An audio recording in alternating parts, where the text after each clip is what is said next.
I'll send him an invite.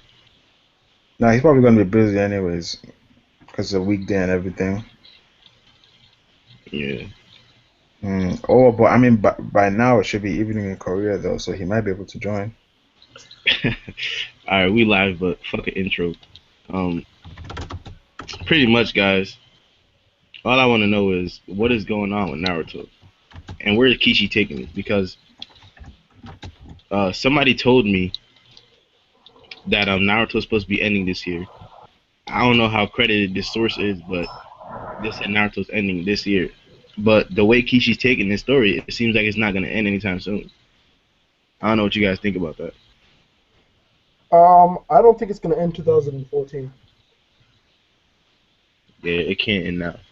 What about you, Kiro? Mid early 2015 maybe. I think this arc could end this year, but the thing is, even if this arc is over, you can't just end the series like that, Yeah. Kind of weird. I mean, you could, but I don't think so. Also, like at the end of this chapter, we got the whole, next week there's gonna be a big announcement, Yeah. Did you see Like that even shit? in the chapter itself. Yeah, I saw the announcement. It was on the last page, right? Yeah, it's that thingy, like where like the narrator says something. Well, not really the Yeah. narrator. It's something else, like the Shonen Jump thing. Like let's say they say, Oda's gonna be sick for the next 2 weeks, that kind of shit.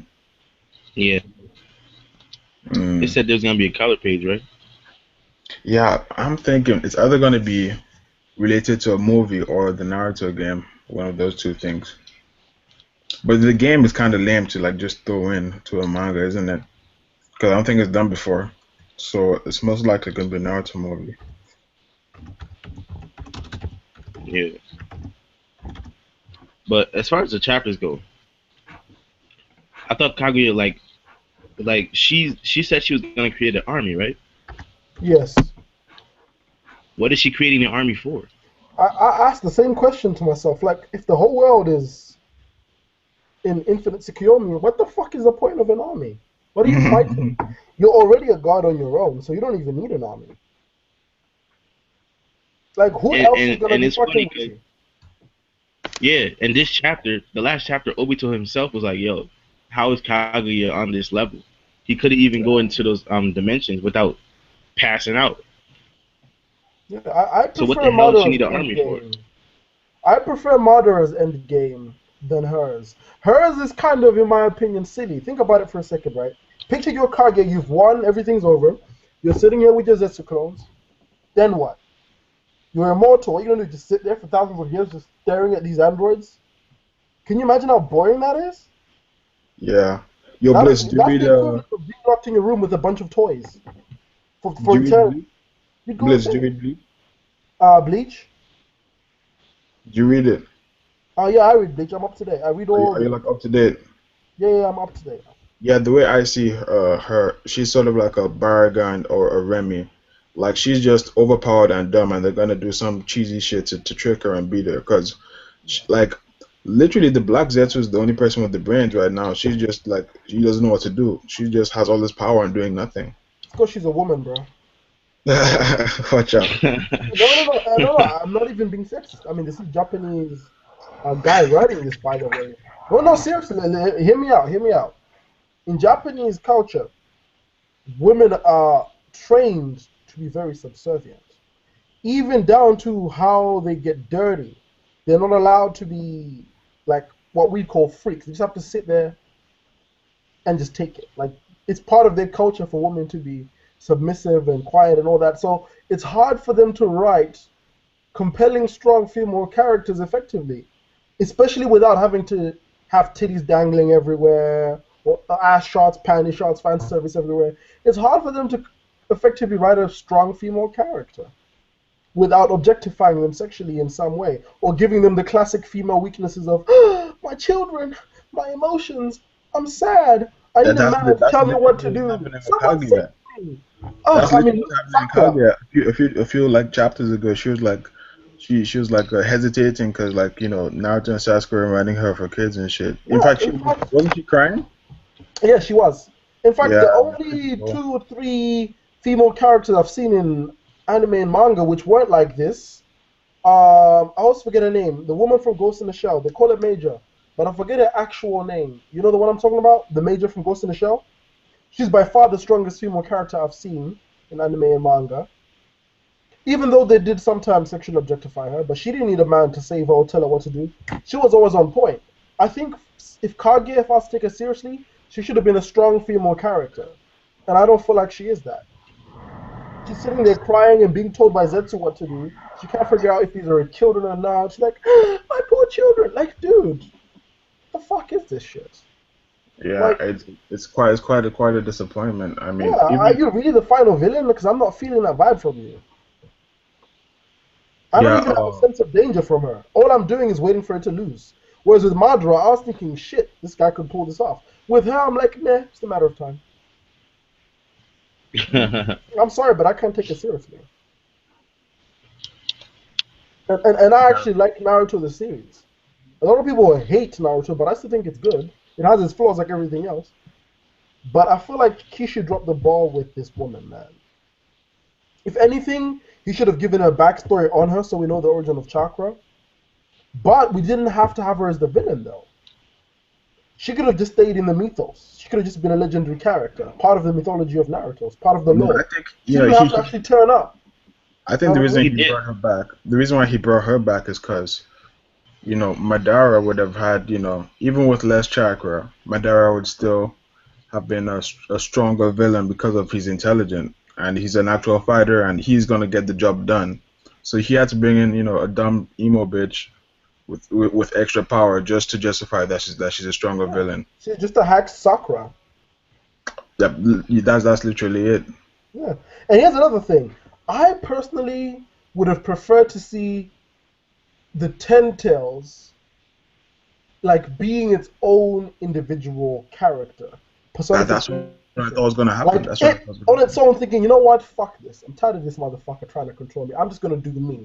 If all these segments, parts of it, like Nine Tails down to First Tails, have their own individual personalities, if they're all sapient, sentient beings, why the hell is the Jubi just QB bomb? QB bomb.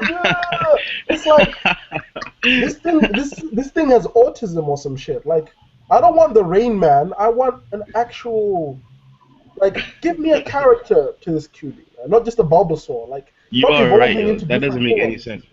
Yeah, how is the Ninetales an actual character with emotions and thoughts and feelings, and you're just this blubbering, drooling, retarded child? Like, where's the personification of evil? Like, where's this mastermind? Where are you? I don't see you. I don't. I expect more than that from this apparent god that is the QB, right? Jubi. When the way Madara explained it in a few chapters back, he pretty much said that the Sage of Six Path's mother, she like stumbled upon the tree because the world was at war or whatever. She stumbled upon the tree and then she ate a fruit and she got the powers. But I'm wondering, like, how strong was she and how many fruits were there? And is it possible that somebody else ate a fruit? Wasn't she already called the rabbit goddess before eating it? She looked the same before eating it. All she did was gain the chakra, but she didn't look human to me even before eating it. It's not like she was a human woman, then she ate it. She already had Byakugan and everything. All she did was gain the eye and the chakra, but she already looked to me to be not human. She had Byakugan before eating the food. She already had those weird horns before eating the food. So I wonder, what exactly is she as well? I would have rather had an explanation of that. Because what is she? Is she a human? I don't think so. Do you think Kishi's gonna go galactic with this shit and like do some kind of space adventure? Nah. I don't think so. I mean, we start being ninjas. If we start going Gurren Lagann tier and we start throwing galaxies at each other and shit, like ping pong, no. I don't want to see that. I don't want to see some interstellar galactic golf ball match. Like, I want to see a fight where they still are technically ninjas. You know what I mean? If we start blowing up universes and planets, we'll start being ninjas. Though. Since Kiro is the theory master, what do you think Kishi's going with this, and who is Kaguya building this army for? The army thing, really, there's no excuse for that shit. That's just Kishi making shit up because, like Blitz said, everybody's in Tsukuyomi. So like, if let's say one person wasn't in Tsukuyomi, then you could bring the argument of, okay, she has an army, so that if somebody else comes to try and undo the Tsukuyomi, the army is there waiting, you know. But then Yeah. everybody's on the Tsukuyomi already, and even like if you look at the Kages, I don't think they can. Wait, do you think they can undo the Tsukuyomi, the Kages? No, they're not strong enough. Yeah. I thought as much. They can probably like buy some time, stall, or affect it, reduce it somewhat, but I don't think they can stop it outright. Wait, can the Kages do Edo Tensei themselves? Yes, the second can. But the question is what they're going to use as the sacrifice. Or you do need the sacrifice. Zetsus can be used, we've been shown when Orochimaru did it, so they could potentially rip one of the Zetsus from someone who's stuck and use that Zetsu as that's actually a good idea. They could, let's say, they could kill Orochimaru, bring him back from the dead, and then he'd help them. Yeah.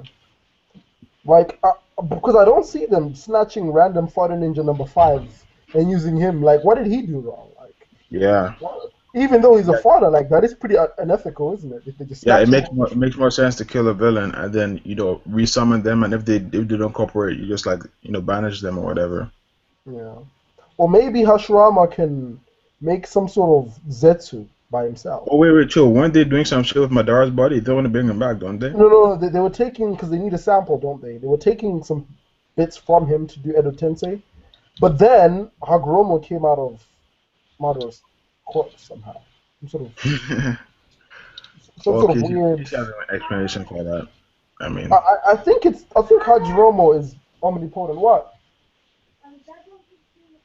You know how in the beginning of the series there was like a release? Do you think anyone made a release sign before they got into Tsukuyomi? I don't think you can Kai out of Infinite Tsukuyomi, bro. Like, Kai? No. No, you know how in the tuning exams, everyone was caught into that sleep spell except for Shikamaru. Yeah. Because he had a release. Do you think someone did that before Tsukuyomi? I don't think you can.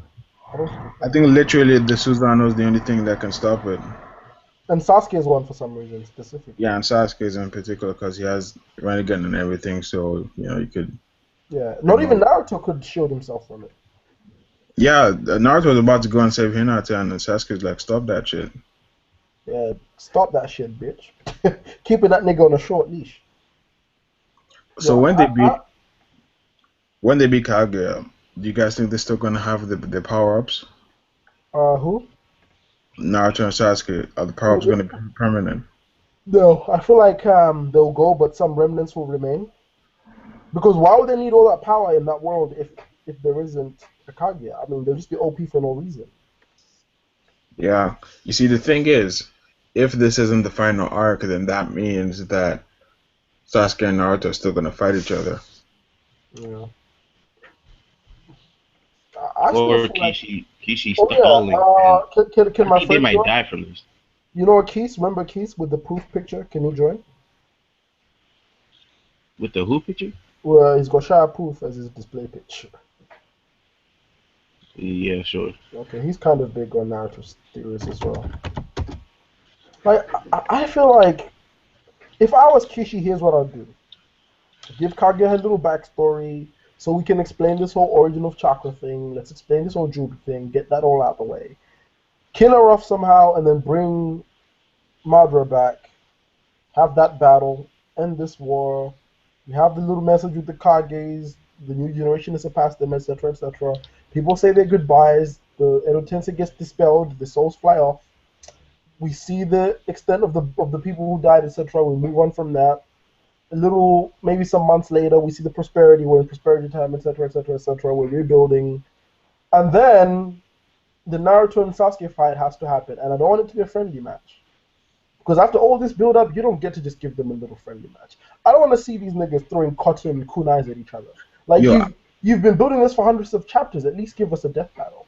At least. Wait, there's a bit of a plot hole that developed with this chapter. We've Hmm. seen that Kage has a dimension with acid. Why didn't she just throw Sasuke there? But that happens in every bit of fiction. We can't really blame that on Naruto. It's like in James Bond where the villain's got the laser trickling down from like across his head, like instead of just hit him right in the head from the beginning. Or they tie you up and then they leave you with a ticking time bomb, and they abandon the building like, and they'll be like you'll be dead in 3 minutes when they could have just machine gunned you to death Yeah, that on the happened. spot. That happens in all fiction. So Basically, Kishi's just stalling now because he hasn't given us any Kaguya backstory, which you would have expected. yeah, but didn't he say No, he I'm didn't not blaming him. plan? I think it's a business thing because the way I Yeah, see it is that everybody has to finish like their arcs maybe like this year. yeah. Like if you think about it, it seems like Dressrosa, the current Bleach arc, and Naruto within the next by December this should be over. So now it's just a dragging thing because you don't just like finish an arc in the middle of the year. I know like Mm, for business reasons, so they can do their calculations and all that shit. yeah. Because I mean, she Um, really hasn't done anything meaningful. no, but I also have this feeling. In the Remember when he last said few he didn't know how to kill Madara, and he said that his biggest regret was not planning this all out from the beginning. I honestly do think he really didn't know how to end the series or this arc. I genuinely think he really didn't know,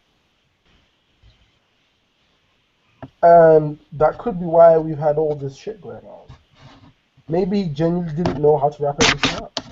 I mean, I you see, think. the thing is, Go ahead, all Q. this all this Zetsu Kaguya puppeteering shit that he's pulling out, it's too good to just pull out of your ass. Yeah, this isn't He, Death he Note, bro. must have planned it Yeah, he needs to to calm some down. degree. This nigga must have been reading Death Note in his spare time. Started thinking, yeah, that's the way to go. No, man, that doesn't work in every series, man. In like psychological series, like 20th Century Boys, Death Note, etc., those little things are like awesome and they work when you have the mastermind behind the mastermind behind the mastermind. But when you have like a battle manga, it's like, dude, just stop overcomplicating shit. Just Oh yeah, have one main person. what are your theories on the Madara headpiece? Because Kishi showed Uh, us that for a reason, I guess. you mean the one with the Yeah, the one Kaguya that's with helmet? 1010. Mm. I don't know yet. I haven't really thought of that. That was an Kaguya afterthought. has a brother, right? Yes. Who? Ka- no, Kage doesn't have a brother. Hagoromo has a brother, and Oh yeah, Hagoromo. we've seen nothing of his brother. Yeah, Although the brother's gonna have to come. but I think the brother has the Byakugan, and I think he's the one who passed down the Byakugan. But Maybe that the also leads to an inconsistency in the story and continuation issue. Remember back in the series one when they were talking about Neji, and they said the Sharingan derived from the Byakugan, which technically is true if you look back with the Kaguya, but technically, the Sharingan itself did not derive from the Byakugan directly, as Kakashi told it, because he said it that the Hyuga clan, like they were the ones with the eyes, and somehow, some way, the Sharingan kind of evolved from that and the Uchiha became a separate clan. If you remember the story when Kakashi told it. But then when we have this situation, it looks more like Kaguya had a Byakugan. She gained the Sharingan from the Jubi. She had children. One has a Byakugan, and Hagoromo had the Sharingan Rinnegan thing going on. He had two sons, one without the eyes, the other one had a Sharingan, who then developed Mangekyou and Eternal Mangekyou. So he didn't go from Byakugan to Sharingan. He was born with Sharingan and developed what I think Mangekyou it and Eternal. was is when Kishi introduced the Sharingan, he didn't plan that far ahead, and so Yeah, he but he then thought it'd just be like literally just to copy jutsus.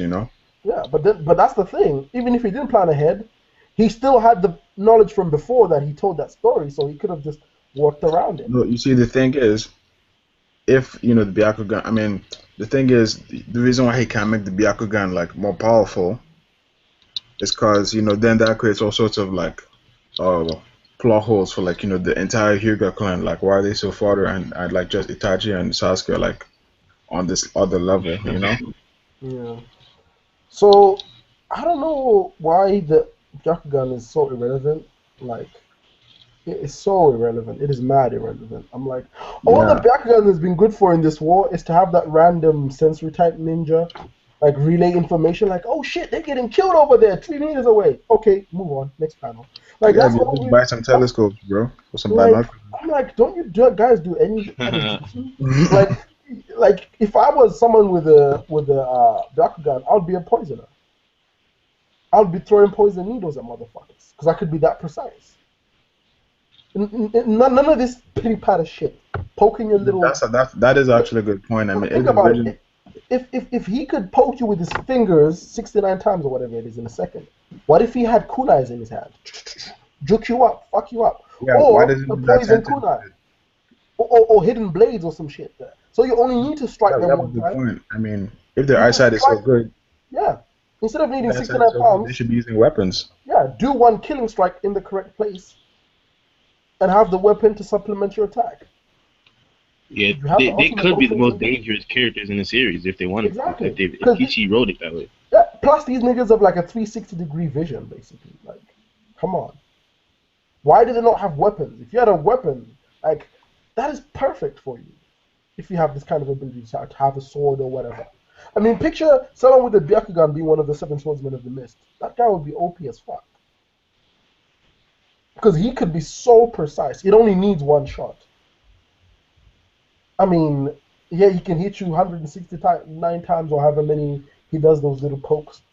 I'm like, dude, just equip a weapon and you only need to hit them the one time. I mean, you are Yeah, that because fast. the thing is, you can do all this fancy schmancy kung fu shit all you want against the ranged opponents. You know, there's no guarantee that you're gonna get close to them. And that only takes out like one guy, doesn't it? Yeah, you wasted all this energy taking out one guy with your 64 palms when you Wait, could have just like thrown an explosive kunai at him. yeah. It'll be, instead of 64 palms, 2 or 3 slashes. Boom, that's it. That's the end of that guy. Just decapitate him or stab him in a vital chakra point or whatever. What do you think Obito's role is right now? Do you think he's still gonna like give his eyes to Kakashi or some shit? I think he's gonna sacrifice himself. I also think he's gonna unlock a Susanoo, and here's why. The only Uchiha we've ever been shown who never utilized the Susanoo or had missing an eye. Yeah. Plus, he has both eyes too. Yeah, and if you also look at it with Madara, he also, when he had one eye, Rinnegan or whatever it was, he was limited to what he can do. Remember when he first came out from the Rinne Tensei without his eyes? He never did any of his OP Sharingan based shit. As soon as he got one eye, he started doing a Sharingan shit again, and Rinnegan stuff again. But then as soon as he got his second Rinnegan back, now he could do Chubaku Tensei and all those things, right? Yeah. He couldn't do that without the second Rinnegan.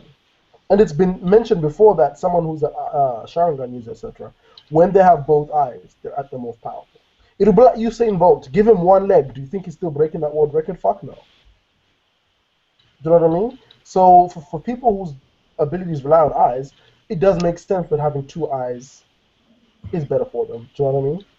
So Yes. I can see Obito potentially utilizing a Susanoo. I don't see why not. Although in the Ninja Storm Revelation game, thingy, I also forget this guy's name. With the Itachi's friend. The one who has that like ultimate genjutsu where he can brainwash you and you never know that you were being. What's his fucking name, man? Isn't it Shisui? Shisui, yeah. He has a Susanoo in that game. And take note of something. It was Kishi who drew that Susanoo. It is Kishi who draws up. Who's getting called? It's me. Someone's trying to invite me to the hangout on my phone. It is Kishi who does the designs for the costumes and the abilities and such, and the transformations. For example, Mecha Naruto and all that. He drew all that. He's the one who also drew this Susanoo. So does that give it some sort of hint at potentially being canon? Because if Kishi himself is drawing it, I mean, that hints at the fact that it is plausible, right? I mean, we've never seen. I don't count the filler we saw in the anime, but we've never seen since we actually fight, have we? So who's to say he doesn't have a Susanoo? Why wouldn't he? You know what I mean? Yeah. His ability was Genjutsu, but didn't Itachi have Genjutsu, the Flame, and Susanoo? You know what I mean? So why wouldn't he? You know? So maybe Obito will unlock a Susanoo. Although, I don't see how that'll be helpful against Kage, though. Now, Most Obito anime, definitely, I agree with you. He's definitely gonna show his Susanoo, because one thing I've noticed with this, entire war arc is Kishi is trying to show as much of every character as possible. Like yeah, the whole guy Sensei 8 Gates things, just so that the series won't end and people like, oh, we never saw 8 Gates, that sucks, yeah. Because I mean, at the end, he didn't do anything to matter, and he, almost died. And speaking of which, I don't see why Obito should die because, I mean, unless he's in a different dimension when he's killed, he really Yeah, shouldn't die because he has Naruto there. yeah.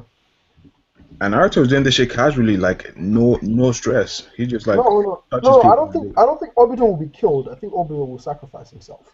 It's a kind of redemption kind of thing, which is a Or big like theme for jutsu, in that type Naruto. of shit.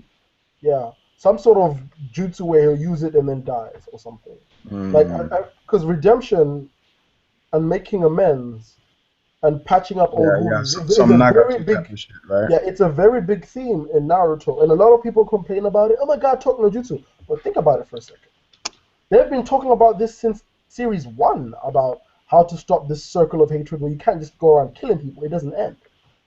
So when people complain about talk no jutsu, I'm like, you're clearly not paying attention. Back in series one, they were talking about the ninja wars that have happened and how the circle of hatred of killing each other just keeps repeating, and how you shouldn't keep that up. And Jiraiya was talking about it, teaching Naruto, and people wonder why Naruto doesn't go around murdering motherfuckers. It's part of his philosophy.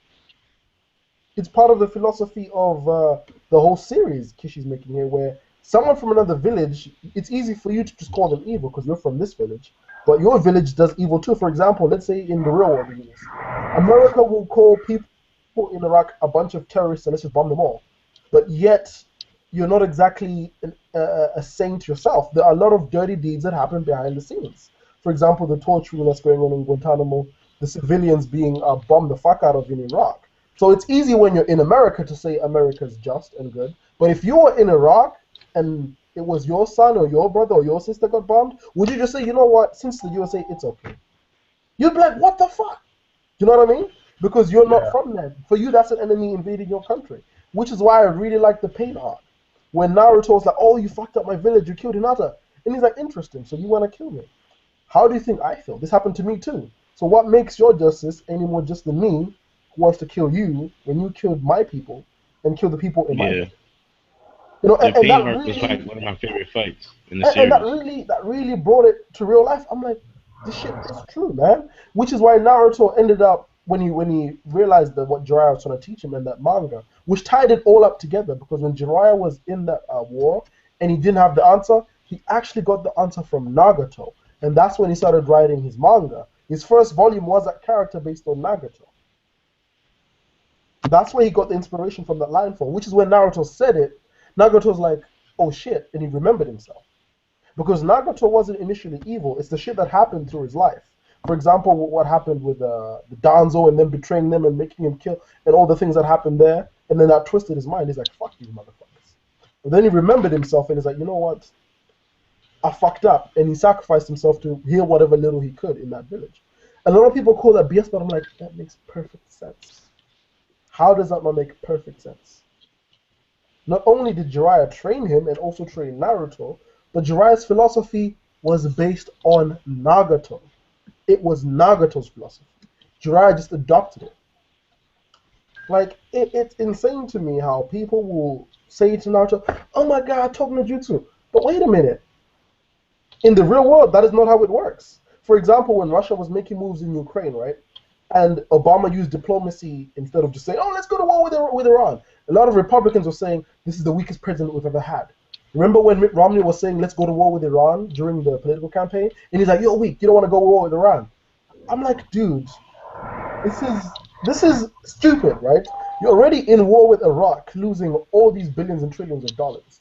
You've been doing it for so long, you're almost running out of money as it is. You've got hardly enough time, enough money to give your own people healthcare and education, and you're talking about let's go to war with Russia, let's go to war with Iran. Real leaders in this world use diplomacy, and war is a last resort. But then people who complain about Naruto, whose aim is to be Hokage, look at it also as like a president, kind of. That person needs diplomacy more so than just firepower. Imagine the president who just say, fuck it, you fought it, Russia, let's go to war. Dude, what kind of world do we live in? So I don't hate on the whole diplomacy thing in Naruto. I get what that's about. I get what that's coming from. And that's one of the things I like about Naruto. But with Wei's headed now, I can't even see that being implemented in this arc because it can't work with Kaguya, with the whole infinite Tsukiyomi plan. It can't work with Nadra, also because of his infinite Tsukiyomi plan. And if he's talked to Hashirama, the one person who he would let himself be taught no jutsu by, and nothing ever happened, I don't see any of that happening in this arc. This arc's going to end with people being killed, and it's going to be completely contradictory to the whole sentiment and philosophy they've had up till now, which was you don't end the cycle of hatred by killing people and having more bloodshed. If you kill Kaguya and Madara, and that brings peace, that's completely contradictory, is it not, of the philosophy they've had? I agree with the whole diplomacy thing. I think the problem is, with the pain arc is different because they literally didn't know what Nagato was till like the last minute. Yeah. But for the most part, the way it's done is diplomacy is used as a last resort rather than as the first thing, and then the person disagrees and then they fight. Exactly. Like that's what's been happening. Even like with the Kaguya thing, they're not even talking to her. They're just like straight up attacking her. Yeah. Then later on, they indulge into some flashbacks and some talking and shit. Yeah. And here's another thing. Those kind of diplomacy situations can only work if your opponent also has multi-layered facets to them as well. There has to be more to them than just them being a villain. For example, when we had Miriam and Netro, for that whole scene to work out, when Miriam was like, you know what, let's sit down and talk. We don't have to fight. Let's actually have a debate and articulate our ideas and talk, not just fight. This is what he wanted. He wanted to have a debate about it, not just kill each other. And yet, Netro didn't want to do it because he knew he would end up agreeing with Miriam, because Miriam was talking about basically communism. Because I remember Miriam said something like, it was talking about the political systems of rich and poor, and he's talking about, I want to create a world where the word equality won't even exist anymore. In a nutshell, that's basically communism. This guy was so multi-layered where this diplomacy thing could work. In Naruto, I don't see that same facet, and this is the same also with Nagato in his life, where that multi-layered system, you could have a diplomatic talk with this person, because there's more to him than just being the big bad villain.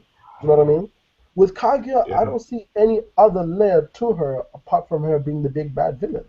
How are they gonna talk to her? On what grounds? That was Netero's biggest problem. He felt that he was gonna end up agreeing with Miriam, so he had to get rid of him. But wouldn't you think about it? Think about it for a second. Wouldn't you? I would. Really think about what Miriam was saying. He was telling the truth. It's fucking true. I mean, look at the world we live in now. What we do to each other. We've got motherfuckers starving and shit, yet we've got fucking celebrities living in opulence, living in excess. What? Because you can act? Because you can kick a ball through a hoop, you should be a millionaire? Do you know what I mean? Like, this is the world we live in. I mean, if Miriam, with what Miriam was talking about, I actually would have gone with Miriam if I was natural. If you really think about what Miriam's philosophy was. At first, he said, I am obviously going to have to use violence, but that's not my end goal. Power is not to be used for the strong to crush the weak. Power is supposed to be used to protect the weak. And the things he was talking about made a lot of fucking sense. Okay. So for someone like Netero, he didn't want to have to hesitate or have to think about, fuck, do I really want to kill this guy? Or start thinking about what if Meriwether did succeed, what would happen? So that's why that was dangerous. And I also love how Togashi wrote that. Because in Shonen, it's always, he's the villain, yeah, let's fight, blah, blah, blah, blah, blah, blah. And it's always the villain who wants to fight. But in this case, it was the quote-unquote hero who was trying to fight, and the villain who's like, bro, let's have a calm debate here. Why do we have to fight? Let's just talk. And it was the hero who was giving him cheap shots and shit. I mean, Miriam was fighting mad dirty. Miriam was sitting halfway through a sentence, boom, he karate chopped him. And Miriam sat back down. He's like, yeah? Dre said we're putting too much reality into fiction. No, but in regards to the politics of Naruto, I don't think that's the case. This isn't like that time where we're talking about, what were we talking about the other day? Talking about how Kizaru can't move at light speed because the brain synapse can't move faster than light. It's not like that situation. We're talking about the diplomacy and the politics in Naruto, the series, which have been there before, for example, Pain Arc, which now has disrupted that flow because with Kaguya and Madara, we have these villains who are just unequivocally evil. Madara not so much evil because technically he has no other idea. This is his only way to bring peace. But technically, it's not peace if you put niggas in the matrix. You know what I mean? You're forcing your ideology on people. That is not true peace. Let's be honest. Let's say I was a vegetarian, which I am, right? And I considered it evil to eat meat. If I lock you up and force you not to eat meat, is that peace? No, it's not fucking peace. I've forced my shit on you. So Madara, technically, he's doing the best he can to bring his version of peace. Still not peace. But I wouldn't call him evil per se, more like misguided. Because it's not like Madara saying, yeah, man, I want to stick them on poles and poke holes through them while they're still alive and bleed them like fish. No, that's not what he's saying. Whereas Kaguya's like, I want to make them Zetsu drones and make them an army. Not even Madara was trying to do that. Do you know what I mean? So Kaguya is just, I don't even know the word evil. I'll just call her stupid. She's stupid. Because she's not even evil in the sense where she's menacing. I just feel like she's stupid. Like that's I mean, the fact that she ate the fruit that they told nobody to eat, that I think that explains how dumb she is. Oh, she's a woman. It's always a woman. If you look at various mythology, I'm not even kidding. It's not exclusive to Christianity or Judaism to have the woman be the downfall. Like I think it's the same thing in Egyptian mythology. I think they have that in Hindu mythology. They have the same thing, obviously, in Islam. It's always the woman, man. So you don't think guys can mess it up? No, but I'm just saying, people always have this opinion. Like in all these mythologies and stories where there's this forbidden fruit or this forbidden place or this forbidden item, it's always the woman who's like, fuck it. You know what I mean? So it kind of, I was like, oh, okay, so Kaguya, the woman, she had to be the one, right? In some sense, you know, Kishi is a big fan of Japanese mythology and, you know, ancient stuff. So maybe that's where the whole thing came from. Yeah, well, like even if you like check out some of the cover pages and like you know, the colored pages and just the covers of the manga and stuff, you see a lot of Japanese mythology and art and stuff. Like you see Naruto holding scrolls and all this Tengu stuff. If you pay attention to that, the Tengu stuff that goes on in there. Yeah. And not just that, like the symbolism that happens a lot of the time is also like I think they're called Oni something. I forget what they're called. Like they have them usually at like shrines and temples. They're usually like in these poses and shit. They had them. Did you guys watch Gantz? Yeah. I've seen that one. The one with like Sasuke and Naruto. Yeah. Like that pose. Remember when Itachi was talking about taking Sasuke's eyes, and you were seeing that thing in the background, or when Itachi had to pick between good and evil, and you saw those two. Like they always have that symbolism there, and I'm like, oh, so clearly Kishi has some sort of interest in this kind of area, which kind of also makes me understand why that whole eating the big forbidden fruit thing happened as well. But again, I was like, that is so fucking cliche, man.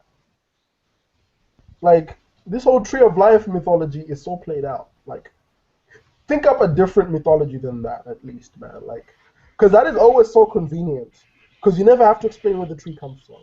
Now I want to know what the fuck did you do? Where did that tree come from? How the fuck did that happen? Like, whereas you could have just chakra could just always have been there. I mean, that would have made more sense. I would have just rather accepted that the chakra in this verse just happens to be there. Fuck it. The same way we have fucking ions and photons in the atmosphere, they just happen to have chakra in the atmosphere. I could have accepted that. I could have lived with that. You know, I'm chilling to see what Hagoromo's brother's like role is in this whole thing, because you don't just bring up a character and they're not gonna have, you know, any relevance. Well, we don't know. Maybe that's just how it's gonna be. He might just be talked about in a few panels. We might know that. Again, they could Ito Tensei him. Hagoromo could Ito Tensei him. Yeah, because he's with the Kages too, so he could tell them to Ito Tensei that dude. I don't see why they couldn't. I mean, it took him and his brother to beat Kaguya last time. In fact, I'm trying to figure out why Hagoromo's omnipresent, omnipotent, and his brother isn't. I'm trying to figure that out. Is it because he only had the Byakugan and didn't have the Jubigan? I don't know. But I feel like, why did they bring him up? I'd rather Hagoromo never have a brother than give him a brother, and then all we see is 3 panels of his ass. Come on, man. Shit, I want to see a flashback of that fight with Sindra and Indra or whatever. Was it Ashura and Indra? I forget the names. Sindra and Indra? I want to see a flashback of their fight, man. Fuck it. I want to see them two fight proper. I want to see that shit. Yo, I think a flashback of their fight would be really nice to see instead of like the other forms of stalling, you know. Yeah. Like In this fact, they could hide even and seek tell shit the stories dimension. of Kaguya and Hagoromo's brother in that flashback. Mm. You know what I mean? I guess it's just too much work to like start thinking of powers for them and all that. Yeah, I suppose. Just keep it simple. And here's another thing I noticed about the Kishi brothers. They seem to have this weakness in the end game in all their mangas. Like, in the end game, they always seem to falter. Like, their series usually go really, really high and then peter down. Not just him, but him and his brother. And I'm like, although in old parts it didn't peter down as much for me, a lot of people seem to love the end of old parts.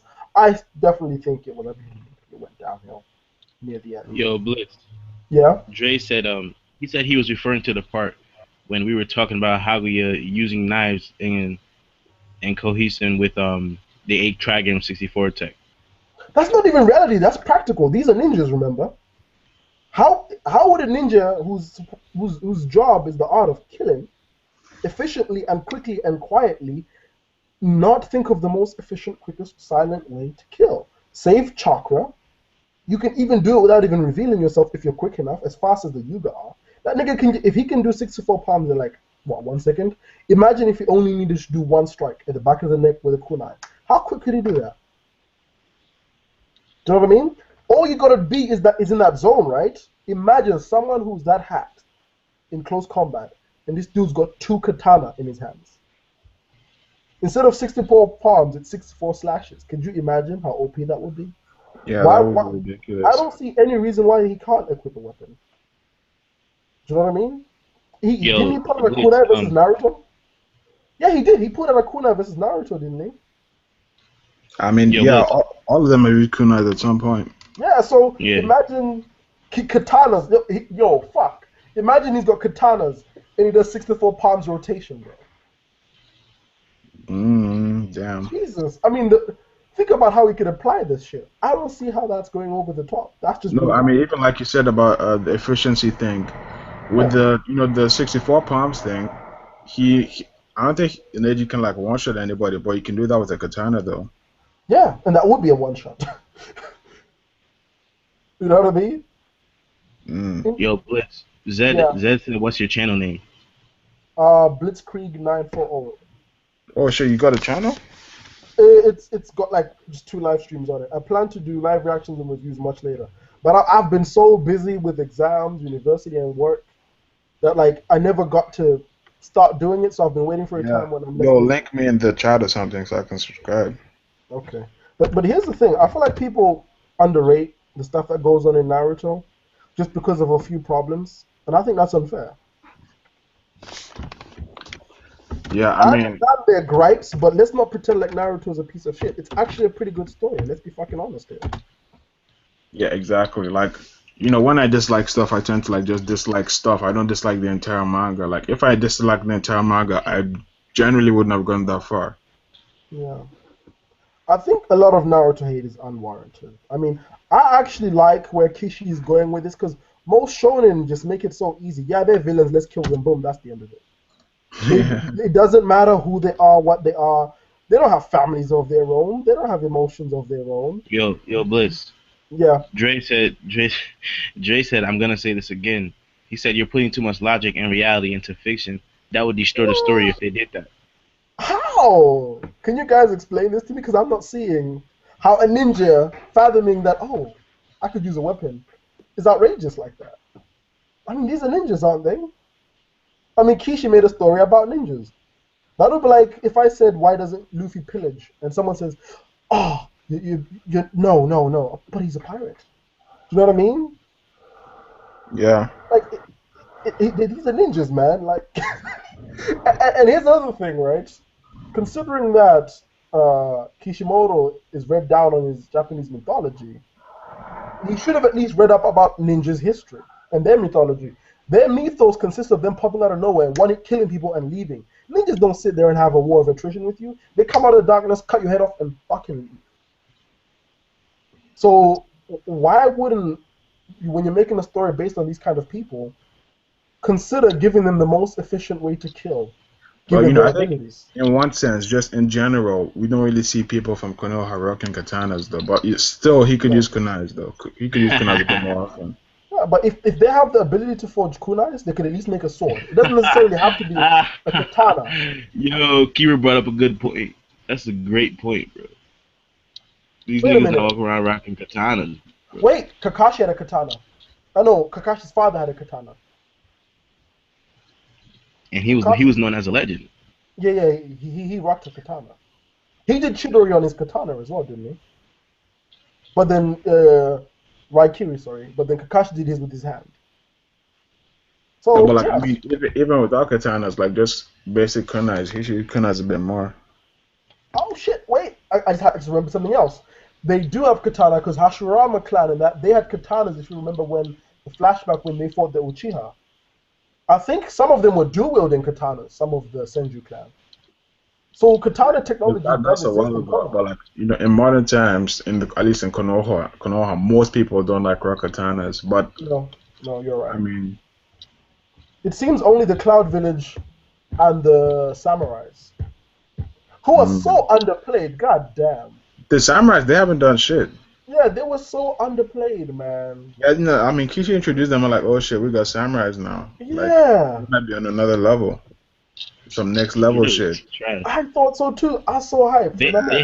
They had a few good like moments, but like They're it was like kinda those weak. great. They're like those great things in Power Rangers that get photorized. Yeah. Like, you know what? I think here's where Kishi dropped the ball. As soon as Obito was unmasked, for some reason, shit started going downhill. I don't know why. From that moment, shit started going downhill. But I feel like he could have done better. If he did this arc like he did the Pain arc, it would have been a masterpiece. Because the Pain Yo, arc Blitz. to me is a masterpiece. Blitz. Politically, more so than battle. Dre says who will beat them then?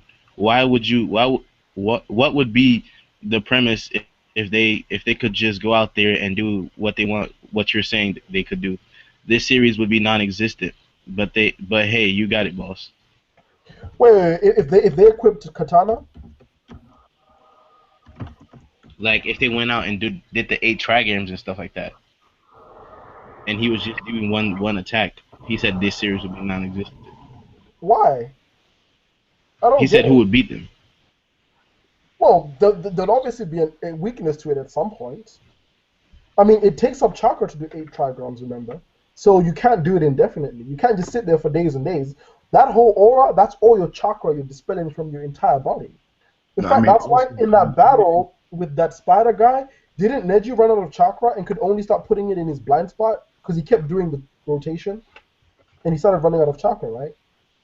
Yeah, but I mean, another thing is having katana doesn't make you immune to like lightning and shit. Yeah, long range shit. So, But then I know why they're OP. They can do Kamehameha waves, can't they? So you have a katana. You have wait, they can do what? They can do Kamehameha waves, can't they? The Yugi clan. Them do air cannons, man. The Yugi clan. How? They can do like not exactly Kamehameha waves, but they have like air waves they do like with their chakra. I remember Neji did it a few times. Neji's dad, like they do these palms where they push and then like a force comes out and they can knock niggas back with it. Oh yeah, I remember that shit. Yeah. So if you are It's not long that range, powerful though. Like it's not nothing spectacular. it hasn't killed anyone. I think it just like makes your opponent like dizzy or knocks them back or. But given their speed, close range is good, but I think it like by the time it reaches far range, like the powers died down. yeah, it might just be wind. That's what the time. technique is. Yeah. But I don't think they'll be too OP with swords.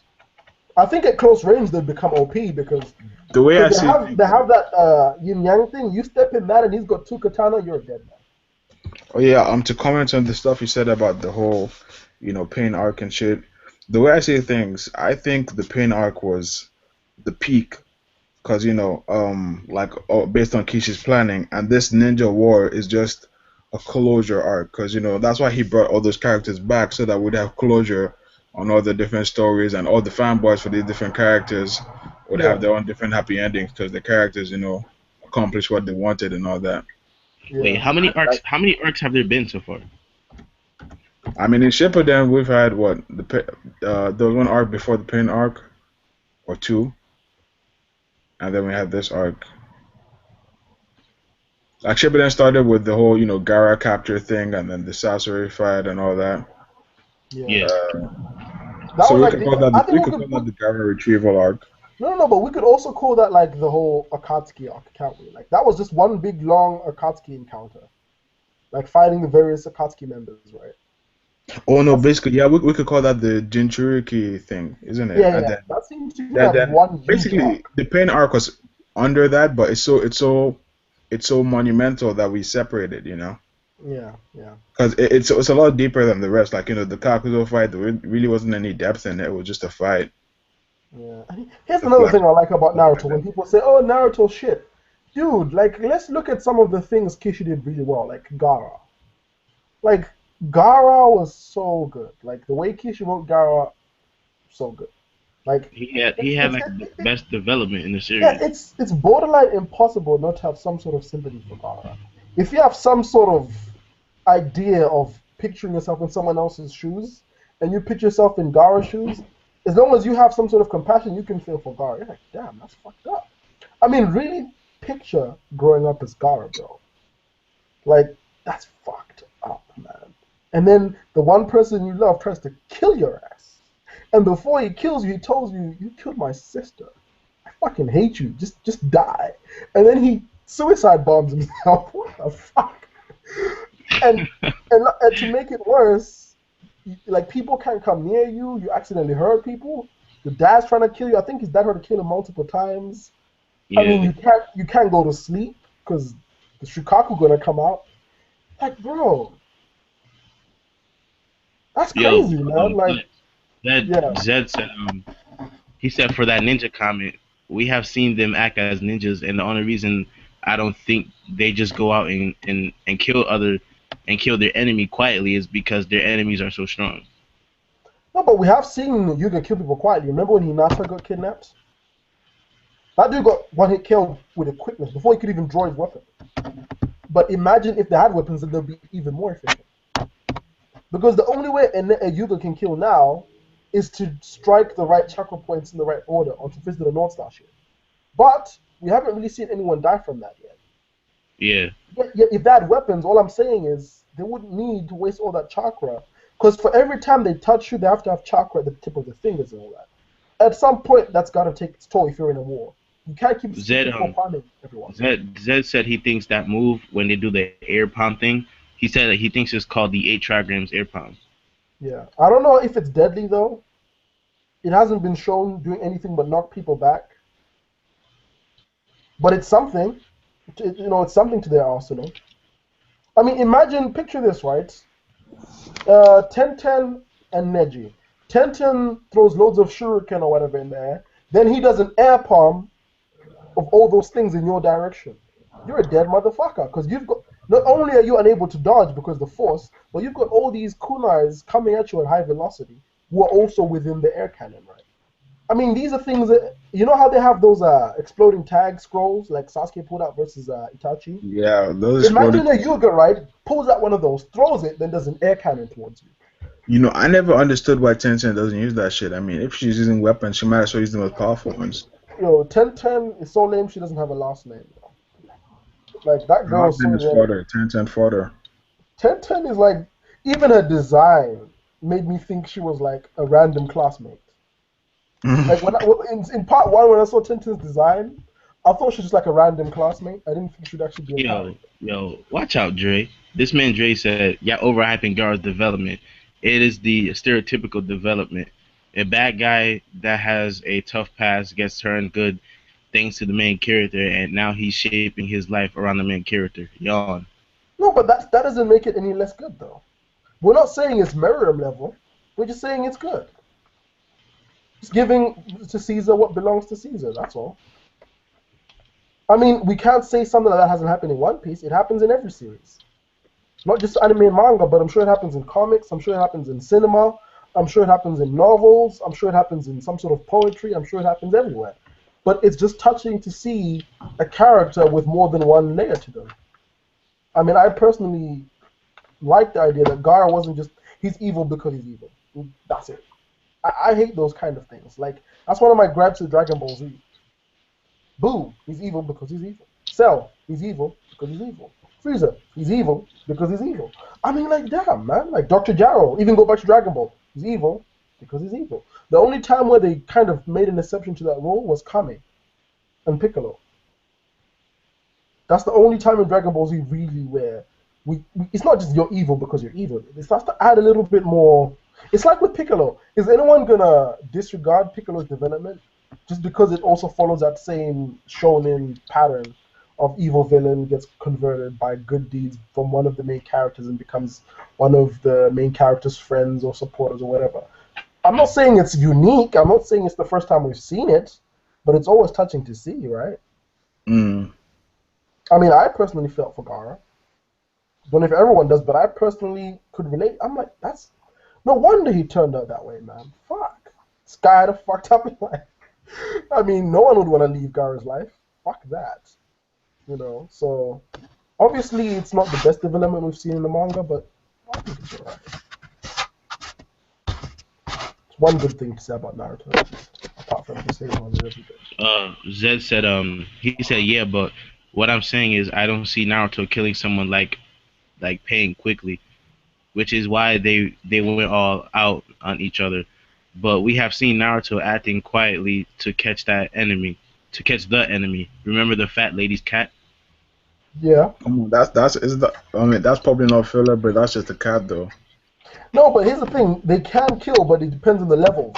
If someone's that much stronger, you don't just kill them. Like that's not... And here's another thing about it: in most anime and manga, unlike in comics, the hero is usually underpowered in comparison to the villain. It's not like in American comics where like Superman's invulnerable and these niggas trying to get on his level. If Superman was like a Japanese story, the guy with all those abilities would probably be the villain, and the hero would be trying to match up to all that shit. Because, yeah, I think that's why Batman's so popular, because most people don't give two shits about Superman fights, because if you don't have kryptonite, then you need to be on some other level to beat him. If you don't have kryptonite, you're fucked. Because even if you damage him, that nigga only has to fly to space, absorb some sunlight, come right back. Yeah. Yo, Blitz. Yeah. Dre said Cell was not evil because he was evil. He wanted to reach his perfect form and then test that power. He said someone didn't read Dragon Ball. Cell was evil. He was juking his tail into motherfuckers, absorbing them shits. He said he wasn't evil just because he was evil. He was evil because he was trying to reach his perfect form. Yeah, but again, he's evil because he's evil. Like, that is literally it. Obviously, his goal is to achieve his perfect form, but is he not doing it by achieving evil means? Yes. We can't sit here and say Cell is a complex character. He is not. Let's be fucking honest. He's not. Bad guy wants power to gain power. Okay, so once he reaches perfect form, then what? What's he gonna do? Let's just say Cell has just won everything. He's now perfect. Now what? Now what is he fucking doing? What's on his agenda next? Dre said reach perfect form, and he said, and then test that power. That's basic as fuck, man. Really think about it for a second. Then what, man? Like, let's say he's tested his power, finds out it's the strongest in the universe. Now what? Like, there's nothing else past that. Do you know what I mean? Like, these are characters who are just evil for the sake of being evil. Like, we never really got to be made to look at Cell as he's more than just the battle. There's nothing more to him than the battle. Whereas what I like about Naruto is they always try to make the villains look like it's just you from another village. All Pain is you if you grew up in that village. Or Madara is you if you had that life. Which is why I like that sentiment when Naruto first met Sasuke again. When he had that thing where you see that panel where Sasuke's got the Rasengan and Naruto's got the Chidori. And he's like, if we just lived a little bit different, our roles could have been reversed. So he acknowledged that it's not that Sasuke is this big bad evil guy. If I had your life, I'd probably be you. You know what I mean? So that's one of the things I like about Zed said that something Kishi did well was the tuning exams. Not just that, man. Come on, he did a lot of things well. People give him so much flack as if his work is a piece of shit. It is not. It has a lot of problems, yes. But let's not ignore like the good stuff he's done. I mean, like the thing he done with Danzo. I absolutely love Danzo. Danzo made me think of Dick Cheney for some reason. Like Danzo and Hiruza made me think of Bush and Dre's about to come out your throat because you said you love Danzo. I don't know. I don't know why people dislike Danzo. Look, there's niggas like Danzo. I don't think Dre likes Danzo. There's niggas like Danzo running your CIA and FBI as we speak. Those are the niggas that keep you safe. Believe it or not, whether we like to admit it or not. Yeah, Danzo is like this dude, you know, from the Avengers, Nick Fury. Like he does everything in the interest of the village, you know. Yeah, like those are the kind of people that keep your country running. Like you think your CIA is out handing out flowers? No, they got niggas like Danzo making decisions. Yeah, he wasn't like on some Orochimaru thing. He generally just wanted to take care of the village, you know. I don't even consider Danzo as evil.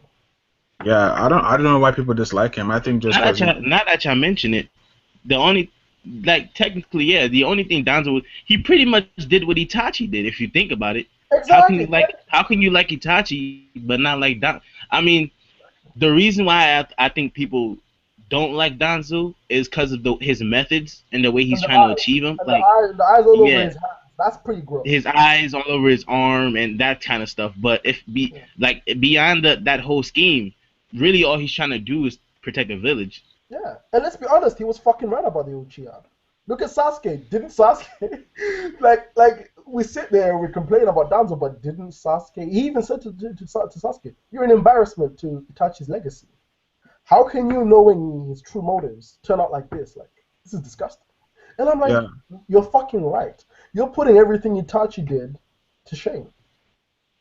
Yeah, even with the whole eye thing on the arm, that just adds more to his character because no normal person would want their like arm disfigured and shit. Like he's going the extra mile just for his village. Yeah, and he never ran around spamming that shit. No, exactly. I think Danzo is one of the true ninjas in Naruto. He's one of the true ninjas in Naruto. Him and his what they call Danzo's corpse? It's not Anbu. No. He's got his own sect of Anbu. Like he's got his hidden. What are they called, man? The ones with the thing on their tongue, so that they can't talk about him. He had his own little branch of Anbu. Were they called branch? Root? Yeah, they were called Root. Like I think Roots were the true ninjas of Naruto. Them niggas operated just like how ninjas really should operate. We never saw them running around spamming big flashy abilities. From what we know about them, they go around one-shotting motherfuckers. You're talking about that group that Sai was in? Yeah, the ones that do all the intel work and shit. Not Ambu, but Roots. The ones that answer to Danzo. Like, they behave like actual ninjas to me. Like, they don't run around wearing bright orange clothes and shit, shouting out their names and shouting, believe it. Like, that's the one thing about Naruto I really criticize Kishi for. I'm like, dude, these aren't technically ninjas. I get you're just looking for an archetype for a series. For example, we could say Luffy's not a pirate because he doesn't go around raping and pillaging. Because pirates weren't exactly, I don't know, protagonists in real life. Hey, can you guys hear me? Yeah, I mean, look at the pirates we have today, the Somali pirates. Yeah, we can hear you. You think they're worse than the pirates we had back in the day? No, those were worse. Do you know what I mean? Those were time out. Yeah, so what's going on? Can Luffy, so based on your logic, Luffy technically isn't a pirate. Not like the real life pirates we have, which is why I'm saying. In One Piece world, there's a different term. Like the way he sees pirates and the way Shanks told them pirates were just basically people who are free. Yeah, and that's one of the underlying messages of One Piece is to be like free of the Marines, the government's powers. But there are still pirates. Let's be fair now. There are still pirates at the end of the day. So that's why I'm saying I give Kishi the like an exception, because although he's saying they're ninjas, that doesn't mean they have to just behave exactly like our real life ninjas, because it's just an archetype. Like every manga has.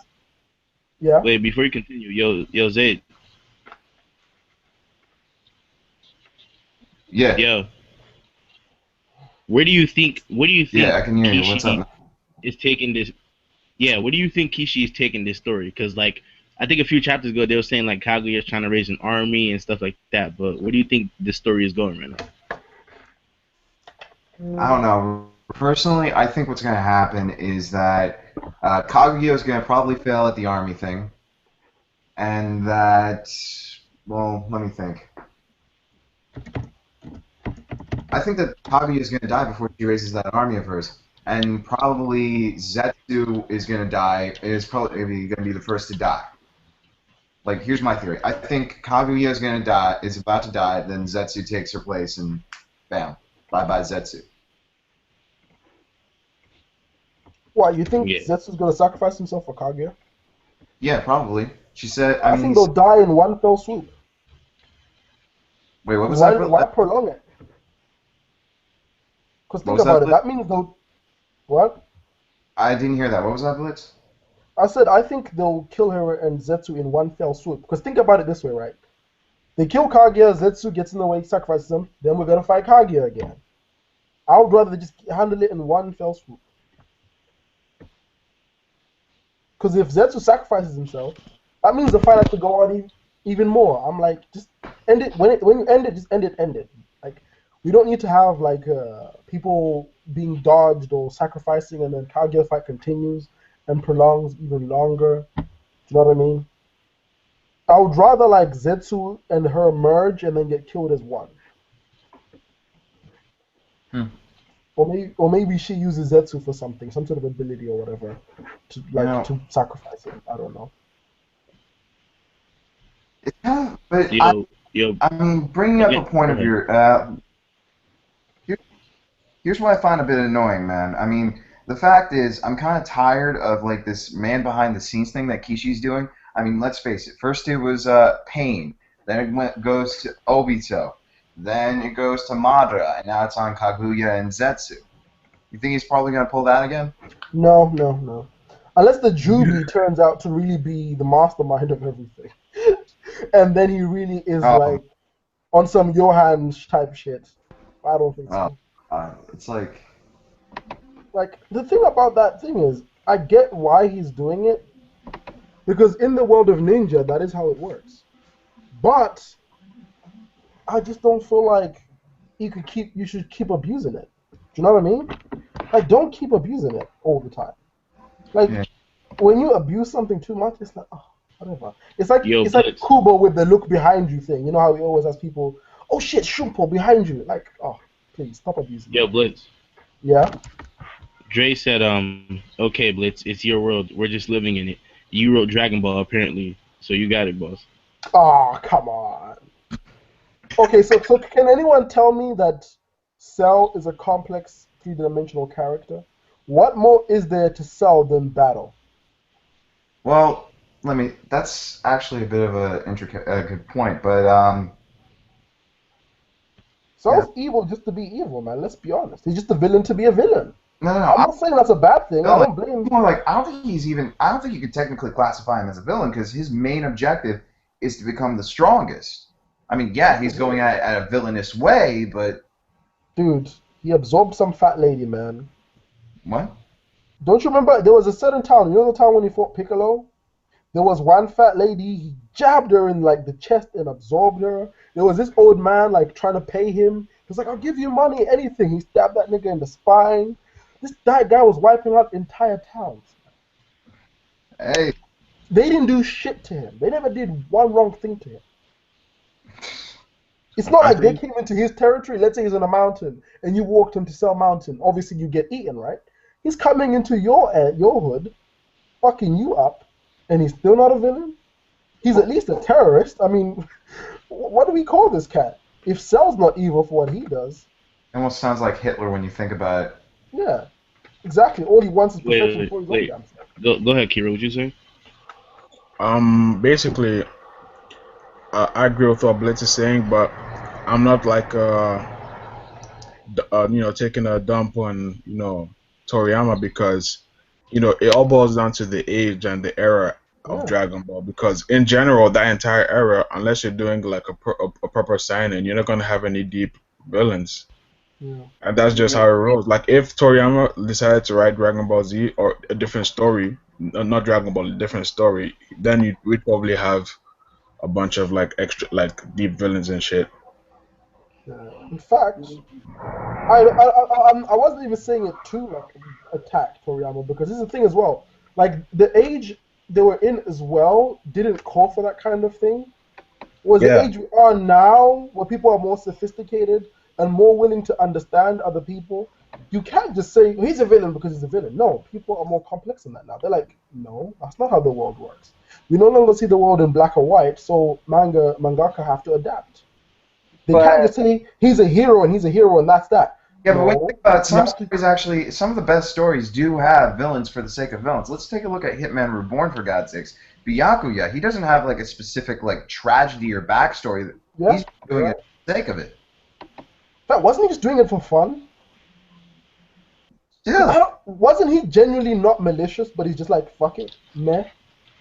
Yeah, but for God's sakes, can you not say that's just being a villain for the sake of it? Yeah, it happens, I know, but I'm just saying, can we at least commend Kishi for succumbing to that? Because it's easy to do. But doing that can make a manga worse though, because it can make a character that was cool at the beginning to be messed up because his backstory ain't as cool as you would have thought. It's like the Jason movies or the new Halloween movies. They tried to give Michael Myers some character development, and that messed his whole character up from before. Yeah, that's true. You know what I'm saying? Yeah, some people don't need other layers. Like Kid Buu, I'm happy Kid Buu just being here. I don't need Kid Buu having an ethical crisis. Actually, no. Now that I think about it, Fat Buu. Actually, no. I suppose I can't say that about the Buu,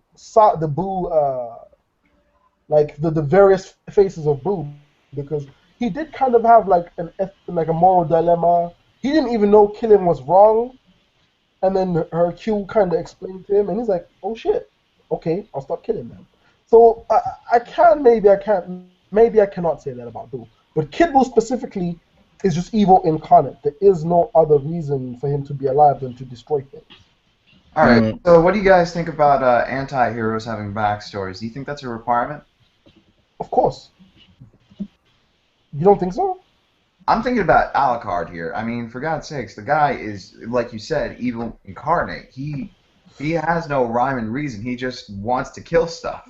Is Alucard really evil, though? I don't think so. I think, backstory all boils down to, it's a subjective thing. It's not like a universal thing, No, but isn't a backstory necessary for us to have compassion for the character? I mean, we're social creatures. I mean, we need these kind of... No, that's not it. I think a backstory is more relevant for us to know the reason they're the way they are. Yeah. No, like I said, it's a subjective thing, because the story might not require you to have compassion for the character or whatever. The story might just be designed to be, go nuts, have fun, have a good time reading it. Yeah. That's just an example. I'm not saying, Yeah. But Zed said in the comments, he said a character Kishi developed well was Zabuza. He went from doing things for money to loving Haku and taking revenge at any cost. The scenes throughout the fight that had me feeling goosebumps.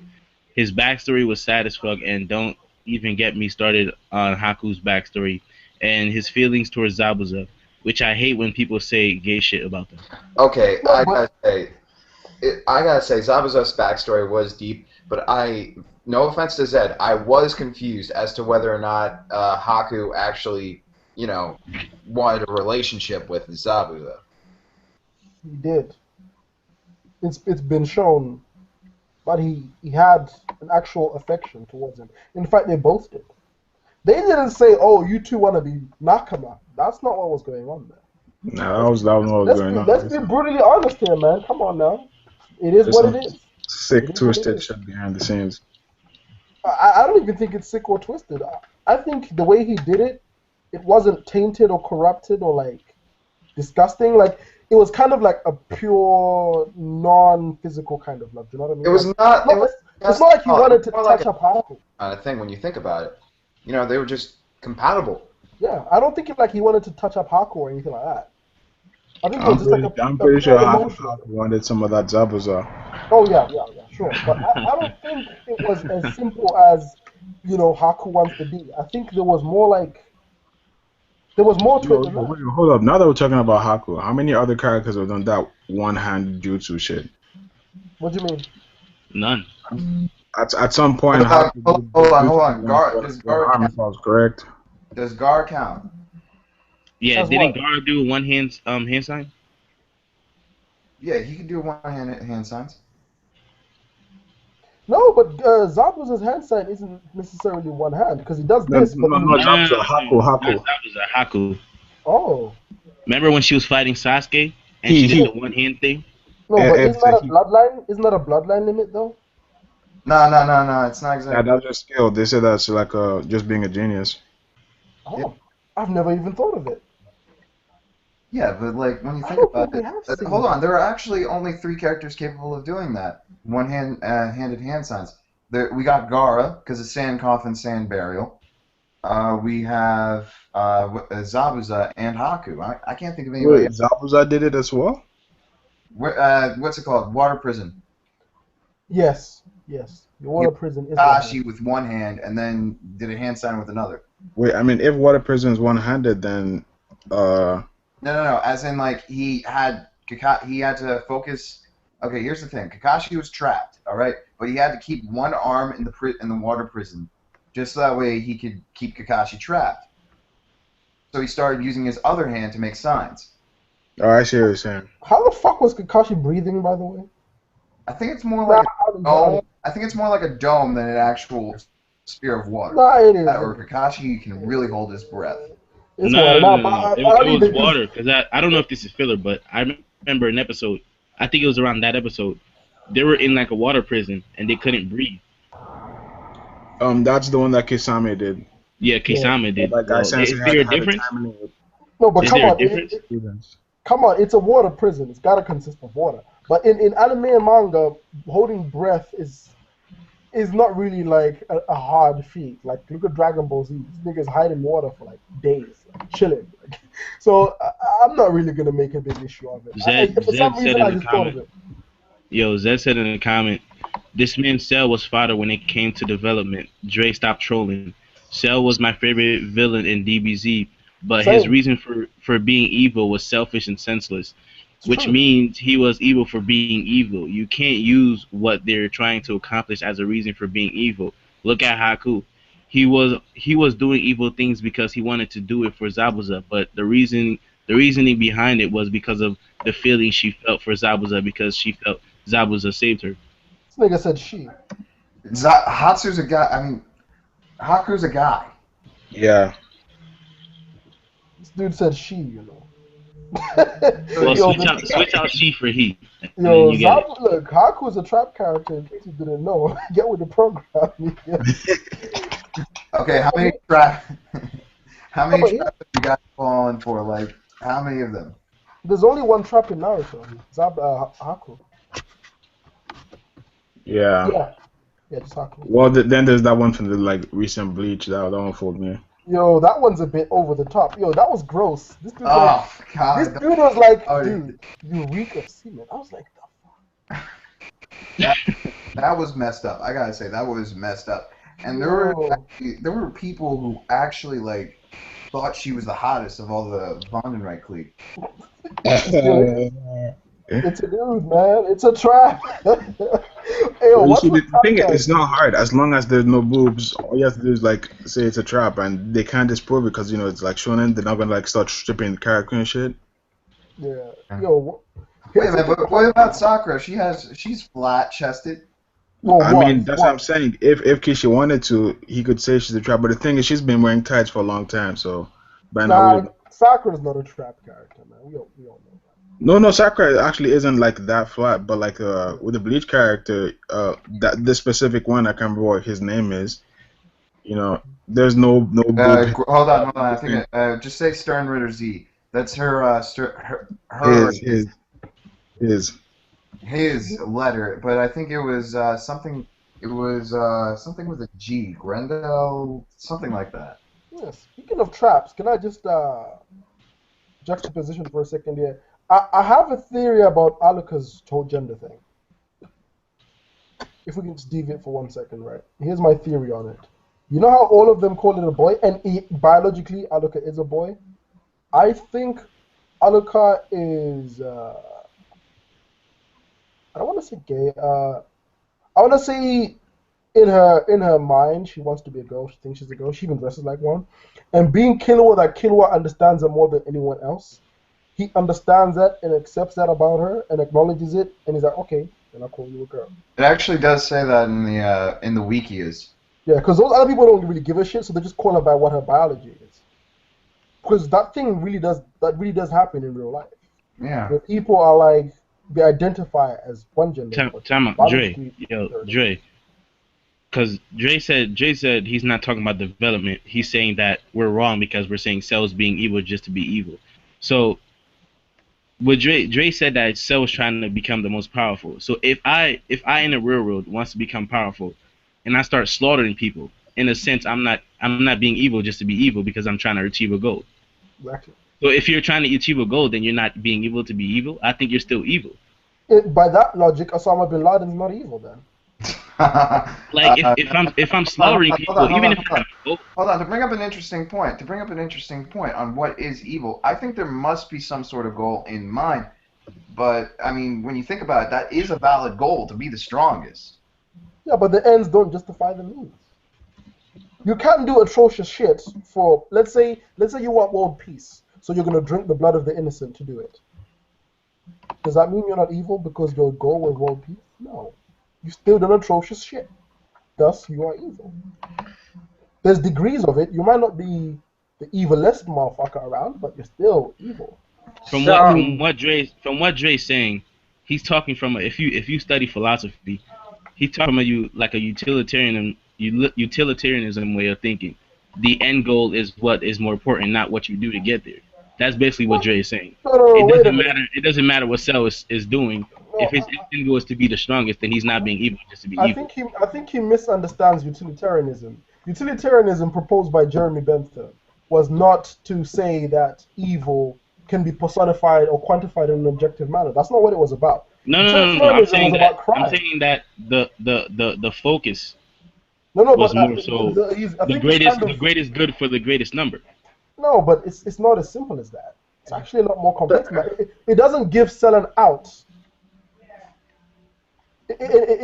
Even in utilitarianism, you're not allowed to kill people because you want to be the strongest. What it mostly I know. Punishments for criminals, like hanging a criminal is evil, but it's for the greater good. That's what it was talking about. Yeah, the greater good in terms of I guess what I was trying to say is more so to the your point on saving the people. You know how you mentioned if you're doing something to save poor. What did you say? Something like that, right? Let's say you wanted to bring about world peace. So world peace. You have to drink the blood of the innocent to do it. You're still being evil. Mm-hmm. In terms of utilitarianism, isn't it that whatever you do, if it brings the greatest amount of people good, then it's justified? Not necessarily justified. For example, I mean not justified for the sake of if you killed a mass number of people, but more people survive because of it. I don't mean justified the killing. This is why I think you misunderstand utilitarianism. When Jeremy Bentham made that comment, he was regarding the death penalty because he was in a time where people were being hanged or pilloried or whipped or these crazy punishments. You pickpocket someone for a penny, for a shilling. You were on the gallows the next day. Your trial would last 3 minutes, and he said this is not justice. I thought of it as. But he said you still need to kill these and do these atrocious things in the criminal justice system for the greater good. I will put these people in prison for the greater good. Yeah. He wasn't saying, if I have to eat children to bring about world peace, it's fine. No. I mean, in terms of do something bad for good. I mean, if you were presented a scenario where someone was falling off a bridge, but at the same time there are 5 people over there who are about to be killed.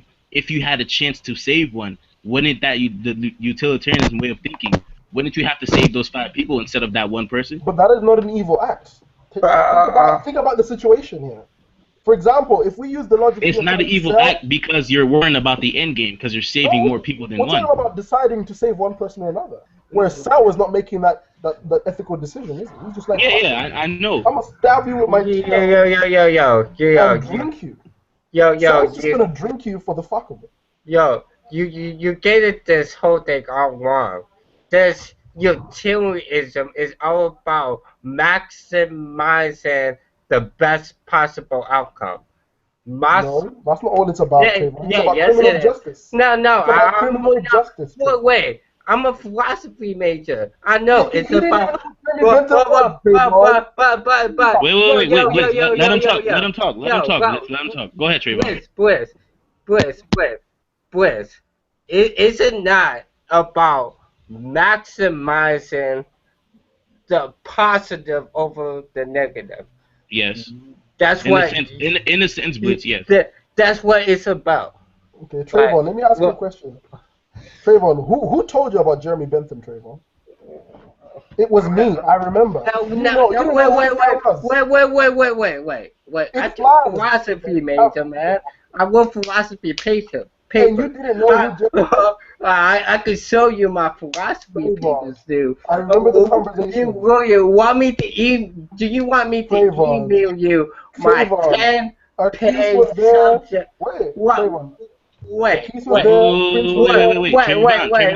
guys, come on. Wait. I got a 10-page paper on this subject. You can read it. It might educate you if you want to read it, man.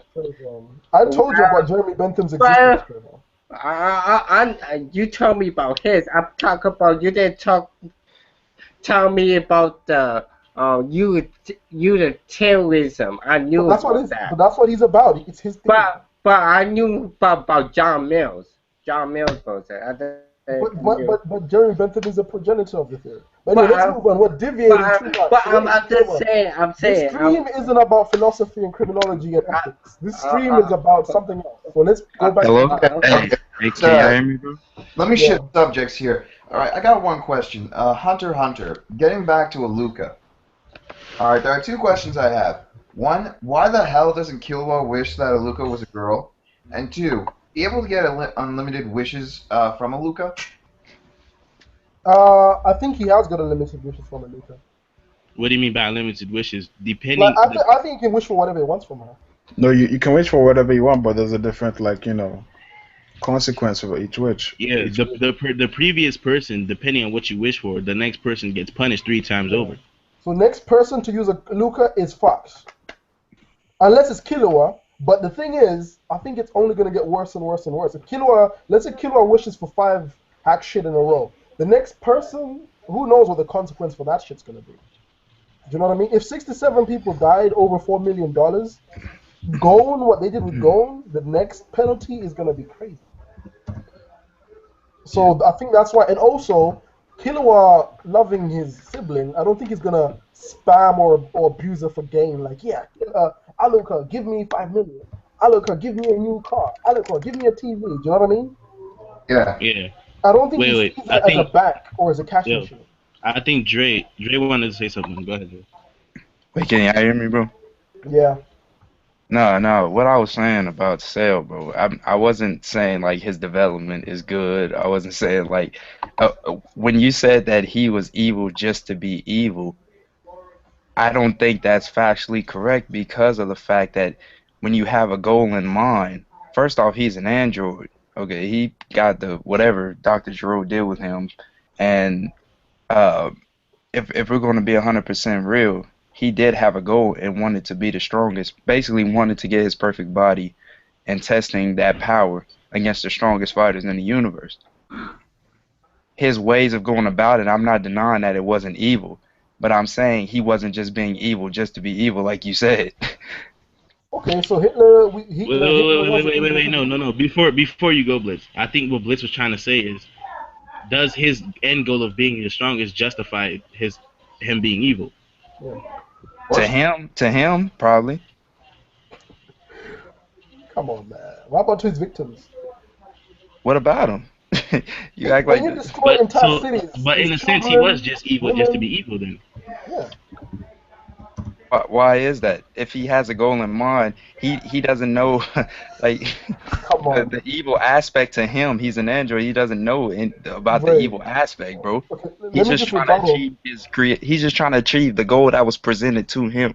Okay, let me just rebuttal real quick. First thing, Cell is not just merely an android. He's actually an organic life form, grown from an embryo, made of cells. He's not an android. Yeah, He's made of different people's cells. He's more like a clone, I know what he's made or from. some sort of chimera slash clone. But he's not. So he can't just simply put him and say, "Oh, he's an android. He doesn't know any better." It's more than that. Like, No, I'm not saying he doesn't know any better. He was trying to achieve his goal that his creation was. Dr. Gero wanted him to achieve his perfect form. that doesn't mean he's not evil, man. It's like, okay, if I never said he's not evil though. Does that mean he's not evil? Did I say he wasn't evil?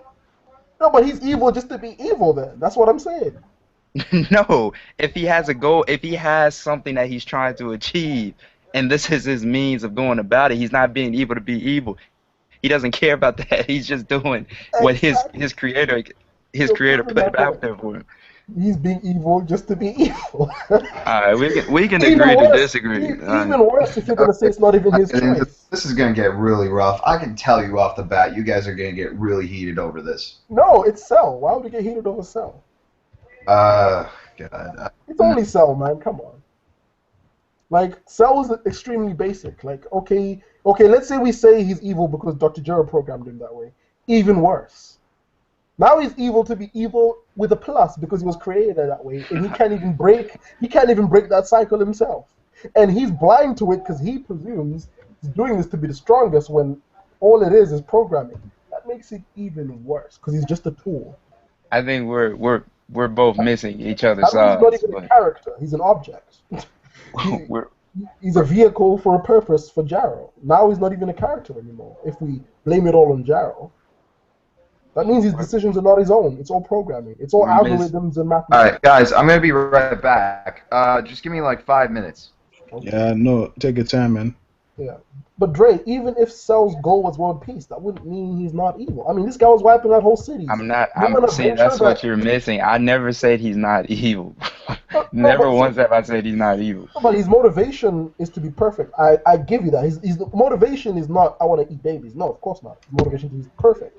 But if all he can do to achieve his objective is to do evil things, that means to me he's just evil.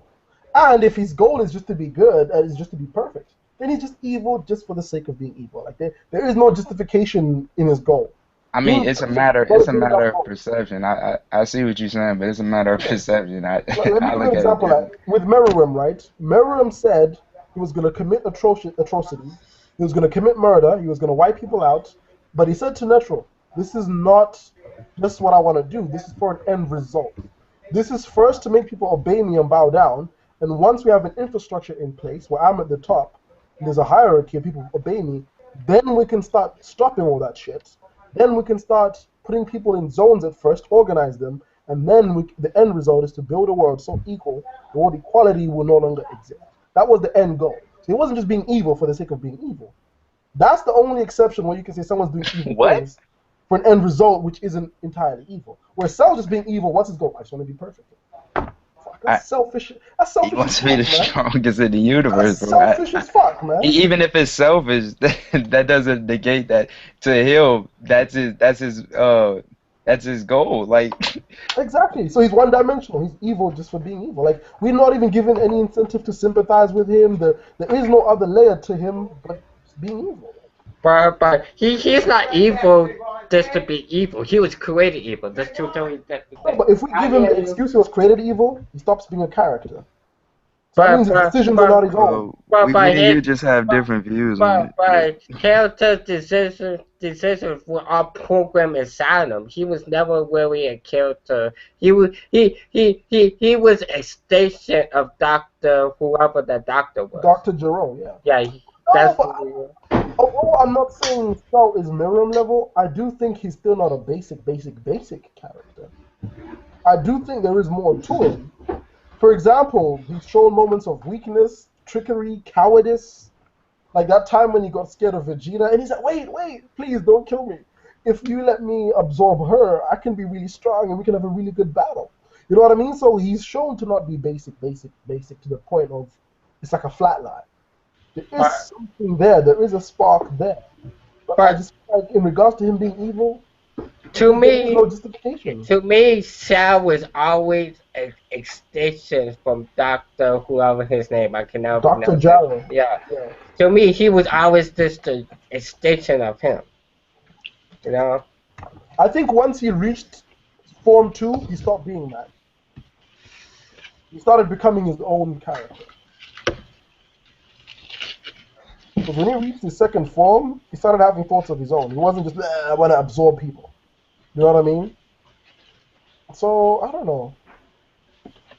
But anyway, let's get back to the whole Naruto thing. Because I don't feel like it's going anywhere good. In the back of my head, it's not going to end well. I think it's going to have a disappointing ending, but I'm not sure. Naruto? Yeah, I have a suspicion in the back of my head that it's going to have a really disappointing ending. Like, I don't know if the last chapter is going to be like a little clap. I don't think it's going to happen like that. Yo, Zed, I'm sending you a link. Kishi can still save this, but I don't know, man. He's digging himself into a bigger and bigger hole week by week. See, this is the problem with Kishi. The problem is Kishi is that he tries to give every character a great backstory to justify the actions, and sometimes his backstory makes things worse. You know what I mean? Like with the whole Obito thing, right? He should have kept him as his whole backstory as a mystery. You know why? Because now everybody's judging him because his backstory. You know what I'm saying? Mm-hmm. I don't think Obito is justified at all. Come on, man. But I don't think no character in Naruto is justified. Because you had a I don't think mine was justified. I don't think I don't think Sasuke was justified. I don't know. Sasuke is justified, Trayvon. If someone comes to your house and kills your whole family, you're not gonna have a problem with them. Sasuke's revenge on the Leaf Village is even justified since, I mean, let's face it, it's the Leaf Village's fault that all of his clan is dead and that his brother's dead too. Okay. But Obito, I think Obito. I want to say the whole Leaf Village. Okay. He wanted to exact his revenge against the whole. In terms of Obito, though, I do think that his revenge is somewhat justified. Because, I mean, the guy's broken. What people think that Obito plan, right? It's all because he wants to bring back Wind. No, but the truth is, the whole reason he's doing this for Wind and Kakashi because he wants to make the world a place that he doesn't have to worry about being attacked. That was his whole philosophy. She wants to live in a place that friends can work together without having to betray one another. That was his whole philosophy.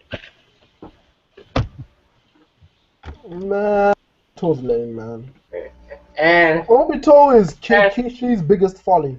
No, he's better than his goal and my goal are the same exact thing. Okay, so here's something that I personally love Obito's character, and here's the reasoning why. A lot of people downplay the fact that Rin was like a huge factor in his choice, but here's the factors that I think it was that made him decide what he needed to do. One, he loved Rin. No matter what other people say, he was too young, blah, blah, blah. His feelings towards Rin were the strongest he's ever felt towards somebody else. And he had a friend who was basically the same thing as Sasuke was to Naruto. And he trusted this person to save her and protect her. And he thought he was dead.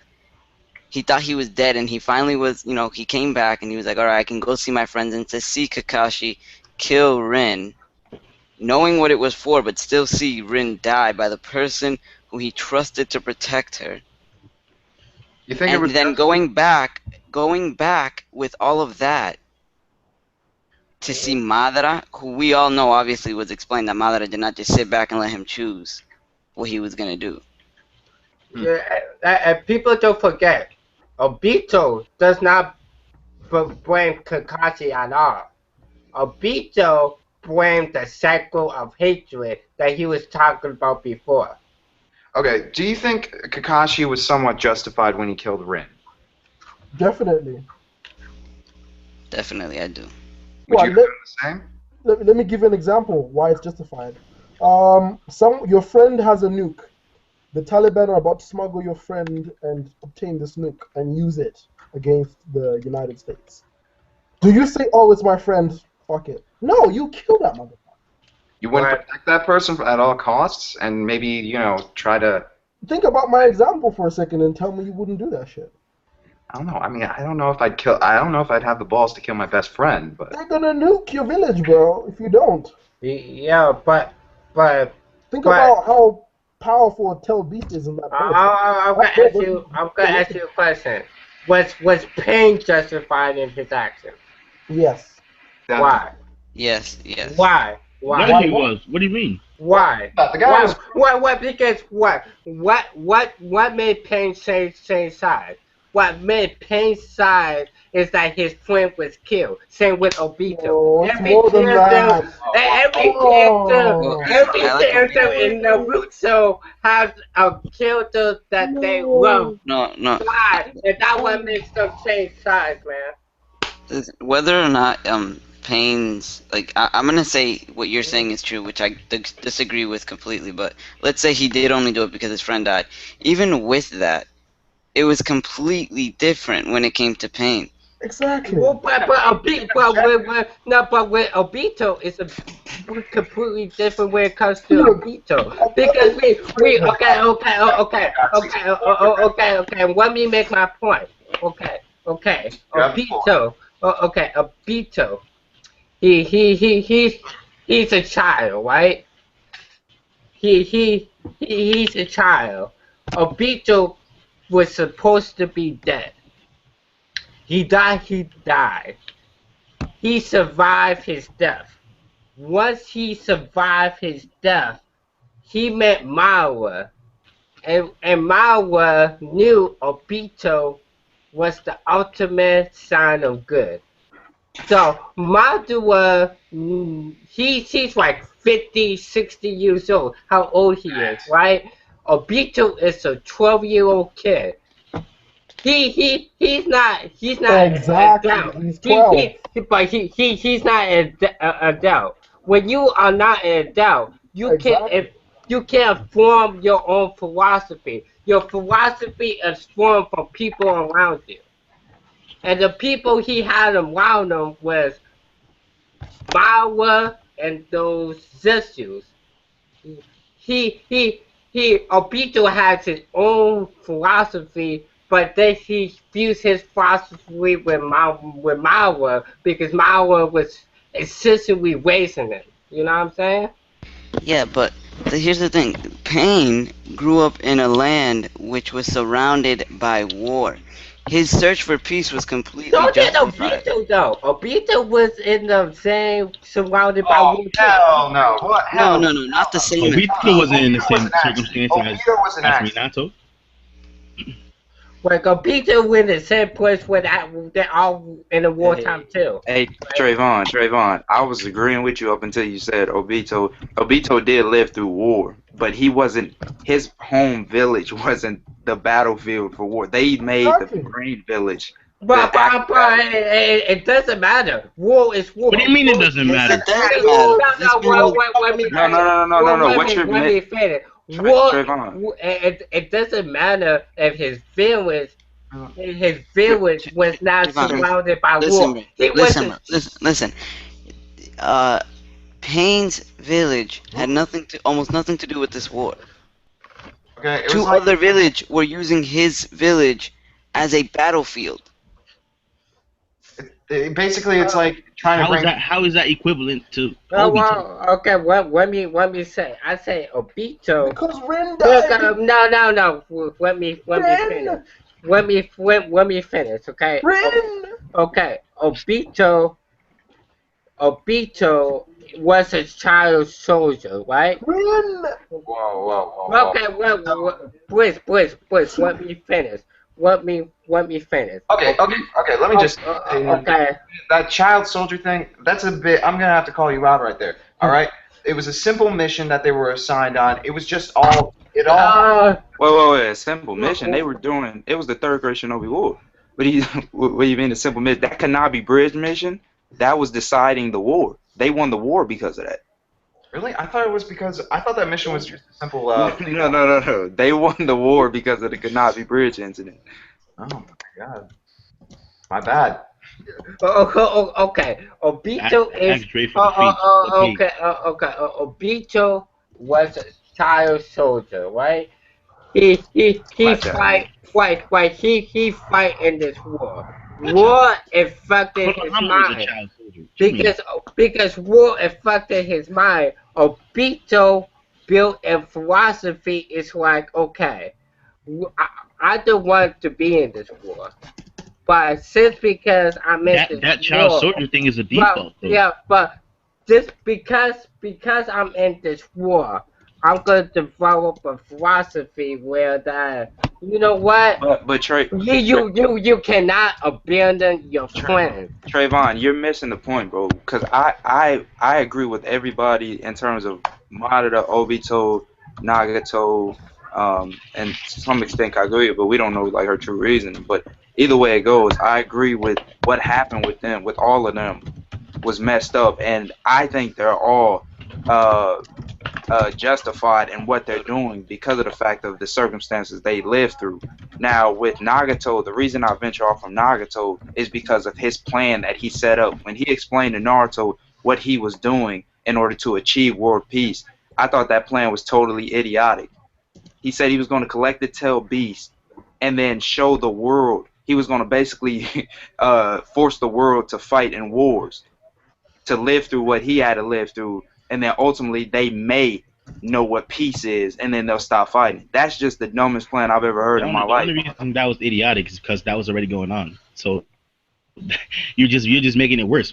That's my thing. Yeah, that's why I venture off from it. Yeah, that's what I'm saying. Like, that was the stupidest plan out of everybody else's.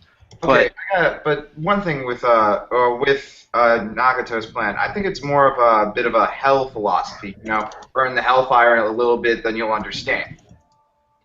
It was more of a you gotta feel what I felt. But he had the concept of what Jiraiya was teaching, saying, you know, the whole hatred will continue. But his thing was, you have, in order for you to understand me, you have to feel what I went through. And that's where I ventured off. I'm going to be back in about 20 minutes. I'm back in about 20 minutes. Okay. You know, check your round, Blitz. Pretty much Nagato was on that an eye for an eye thing. Yeah, that's basically what he was doing. I guess. You know, Kishi really does have a knack for developing great villains, but who do you think develops the best villains? Togashi. I think that's subjective because, you know. Yeah, that's just opinion. Yeah. For example, let's look at Hunter x Hunter. Not all the villains are the same caliber. So your favorite villain might come from Hunter x Hunter, but that doesn't make Togashi all of a sudden, you know, the best at making villains because of that one villain. And the same applies to every series. Yeah. But one thing I wanted to say about the Obito situation, which I heard Blitz. I wish he was still here. I wanted to say why he was still here, but I just hit him up whenever we talk again. Basically, when he keeps saying it's Ren. Yes, we get it. Ren was the trigger. Just like Yahiko was the trigger for Nagato, because before Nagato came up with this whole plan about teaching the world war, it came down. He was fighting just like he was fighting for peace through the Akatsuki with Yahiko and the rest of the group until Yahiko got killed, and that was the trigger that led him down the path he went that we saw during the story. Exactly. That was my point. It was the they all. I've been saying this the whole time. They all had a trigger. Good. even though, see, this is I accept that. I accept that they both had triggers, and like pretty much everyone has a trigger. They have a turning point in which they decide, okay, I'm gonna put this play in full effect.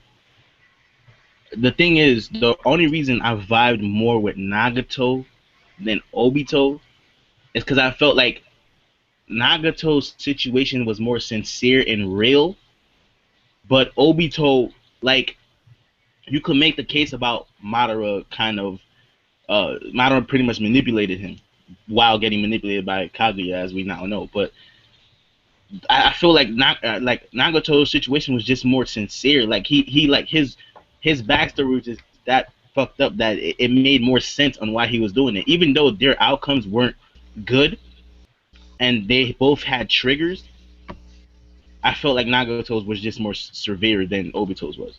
That I agree with, but when it comes to Obito, I think that it just shows like Obito and Nagato were two different people. Like emotionally, like Nagato was more like you could tell Nagato was more like worried and like cautious and things like that when it came to everything. But Obito was more like Naruto, where it was like this is what I feel, this is how I'm gonna be, this is what I think, this is how I am. So like when you're a character like that, any small trigger, or not even small, because Rin dying, like everybody downplays it, but I do think that was huge for him. Something like that can completely change him. And that's what Kishi was trying to explain when it was like Naruto versus Yubi Obito, when it was like if just something had changed, if something had gone differently, I could have ended up like you. You also look at it like this. People say Obito's past wasn't as tragic or something like that. He Yeah, didn't have a family, right? yeah, he grew up without a family. He was basically like Naruto. Let's just put it right there. But I think the reason why Obito people, first off, these people in this so-called community have this pretense like, well, he was tripping off a chick, and in this world today, people always say, man, you don't trip off no female or something like that. So all these cats that make videos, they have that same thing where if they sympathize with it, then they look weak or something like that. But with Obito himself, his character, it was showcased that people say, well, why was he tripping so hard off of her? Did we just forget that the curse of hatred, like the special chakra that's released when the Mangekyo is awakened, that's how it gets awakened. The Sharingan, basically, did we just forget that whole lesson? Like, we can't just ignore that now because you don't agree with him tripping off a girl. You know what I'm saying?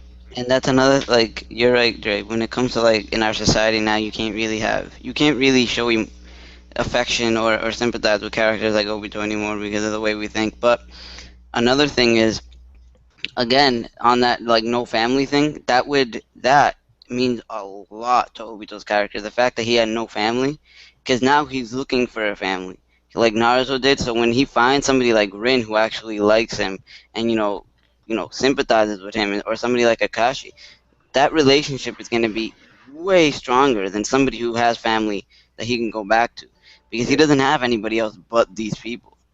Just like Naruto did with Jiraiya. Yeah, and Kakashi, he wanted to kill. and Kakashi and Sasuke. Like, Yeah. what? Yeah, people forget, like, Mawa became Obito's father in a sense, because he lost everybody after that, Yeah. And the only person he could rely on was Mawa. Yeah, because when he's dead, everybody else thinks he's dead. The only person he can quote unquote trust by relying on, I don't say trust, by relying on is Mawa. So that's what he did, because he had no choice in the matter. Like, what would you do if everybody thinks you dead, all your friends are gone, and you only know this one person? You go run to that one person because that's the only person that someone know. Yeah. Does this seem a bit of a... I'm not sure. I've kind of noticed this within the Naruto series. Is it me, or is it that there's no solo villain? Villains always come in pairs.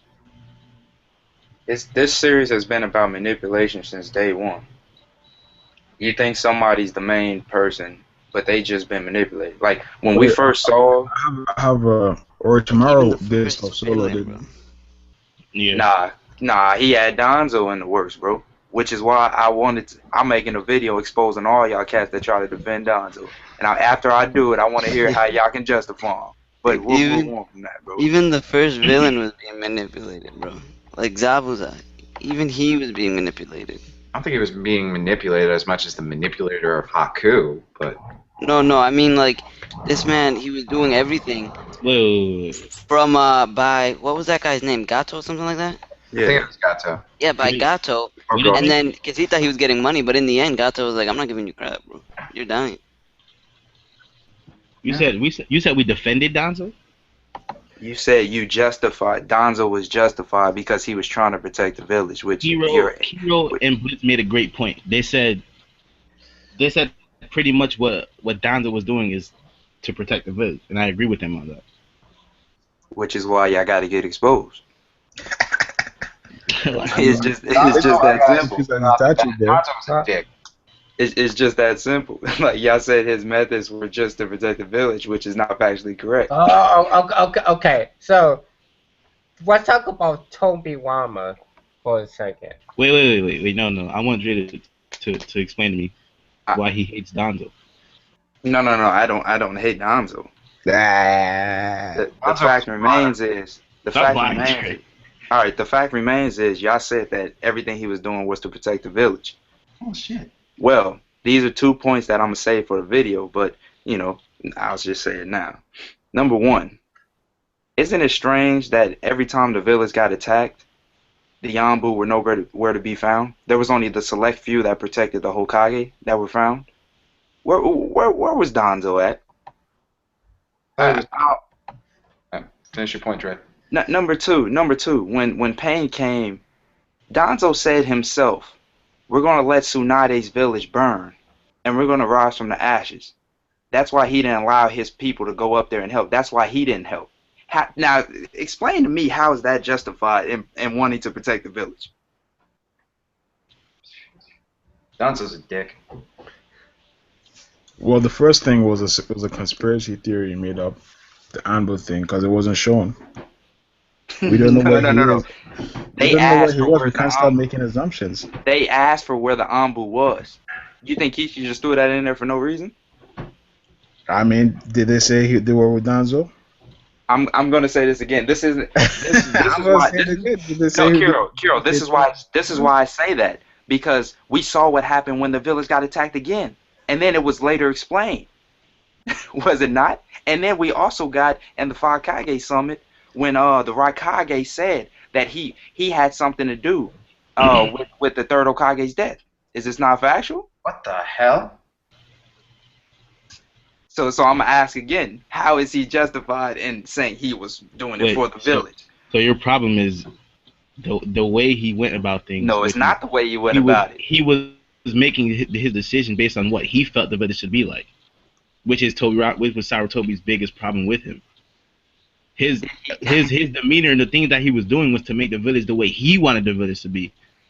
So that's his biggest fault, because of the whole the Anbu thing. Let Tsunade's village burn down and we'll rise from the ashes. All that stuff is to make the village the way he wants it to be, which is what everybody else is doing. They felt when I say everybody, I mean like Obito, Madara, and Kaguya. They feel as though the world isn't sufficient enough, so they have to make it a way that they feel is the right way, which is not the case. This is why we all disagree on that point. So yeah, Donzo, the way he wanted the village to be like, yeah, that's our biggest fault. We don't want him to make the village the way he wanted to be like. We just wanted to say the way it was. So basically, Donzo was gonna destroy the village. Yes, he save wanted the village. Yeah, to save the village. How's that even processed as How logical? destroying the village, saving the village? That's why I'm asking them. That's why I say, how is that logical? How is destroying the village protecting it? I'm not putting two and two together. Well, he basically wanted to be the Hokage to help the Leaf Village out. How do you be Hokage when a village is wiped off the face of the planet? Well, he probably had a plan up his sleeve to prevent the village from being destroyed. All he wanted was Tsunade out of the picture. He said, let Tsunade's village burn. And then he said we're rising from the ashes. So he wants the village to be the way he wants it to be. How can you do that when At the end everybody? of the day, he still wants a village. He's still trying to. He still wants the Leaf Village to exist. It's not like he's. I want to wipe out the Leaf Village and just walk away. You're saying it as if he wants to destroy the Leaf Village the way it is. You can't justify this, bro. He let the village be destroyed so he can rise up. How's that logical? Like, y'all really trying to justify this right now? Ever wonder what Danzo's village would have been like? Once again, I'm gonna say it. He wants the village to be the way he wanted it to be. Whether or not you agree that him destroying the village is logical or not, he still was trying to make his own village. I'm not saying that he's justified. You're justifying it, bro. I'm just telling you what he was trying to do. You're saying as if he wants to destroy the village and walk away. If that's the case, then yeah, you're right. How is he justified? How is he justified for doing that if he's just gonna walk away? Yeah, you're right. Basically, he was willing to do some bad things in order to achieve his goal. True or false? Yes, that's true. And isn't that what happens with Itachi? Didn't he do bad things to achieve his goal? That's two different instances. He chose the village over his family. How is that bad? That's a matter of perception. Or the way. We could say the same thing for Danzo. That's his perception. No. Because he was in cohesion with Orochimaru. Pardon? He was in cohesion with Orochimaru, which is why it was later reiterated at the Hokage summit through the Raikage. Yeah, and he did that to get rid of Sarutobi because he wanted to be Hokage. But instead of picking him, they picked Tsunade, so his plan failed. Alright, bro. I guess we can agree to disagree, but I don't see how y'all really defending this. But alright, bro. No. No, you can't defend him. He's a dick. You can't defend like all he ever did was do dick things to people. Like, how can you justify what he did to Sai? And how can you justify what he did to get all the Sharingans, man? And that same way of thinking is why Unexpected doesn't like. Well, he never said he doesn't like Itachi, but he said he doesn't like Itachi. He doesn't like that aspect of Itachi, and I had to explain it to him, but he still wouldn't understand. It's just your subjective way of thinking. It's not justified. Unexpected said, "How is Itachi justified for slaughtering the Uchiha?" And I kept bringing up points on why he was justified. And he wouldn't understand it. He didn't listen to me. He said, "Well, he had other options. He could have just let the Uchiha do the coup d'état, or he could have just left the village and just let it all happen." And I was like, "What do you mean, let it all happen? That's not the way the character is." Slaughterhouse right there. He had to do what he had to do in order to, quote unquote, achieve his goal or to protect the village. Yeah. Whether you think it's justified or not, that's your way. But like I said to Unexpected, he had to do what he had to do. Oh no, he couldn't do what he had to do. Slaughtering the Uchiha that's not justified. I mean, I can't. Yo. But the reason he did it is there was gonna be a war anyway. So there was supposed to be a civil war that was gonna destroy the village. Thank you. That's why it's different. That's what I tried to tell him. But that's why it's different. That's why Danzo and Itachi's thing was different. Because Danzo had a choice, bro. Itachi, like you said, Itachi, it was either gonna involve the entire world, or they could stop it with the Uchiha, and then everybody lived peacefully without war. That's what his main thing was, to stop war. This dude Danzo just wanted to become the leader, and we don't know what he was trying to shape the world into. Yeah, wiping the whole wiping the whole village. I don't know, bro. Blitz brought up a point, but I want him here to defend himself because I know what he was trying to say, but I didn't necessarily fully agree with him. But he was basically saying, well, there's Danzo in our government today, and people accept that because they're trying to protect our country. But when Blitz come back, he'll defend himself on that point. Wait, Danzo in our government today? They talk Yeah. about I think it's basically what we were saying earlier on, getting your hands dirty to achieve your goal. Now, I'm not agreeing with like, Danzo's like way of thinking and shit. I'm just saying, what his like his logic is, is pretty decent. Like he wanted something and he did what he had to do to get that shit. So wouldn't that go back to the being evil just to be evil? Oh God, not Well, this. he wasn't really evil though. Alright. I mean, he wanted to protect the village. How's protecting the village evil? Wait. See, just what you said. See, that's why it doesn't make sense. How is destroying the village protected? You know what? Wait, he wasn't Wait, thinking wait, of, wait. he was just thinking of getting rid of Sonata. He physically tried to destroy it. Yeah. They said the village was about to be destroyed. One of his Ambu people came down there and said, "Should we go help them?" He said, "Let the village burn, bro." I'm not understanding how is that like. He said I they guess said that's what Kishi to explain, like his whole rise from the ashes thing.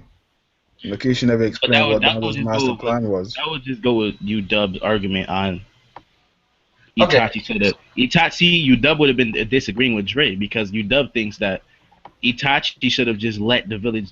Itachi should have just let Save back and let the Uchiha and the village go at it at war. That's UW's way of thinking. I'm not trying to justify either side. I'm just presenting you their story. Basically, I'm trying to just play the middle ground. Yeah, Danzo allowed the village to get destroyed, but what was his reasoning? What was his personal gain from it? He was trying to make a better village, quote unquote. His way of thinking a better village was. well, Hitler tried to make Germany better. I mean, does that mean he was a good guy? Exactly. Like. Sometimes, Wait. When did I say Danzo was a good guy? Like sometimes Hitler likes puppies. sometimes me overrides the results, man. You know what I It mean? means don't justify the ends. Yeah, I never said Danzo was a good guy. I was just trying to say what he was trying to achieve. Well, I mean, Yo, Blitz. Explain to them your part when you said there's Danzos in our government. Look, here's the thing. It's people like Danzo that keep us safe. Do you think if people like Hiruzen were running the FBI and the CIA that you wouldn't have 9/11s every other week? I mean, what do you think they did to find Bin Laden? You think they asked people by giving them flowers and hugs? okay. No, they tortured motherfuckers. They waterboarded motherfuckers. Probably threatened a few families. Probably did some shit which we'll never find out about. But I mean, they even spied. But torture So, does not work. That's one of the reasons. But that's one of the reasons I like Danzo, because when I see Danzo, I see him as a realistic character. I mean, in a realistic world, it's not flowers and hugs that keep the world running. You need people like Danzo in charge, doing shit, getting intel, scaring motherfuckers to shit. You know. So You let need them. me ask you this, Blitz. Let me ask you this simple question. Because Danzo said himself he was going to let the village burn. Okay. Let's just use the U.S. for example. If our world leader said, you know what, I didn't like how this was going. If a world leader said they didn't like how Obama was doing things, let's just say Mitt Romney, he was just like, you know what, and he was in charge of special defenses and things like that, and he was just like, you know what, I don't like how this is going. I want to be the leader. So and we was getting attacked. The U.S. was getting attacked, and he sat back and was like, you know what, let the U.S. be destroyed. You know what I'm saying? We'll just come out and we'll make the village. We'll make the U.S. in our vision. You wouldn't have a problem with that? You really find that justified? No. I never said he was a good guy in that regard. I'm not. Over the top. Wait. When did I say you said he didn't think he was a good guy? No, I don't think Danzo's a villain in the true sense of what a villain should be. I think he's just a realistic depiction of some of the people that do things to protect their village/countries. I mean, that's just a realistic portrayal. Wait. How? This is where we're missing each other. How in the world is letting the U.S. be destroyed protecting? Like what? Okay. Look at it this way. Let's say Konohamaru was the Hokage, and Danzo was under him, and Danzo had no no easy way of getting rid of Konohamaru. He then saw, okay, the village under attack. I'll let Konohamaru deal with this, and while he's dealing with all these problems from the village being attacked, I'll use that as a way of supporting him. That's basically what he was thinking with Tsunade, that with the village being destroyed or whatever, some way or some form he would like get an opportunity to become the Hokage. With no villages? This way of, it's just this is a subjective topic. It's all depending on how you feel about the situation, because whether or not what the person's goal was, everyone's goal could be different. Everyone can sit back and say, all right, let them get slaughtered, but their goal is going to be different outcome. Like what Danzo was doing, I guess if you think about it, yeah, he was bad. I never said he was a good guy. He was bad for what he was doing. But this is, like Blitz said, this is presented in everything. This is presented in real life. Because people bring this argument up every time. People bring this argument up. They go like, yo, Ed, so if God is so just, why did he just sit back and let the world get flooded? Why did he let everybody die if he's so just? I mean, it's all on your perspective. Because obviously it's explained in the Bible why he did that. So it's depending on what the person's end game is. Yo, Ed, are you up to date with like Game of Thrones? Yeah. So let's say hypothetically, right? This is just hypothetical. Let's say somebody had a plan to get rid of Joffrey, and you were under Joffrey, and you let that plan slide so that because you didn't think Joffrey was a good ruler. I mean, you let this guy die when you could have intercepted, which is like a bad thing. But at the same time, you know, you have your reasoning. Yeah, I just think it's all subjective. It's all depending on how you feel about the situation. Regardless of how you feel, it depends on what the person's end game is. If someone is letting people die for a specific reason, yeah, I'm not saying Danzo is a good guy for it. What is he trying to achieve after? He's trying to make the village quote unquote better in his quote unquote vision or mind. I think y'all missing the fact that. But the end result does not justify the means. No. That's not. Wait. Just because Danzo. There was no end result, so we can't. If you go by that logic, then we can't bash Danzo because there was no end result. Just because Danzo wanted to build a new villain. That's why. That means that he could destroy the village to do so. That wasn't where I was going with it. I'm gonna play devil's advocate then. So what was Danzo's end game? We didn't see it. So how can we bash him for it if we don't know what he was trying to do? But he said what he was going to do though. If Danzo did make the village a better place, then we would have been like, all right, so we can see why he did the thing he did. If I'm playing devil's advocate, God let the world get flooded, right? And what was the end game? He wiped the world clean of the sin, and he let Noah live and brought back a new world, quote unquote, that's better and is a better version of its old self. So now I could sit back and analyze and say, okay, it makes sense. Now I know why he did what he did. But we never saw the end game of what Danzo was trying to achieve. So it doesn't matter what the end game was, though. All right, say no more. Then based on your logic, then people can say that God is not a quote unquote good person. Then people have. It's a debate. He's not. That does make. I mean, Ed, your logic really does make sense. I can't find any holes in it. You can't argue it. It's all subjective. You can't argue that. Yes, okay. Because Hitler, right? Hitler wanted to make Germany the best country it can be. So he did what he did to make Germany the best country that he can be. And it actually, That's what Hitler was trying to do. That's like his reasons, man. That's his. He was trying to make Germany a better place. Are you sure? Go back in the history book and check it out. That's the rudimentary simplification of it. Obviously, there's a lot more than that, but that's the rudimentary. He was trying to make a superior race. He was trying to make a superior race. If you didn't have yellow hair, if you didn't have blonde hair, if you didn't have blonde hair and blue eyes, you're insufficient. But Ed, 1 second. No. Wait, let me finish. If you didn't have blonde hair and blue eyes, you weren't sufficient enough. So by justifying that, was slavery justified? Since you have dark skin, you're not sufficient enough. I don't go by that logic. Get out of here. That was my point, though. That was my point. Maybe he said we want blonde hair and blue-eyed people to rule the planet because we are superior, and because we are superior, we will make the world a better place by having more superior people living. Yeah, But what makes what he says the rule though? But Who put Hitler on top? What makes what he says the rules? Might makes right. Right. No. What, for example, when America bombed puts any human Afghanistan- being above all the other human No, beings? let me explain that. to you. For example- Nobody. That's the one point. second, one second, Trayvon. When Taliban does 9/11, it is disgusting. It is hideous. When Americans bomb Afghanistan, yeah, it's alright. Cool. They That's only what I'm Afghans. saying. It's a subjective view. They get 9/11 every day. Yo, check this out. Check this out. Drone Let's strikes all the time.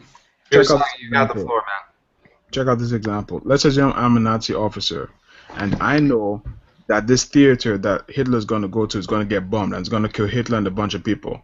I do nothing because I want Hitler out of the picture. Does that make me a bad person? Because I'm basically doing what Danzo did. Well, the worst people on earth are those who just stand by and do nothing. For all it takes for good men to succeed is for all it takes for evil to succeed is for good men to do nothing. Look, I'm not saying Danzo was a good character. He's a bad character. I don't think he's a villain That's though. what I I'm don't saying. think he's a villain. He's very realistic to the kind of people who run our intelligence agencies. I think his ambitions were good. I think his ambitions were good, which is World War protect the II. village and all that. Pearl Harbor, you know they let that happen? They had intel that it was going to happen and they could have prevented it, but they did. An excuse to get in the war. And that was the spark that they needed to get people back on the war, because they're in the middle of a Great Depression. And it was only thanks to the war. Well, yes, they knew Without that the war, America would be in the Great Depression. They were fucked economically. But Well, through I the don't know war- much about like history, so I can't like comment on the Pearl Harbor thing. But like No, but the Great in Depression- 9/11, there was like that's a similar case. You know, there was all this CIA, FBI shit Yeah, about. I think they let that happen, and here's why. They could see the recession coming. And here's the thing about Afghanistan. It is a breadbasket for oil. Like, they needed any excuse to go there. Like, seriously, we need this money. We're about to go into a recession. They saw this shit coming. And they said, what we could do is let our military take a seat back, let this happen, and when it happens, we're going to have so many people. Do you think they'd have had the influx of recruits if there wasn't a 9/11? No. It's like with Vietnam. They learned from Vietnam. They didn't have a 9/11 or a right strike fire or a false flag for Vietnam. So what ended up losing the Vietnam War wasn't that they got outgunned. It was the public. The public was like, what excuse do we have to kill these rice farmers because you want to free them from communism? It's their country, and we're killing them to free them. What?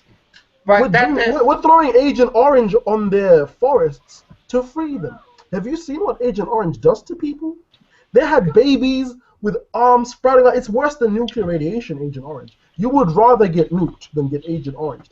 There's people with deformities even now in those areas that got hit by Agent Orange. Oh yeah, Agent that Orange, was messed up. uranium has a shorter half-life than Agent Orange. Like, there's people fucked up. Like, just Google Agent Orange victims and look at what it does to human flesh. It's like it's nasty. Like And this is what the government did to free them. Martinez calling. Okay, this is what I mean when I say Danzo is a realistic depiction of the people that make this world turn. I mean, look at Israel, for example. Oh, don't get me started on that. The double standard we have. Okay, well, the double standard we have with that, it makes me think of someone like Payne.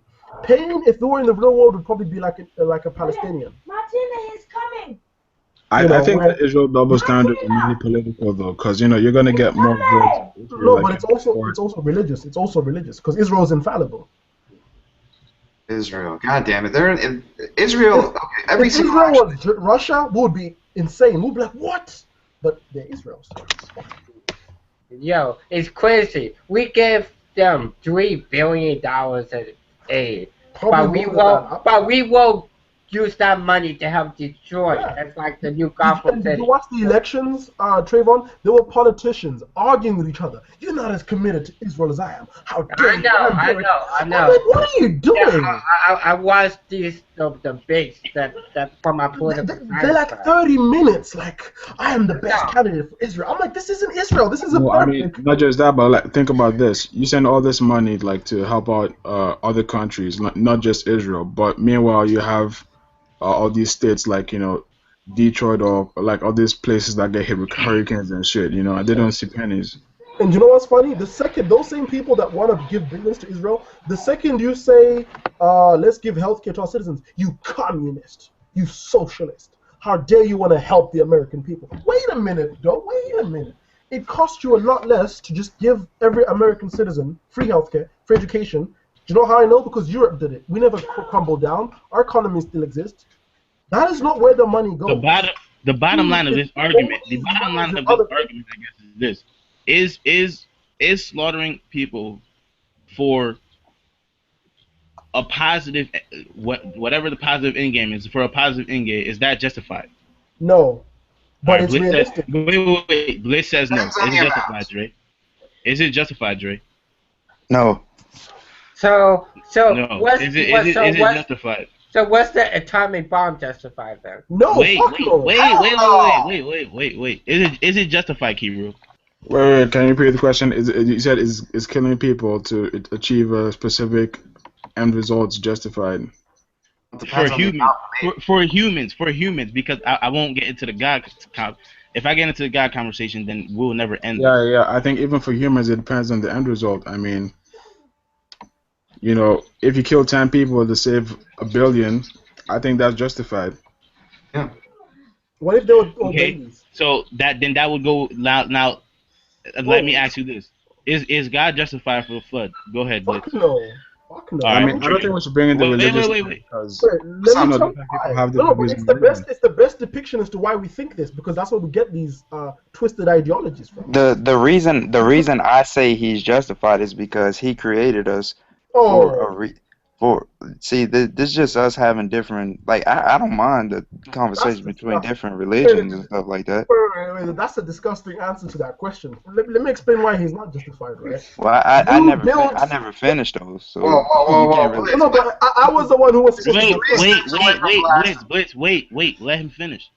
No, but I was supposed to go first, remember? Wait, let him finish. Let him finish his argument first, then ask him a question. Go ahead. My thing was this: in terms of my religion, he created us, and we basically went against what we were created for. We were made in the image of him, and the minute we turned against him, we started doing acts against him.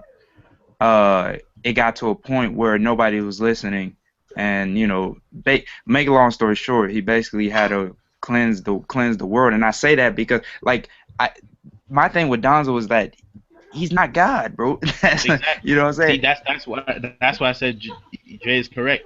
Oh, I can't wait to rebuttal this.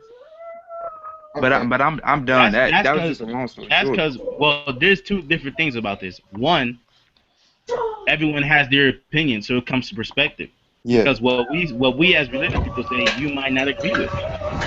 And two, who is that? Can I make a comment? Sure. Yeah, I think even regarding humans, it depends on the end result. Like I said, you know, killing 2 people to save 1 billion people, I think that's justified. So, when we filed Japan, the second thing is for a person who believes in God. For a person who believes in God, why do we hold him to the standards of human beings? Oh God! Oh, this is getting worse. Yo, Blitz, put your volume down a little bit. Yo, Carl, you're making noise. My little brother is playing. Okay, is it my turn? Blitz. Okay. Okay, let me just mold some chakra, because I'm gonna need my Jinchuki for this one. Okay, first of all, that's just disgusting. Like, to think that you accept that logic that you should have a creator who creates you broken. Like, let's just start from the beginning, right? If Adam and Eve They had no knowledge. They were like, what, a day old or whatever? One came from a rib. I'm not going to mention Lilith because she's been taken out of the mythology. Time out. Before I need to build up. Wait. I want to make something. I want to say something before we start this conversation. Blitz, have you read the Bible? I used to be a fundamentalist Christian. I used to knock on people's doors and shit. All right, because I hate when people make arguments and they haven't read it. Oh, don't worry. You let me finish my point. Hence why my point is starting in Genesis. Here's the thing. These people are created. They have no knowledge, hence the tree was of what? Knowledge. That's the great sin, right? Knowledge. And then you create the tree, you put it there, and you say, don't touch that tree. When you could have just not made the tree. You make Lucifer, knowing since you're omnipotent can see the future, at least I think you can, you see this being is going to cause so much shit, yet you still create it. And you give him all this power. you let him run around and run amok. Let him get into the garden. Let next to your newly made being who has no knowledge, this being obviously outsmarts him by a mile away, right? This was the being that you made second only to yourself. And then you have this man just standing there. He has no wits. Then you have Eve, even worse. She's just a fucking rib. She's just an assistant. And then you expect her to be at fault when she's outsmarted and tricked for only obeying the orders or the manipulations of a being higher than her mentally and intellectually. She wasn't manipulated. Not only that, but you let the dude sneak in, unless you're not omnipotent. That means you watched him sneak in. You could have just destroyed him. Yet you let him live, and he corrupts your new being, and then you blame the being. Let me give you an example of this, right? You have a baby in your house. A crackhead walks in with a heroin needle. You watch him. Stick your needle with your baby with that needle. You watch the whole thing go down. You watch him call your other child. Stick him with a heroin needle. Now both your children have AIDS. You go to those children. You disgust me. You're both sick and twisted. Wait a minute. Okay, can I? Let me just finish. I'm gonna get to the meat of this. Then you blame them. Wait. That's a bad argument. It would only make more sense if you said. It would only make more sense if you said you told the kids not to open the door for strangers. Even worse. Then a stranger walks in. They didn't open the door. That's another place where you're wrong. They didn't open the door. You let the stranger. They weren't supposed to eat the fruit. And then you told them don't touch that heroin needle. They weren't supposed to eat the fruit. And then these are children. This guy. Let's just say this guy's a PhD in psychology. And he's manipulating the fuck out of these 2-year-old toddlers. They weren't supposed to eat the fruit, Blitz. But you're missing the point. They weren't going to if he wasn't there. He convinced them. He talked them into it. Are you telling me Are you telling me they were supposed to outsmart Lucifer? Is that what you're telling me? Blitz, your argument. Why didn't he intervene? Why didn't he intervene? They had no knowledge because they were born with no knowledge. Blitz, hey, can I say something to that real quick? Yeah, go on. Blitz, the argument that you just presented is not the same as what happened because you just said if a crackhead came in and poked them with a needle, they still had a choice. The baby didn't have a choice. They had a choice. Didn't. What do you mean they didn't? They had no knowledge, man. You see, here's where... Did God not tell them not to eat from the fruit? Not eat the fruit? What do you mean they had no knowledge? If he spoke to them, they had some type of knowledge. Was off knowledge. They didn't even know what nakedness was or anything. They knew nothing of good and evil. Your argument is debunked. No. The tree of knowledge, the knowledge that they're talking about isn't what you're trying to say. No, it's not. The tree was off. It's not like the knowledge that they're talking about isn't like 2. They're not talking about 2 + 2 = 4. That's not the knowledge that they're talking about. Let me say something. So, Joy, I'm gonna ask you a real question. No, hold on, Trayvon. Hold on. Wait, Trayvon. Okay. Yeah. So Blitz, what could the babies have done against the thug with the heroin needle? Exactly my point. No. That's different because you can ignore the temptation. Dude, who do you think they were talking to? Wait a minute. Who do you think they were talking to? Doesn't matter. The person who do you think they were talking to before that? They were talking to God before that. So evil incarnate. He was above God? No, he was second only to him. He created him perfect. He was his most prized angel. Wait. Don't you know your own mythology? Didn't he go against God? Yes, but he made him second only to himself. Don't you see? You guys don't even know your own mythology. You think he was just some fodder class angel? Is that what you think? What? He wasn't just some random fodder class angel. There are systems to this. The allegiance, the archangels, etc. There's rank. Who said he was some? What? No, Who but said that's he what was I'm a saying. fallen angel? So what did these people have? Like, how could they possibly defend themselves against such? But wait, you said it yourself, Blitz. He was second to God, so it doesn't Yeah. matter. God told them something, But and where they was told, he? Look, they told here's the my person who point. was second to him. But were they second? Was Adam and Eve second to God? No, they weren't.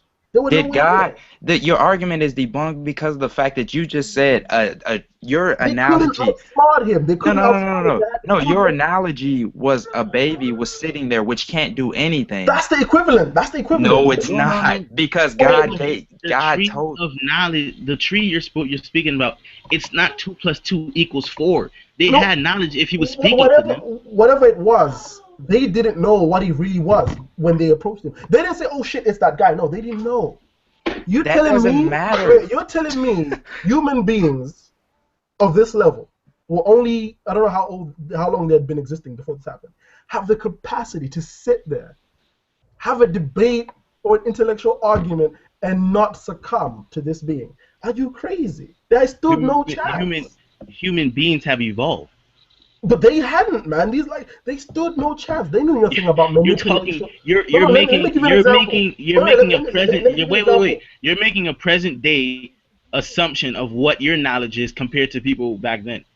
Wait a minute. You need to have enough knowledge to understand that they're being manipulated. Before slavery, can you hypothetically think about slavery? Listen, I think you're trying to change the subject to something else. No. I'm trying to. Your You're argument is, my well, question. they weren't smart enough. So looking back, well, they weren't smart enough, so they couldn't. It's not even just smart enough. The being they're talking about, which is why I said, do you think this is some random fodder class angel? So what kind of knowledge do you think those beings have in comparison to us? Even today. Kiro already said he already summed it stood up no beautifully. chance. Kiro already stood summed no it up chance. beautifully. No, Blitz. Kiro already summed it up beautifully. The man above. You said he was second in command, right? The man above him told them not to eat from the fruit. Exactly. What are we talking about here? But that's the thing. Instead of all that, first of all, why create the fruit? And second of all, why let him in next to your creation? Why sit there and take a back seat and then blame them? Like, just vaporize this nigga. Why questions will make your brain why didn't we just vaporize this nigga? Wait, Blitz, I gotta ask, man, are you an atheist? I am. Yeah. Of course he is. Yeah, okay.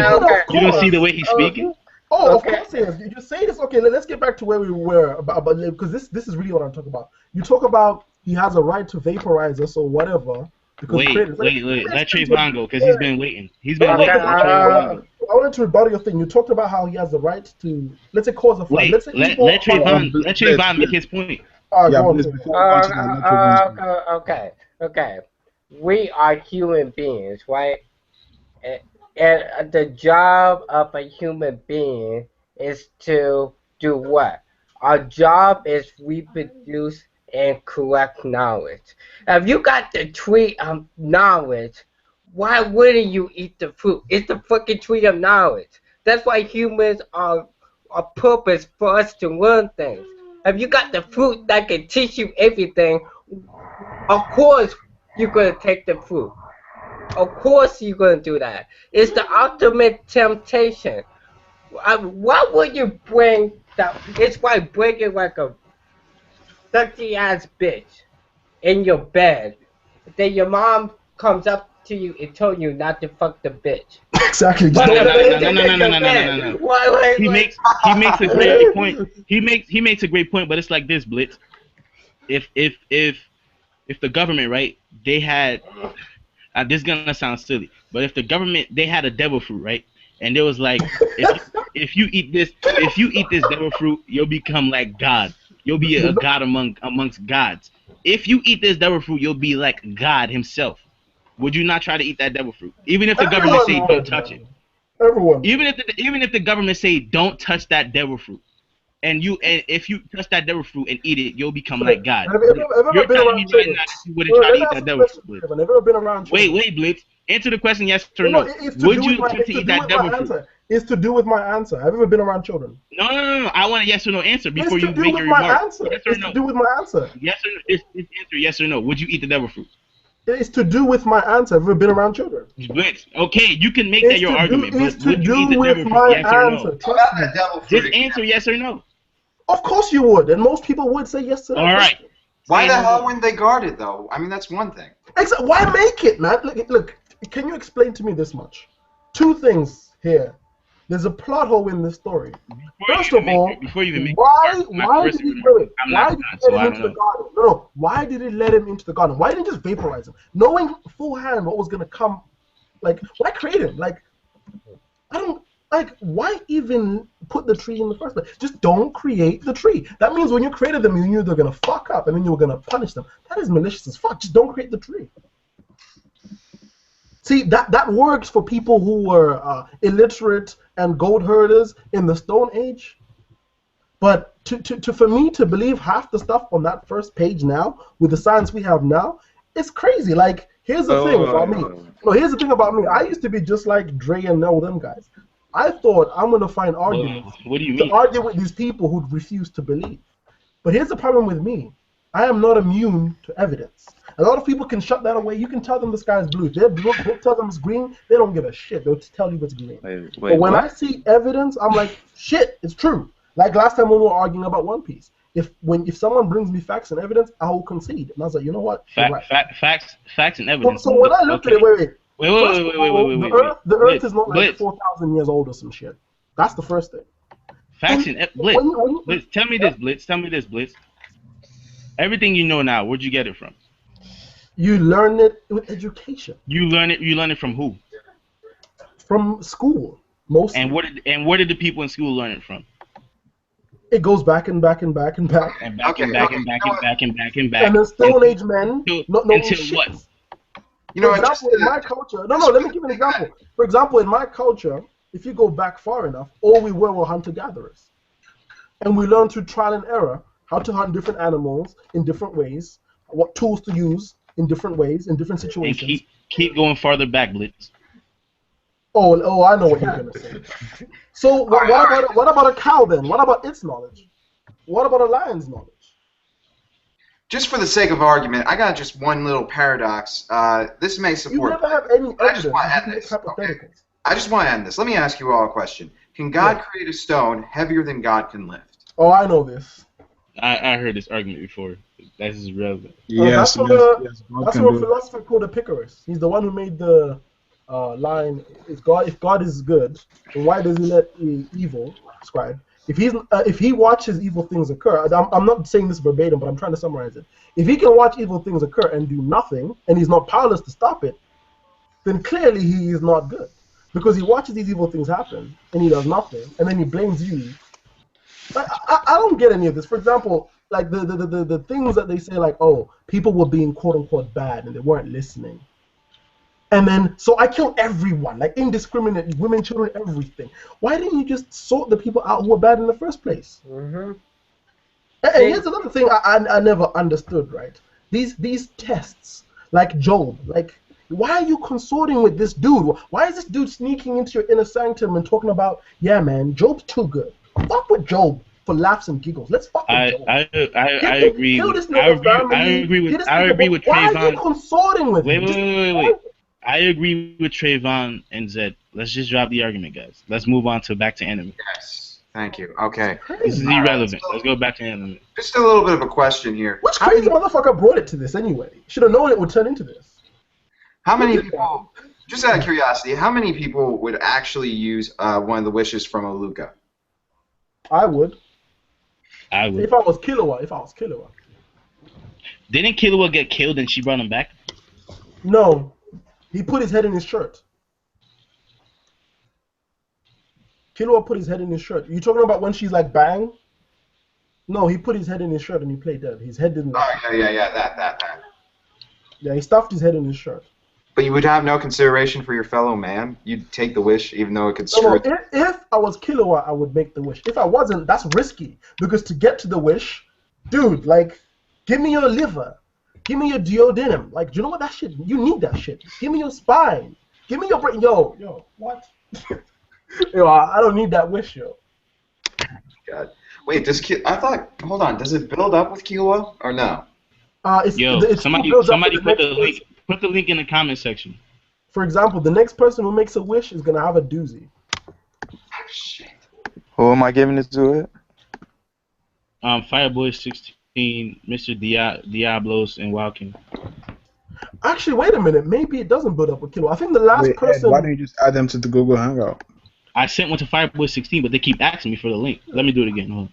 I think the last person to I get got picked for a wish, like a proper one, was that old Granny Butler, the one whose fingernail, when she's like, "Give me your fingernail," and then she dispersed. Like, I don't know what the other requests were gonna be, but that shit was getting a bit hectic. She's asking for a fingernail. What's next? Your shoulder? Your arm? Oh, that's Your good. wrist? That sounds painful as hell, man. What about your spine, bro? Like, what I want to know is, how does she extract it?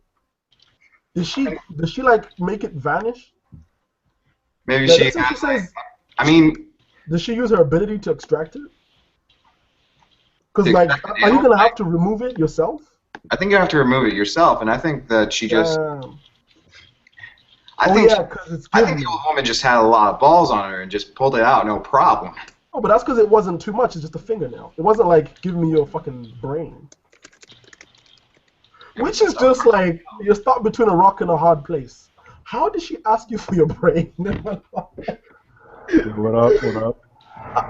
What? Hey, Mr. Diablo, nice to meet you. Hey, what's up, man? Nice to meet you too. Imagine being the poor bastard. Oh, are you Oliver from Jerem? Yeah, yeah. What's up, bro? Like, imagine being the poor bastard, right? You gave her the liver, you gave her the duodenum, you gave her the spine, and you think, fuck, I'm one wish away. You're probably gonna wish yourself to be like immortal or something anyway. But then, give me your brain. You're like, fuck. Wait, what was the question? If we would ask for what? No, Aluka's wishes. A Luca? Yeah. Hell no. If you're not Killua though, because if you're Killua, obviously everyone. Oh yeah. You kill her. If you're not Killua, and you don't know what questions you're gonna be asked, you don't know. Nah. Because the scary thing about a Luca is, if you're not Killua, it's a scary situation because you don't know what she's gonna ask of you. You have no fucking idea. Cause what was that thing? Then some chick asked for like $1 million and. Yeah. Oh no, then hell no. Not just her whole family, but relatives she didn't even know she had. She had a sibling who was separated at birth. I don't know if they skipped this in the anime, but it was in the manga, where she had a sibling who she was separated with at birth, and he died, and she didn't even know she had him. Hey, Dre, would you use the Luca's wishes? What's up? Would you use Aluka's wishes? If you were not Killua and they were free? No. You wouldn't take the risk. No, I wouldn't use it because I don't feel like for me to gain something. That's the problem with the world to begin with. Yo, It's my call. Stop. That's the problem with today though. People don't care about others. As long as they good, the others can really they can be poor for all they care. I wouldn't do that to somebody else. Like that's human nature, man. So is everybody caught up with the manga? Yeah. I'm caught up with Hunter x Hunter. Yeah. I Carl, I don't tell you mean not to make noise and turn the TV on. Come on. Who do you think's the mole? The mole? The cow guy. You know, there's like a mole amongst the. There's Oh mole yeah, amongst yeah, the yeah. Zodiac. It's the cow guy. Cow guy? Didn't you see the way he looked? As soon as thing said, he's like, oh. Because thing said, I think there's a mole. And he had like a shock, and he's like, what? And I'm like, why are they zooming in on him, and why has he got such a weird response? Like, what? It's obvious. Obviously, people are going to do some sort of sneaky shit like that. He just had a weird response. Yeah, I'm just a little confused because, I mean, I've read the whole... I'm up to date. It's just I am kind of confused on the aspect of this arc. I was hoping somebody could shine some light on me. Why the hell do they hate Beyond's idea of venturing off the new world? Haven't you been reading, bro? It's because, the calamities. They're afraid that he's going to bring one back to the human world, and it might cause destruction. Yo, I was confused by that. Yo, listen, Byron, yo. That shit was crazy when I saw him. That dude has a sphere for a head, man. Fuck exactly. That. Excuse me? And those creatures that suck you through a straw, what about those, yo? Oh, the Papu? You think that's what yeah. And Zobe disease, yo. Yo, fuck that. That was the one thing about Brown that confused. They say he was like a plant, but then like he has a humanoid body and a spearhead. I don't get how he's a plant. Maybe we'll see when we get to know more about him. Yeah. He could be a plant, I don't know. I got a question. Yo. Who is this CM Punk dude? I don't know, man. That's Drake. I think it's Ali because when he told me he's gonna make a profile called CM Punk, 3 seconds later CM Punk adds me, but then 5 minutes later he's asking me who's CM Punk. I'm like, wait a minute, what? So I don't know. See, like that's a worse word. Like you know, like they were having a little beef on Facebook. I'm like, block him. Yeah, I think Ali is trying to punk somebody else right now. He's trying to catfish. Ali want to do a catfish for CM Punk with a girl. This dude is like, I will expose this. I got a question. I look forward to that. Wait, Fireball, why don't they expose him now? What's the problem? No. It had no. Live is No. not a good time. Now it's not a good time. Live is not a good time. I had a death threat on my channel because in one of my live streams I was saying. Wow, you fired him, bro? One dude How the hell did you get a death threat? Here's what the guy Wow, said. just exposed himself. No, one dude is like, God, No, bro, I ain't fire I was saying all this shit. I was like, God damn. I search your fire hand and I find this picture, bro. I was like, yeah. Wait. I asked him outside, John, bro. I was doing this last night. But I got a question. Funny picture, bro. Is Bean Zodiac level? I mean, guessing that he actually in the Zodiac. I mean, He's just an assistant, man.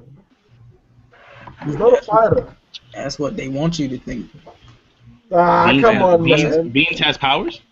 Nah, he's a bean. I'm just saying. This man has been around some of the strongest characters so far, bro. This man gotta know something. He's not on the field. Hey, Bean's father, bro. Northside in his prime, bro. Y'all niggas are crazy. Y'all still hanging around Goku and Yamcha's a bitch nigga. Hey, bro, it's Northside in his prime. Huh? What do you guys think about Pariston from Hunter x Hunter? Honestly, he's powerful. He's interesting. Like people say they like him, I don't like him though. He's he just talks too much. He could have what? Anyways, I have mixed feelings about Preston. He could either be super hacks or just fodder. Like it could go either way right now. I don't think anyone knows. I don't think anyone to me, he's either gonna be hacks or fodder. Oh yeah, not fodder. He's been getting too much hype. Wait, didn't Ging say something like he can beat him by like flexing his muscles or something like that? Physically, yes. Yeah. Physically, getting stronger. Is different. Why would Pariston's little gang just follow him if Jin can beat the crap out of him? That's what I don't get. Manipulation. Huh. I wouldn't put Pariston above taking your family hostage or some shit. Yeah, he. What was actually he said? He likes when people hate him. Yeah, and he likes to destroy them after they hate him. Yeah. But he's never hated someone personally. Yeah. Wow, you just got pictures of me, bro? And Gang said that something like he wouldn't like beat him up or like stomp on him or something because he would enjoy it. For some reason he did say that. I think this would be a bit of a good matchup. Pariston versus Kurapika. Nah, we don't know Parsons' power, so we can't really say that yet. Yeah, it's just appearance-wise, yeah, but outside of appearance, nothing really. But when you think about it, both are very intelligent, and both almost are like kind of mafioso. Bro, now I'm saying it's just an appearance thing. We don't know Parsons' powers yet, so almost every character in Hunter x Hunter is intelligent, bro. Like, be real. Yeah, that is true. Like now that like we're getting to know Ging, like I'm starting to think that like Gon is gonna be insanely smart. I don't know. Bro, I don't know about that. Gon has to remain a dumbass. I mean, look at Minato. Look at Minato. But think about it, like respectively though, like Minato is a genius, but Naruto's stupid when it comes to like regular life things. But like when it comes to fighting, this man is smart. Even then, that's a different manga. We shouldn't compare it to Gashi. Yeah, but, and then look at Gon though. Look at Gon. Gon has feats of smartness too. For example, when they jumped into the castle, when they finally got into the palace, and everybody stopped, and Gon was the first one to notice, and he kept running toward Yubi. I don't know, man. Naruto always. He has like a fighting sense, but like. That's what I'm saying. Yeah, but that's more like animal instinct right there. It's not like every character smart. in Hunter except going, bro. Like, look at it, bro. It's so good. Lumi, Zeno, everybody's smart. Bro, Crollo, when Kilowog. King first came out, I thought this man was stupid too, bro. But Even the Diamonds, bro. Welfin, every one of them Yo, smart, bro. I Like, got a question. they ain't no dumb characters. Well, I have two questions actually. The first question, number one, what happened to Gun's fishing rod? So what? Fishing rod. The fishing rod that was supposed to be coming back Yeah, I to know what happened to that, bro. I thought that was gonna be like part of his ability. It's gone like hand signs in Naruto.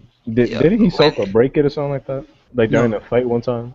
No, I thought because I remember Gon said like he I forgot who he was talking to, but he was like, yeah, I'm not. Oh yeah, when he was fighting the ninja, wasn't it? They were like, aren't you gonna use your fishing rod? And he was like, no, this is something I gotta do on my own with my own power. Bro, I'm telling you, bro, that fishing rod gotta be hacked, bro. No, it's OP. When they were talking about Nen abilities, I legit thought he was gonna use the fishing rod An enhancer, bro? for his yeah exactly. I thought he was gonna use the fishing rod, like enhance the fishing rod somehow. Listen, But no. That man gonna be on some Sabo stuff, bro. Yo, that fishing rod is a planet buster, yo. Yo, y'all making that fishing rod sound like Thanos' reality goblet or something like This that. man took the continents with Now that. that Gon is reset, right, he can go back to like using the fishing rod because he no longer has all these powers that he, you know. Ah, fuck the fishing rod, man. Oh yeah, I forgot.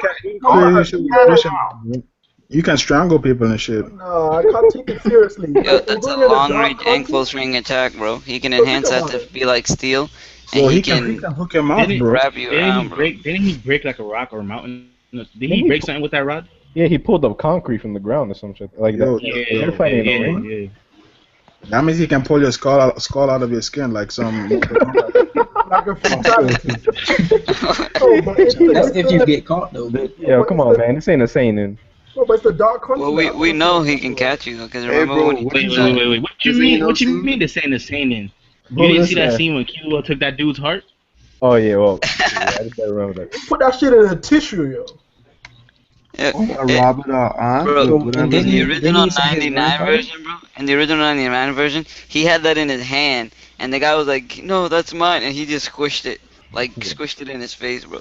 Yeah. Like, the new 2011 version is not even close to as gruesome. It was in a little bag. When Gon gets his Nen back, this is gonna be a specialization. Soul fishing. He's gonna pull your soul out of your body. So he's like the Reaper Death. So it's Golden the Fisher of Men then? So It's like Ghostbusters, bro. he basically just called This Gon. man wild kick, bro. Look, I'll make you fishes of Men, yo. I had to get. Yo, I mean, how does Rock get all these pictures in HD though? What? Like all your pictures, none of them look like fodder. Like in the He probably- pictures, they're like probably, like- crisp and shit. He probably screenshots them while they're I had to get Zed in his prime, bro. outside, bro. Yeah. Nah, bro, you need to get me when I have a nice trim. That's my prime, bro. Hey, hold on. Somebody just left, bro. Yeah, Trayvon. Yeah, Trayvon left. Second question: what do you guys think? What branch would you put for like Gang's ability that he showed? Do you think it's specialization? I think it's specialization. Yeah, I I think remember it's that. Specialist, because he even Well, said I think it's specialist too, cause this man like getting hit with it's either specialization or the same thing that what's his name has. That Leora has, because this man copied Leora's move like almost better than Leora himself. It's not small. I think people are misunderstanding. He's just that good of a Nen guy. Like his Nen specialization is insane. Where just by reading your move, he can understand like, okay, this is what I have to do. He was breaking this shit down. It was more than just copying the ability. So you Down to his Yeah, I know. He understanding. understood. He understood how he did it. He was even able to like change it and use it in a different way. So this man is more hacks than Crollo? No, Blitz. I don't Blitz. think Here's so, my no. here's my response to what you're saying. I don't think every smart person in Hunter x Hunter that's on Gang's level can do that. Yeah, That's what I'm saying. That's why I think That's it's an why I think it's ability. specialization. Ging's top 5 Nen users in the world, remember? Different though. That's different. Ging's a genius. No, but Everyone remember that. Ging's a genius to me. He's top 5 Nen users in the world. No, Hey, but even Blitz, that's Blitz. genius. You shouldn't be able to Yeah, copy but everybody's even that ability. way though, like you remember when we were learning about Nen and they were like, if you're one type, you can't be 100% in the other type unless you're a specialist. I think he is. I mean, how could he Well, not that's be why in I'm the top thinking he's a 5? specialist. Yo, Blitz. Yo, Blitz. Yo, watch out, yo. Soul fishing. Blitz. Yeah. Yo, I agree with you, cuz how it was explained in the chat, even though I stopped reading after they explained what happened, I didn't read the rest of the chapter. From what I gathered from it, he was simply showing that his nin mastery was just on that level where he can copy pretty much any tech. He said it's a simple thing. It's just his nin, he basically copied it like it was nothing, bro. But that's not because he's a. I know Gen's on that level.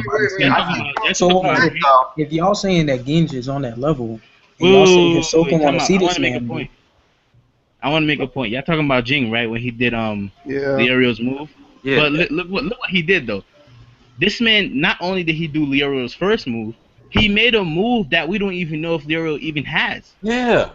Actually, he does. He put his hand on the wall and he was like, "Well, since he's a medic, then he might have a move like this." Exactly. He made an assumption that we don't even know if that's what I'm Leorio saying, has Ed. it. That's what I'm saying, bro. He's so smart that he made an assumption that we don't even know yet. That's a combination though of absorbing his ability, not absorbing, but getting the copy thing and then applying his intelligence with it. No, but here's the thing. If it was a copy, he's probably the smartest person we've seen in the series. No, but here's something else people missed, right? He said to Paris that I'm not going to show you my ability. That implies that was not his ability. That's what I was saying. Because he said, Paris, and you've obviously set this up so you can see what my nin ability is. Yeah. But he's like, I'm not going to show you. That's probably the base, the base of his ability. No, but think about it. But that's what I'm saying. Listen, he said he wasn't going to show him his ability, but But if what his ability is copying, that means he's just showing Paris his ability. So no, he didn't show him his ability because he showed him Leorio's ability. No, but if his ability he gave the basis of how he was able to use it, which is no. Paris, listen, like you said, Dre, he gave an explanation as to how he would know how to use it. That doesn't mean that's the exact explanation of maybe he's like, yeah, this is how Leorio does it, but in reality, the way he knew it was through his ability to copy. No. In the chapter, he when he was with Preston in the back by the when they're in that cave, he said. I think he said mimicry. He said, well, if I'm able to mimic it, but he didn't say it to Preston directly. I think it was just more of a narration thing. He punched the ground, and Preston thought back on when he saw Leorio do that. So that's when Preston, I guess, thought that it was a mimicry thing, and then that's when he did the ground punch and it hit those other dudes. The thing when he touched the wall, we never saw Leorio do that. Yeah. So it can't be copied. That's when his smarts comes. It can't be copying, bro. That's He crazy. just has to be That's what I'm saying. No. Look at this. Look at it like this. If it wasn't copying, right, then that means Gen could have done it before Leorio. So why did it take Leorio for Gen to think of that technique? No. Listen, I'm not talking about the punching. I'm talking about the second part. The second part, not the punching. Because Leorio never did the second part. I don't even think he has to see them do it. I think it's just like, oh, if he touches them, he just gets whatever power they have. This is literally what he did. If he does have a mimicry tech, he used that, but used his intelligence to make up something else that we don't even know if Leorio has. Yeah, that's what I was saying. That was crazy.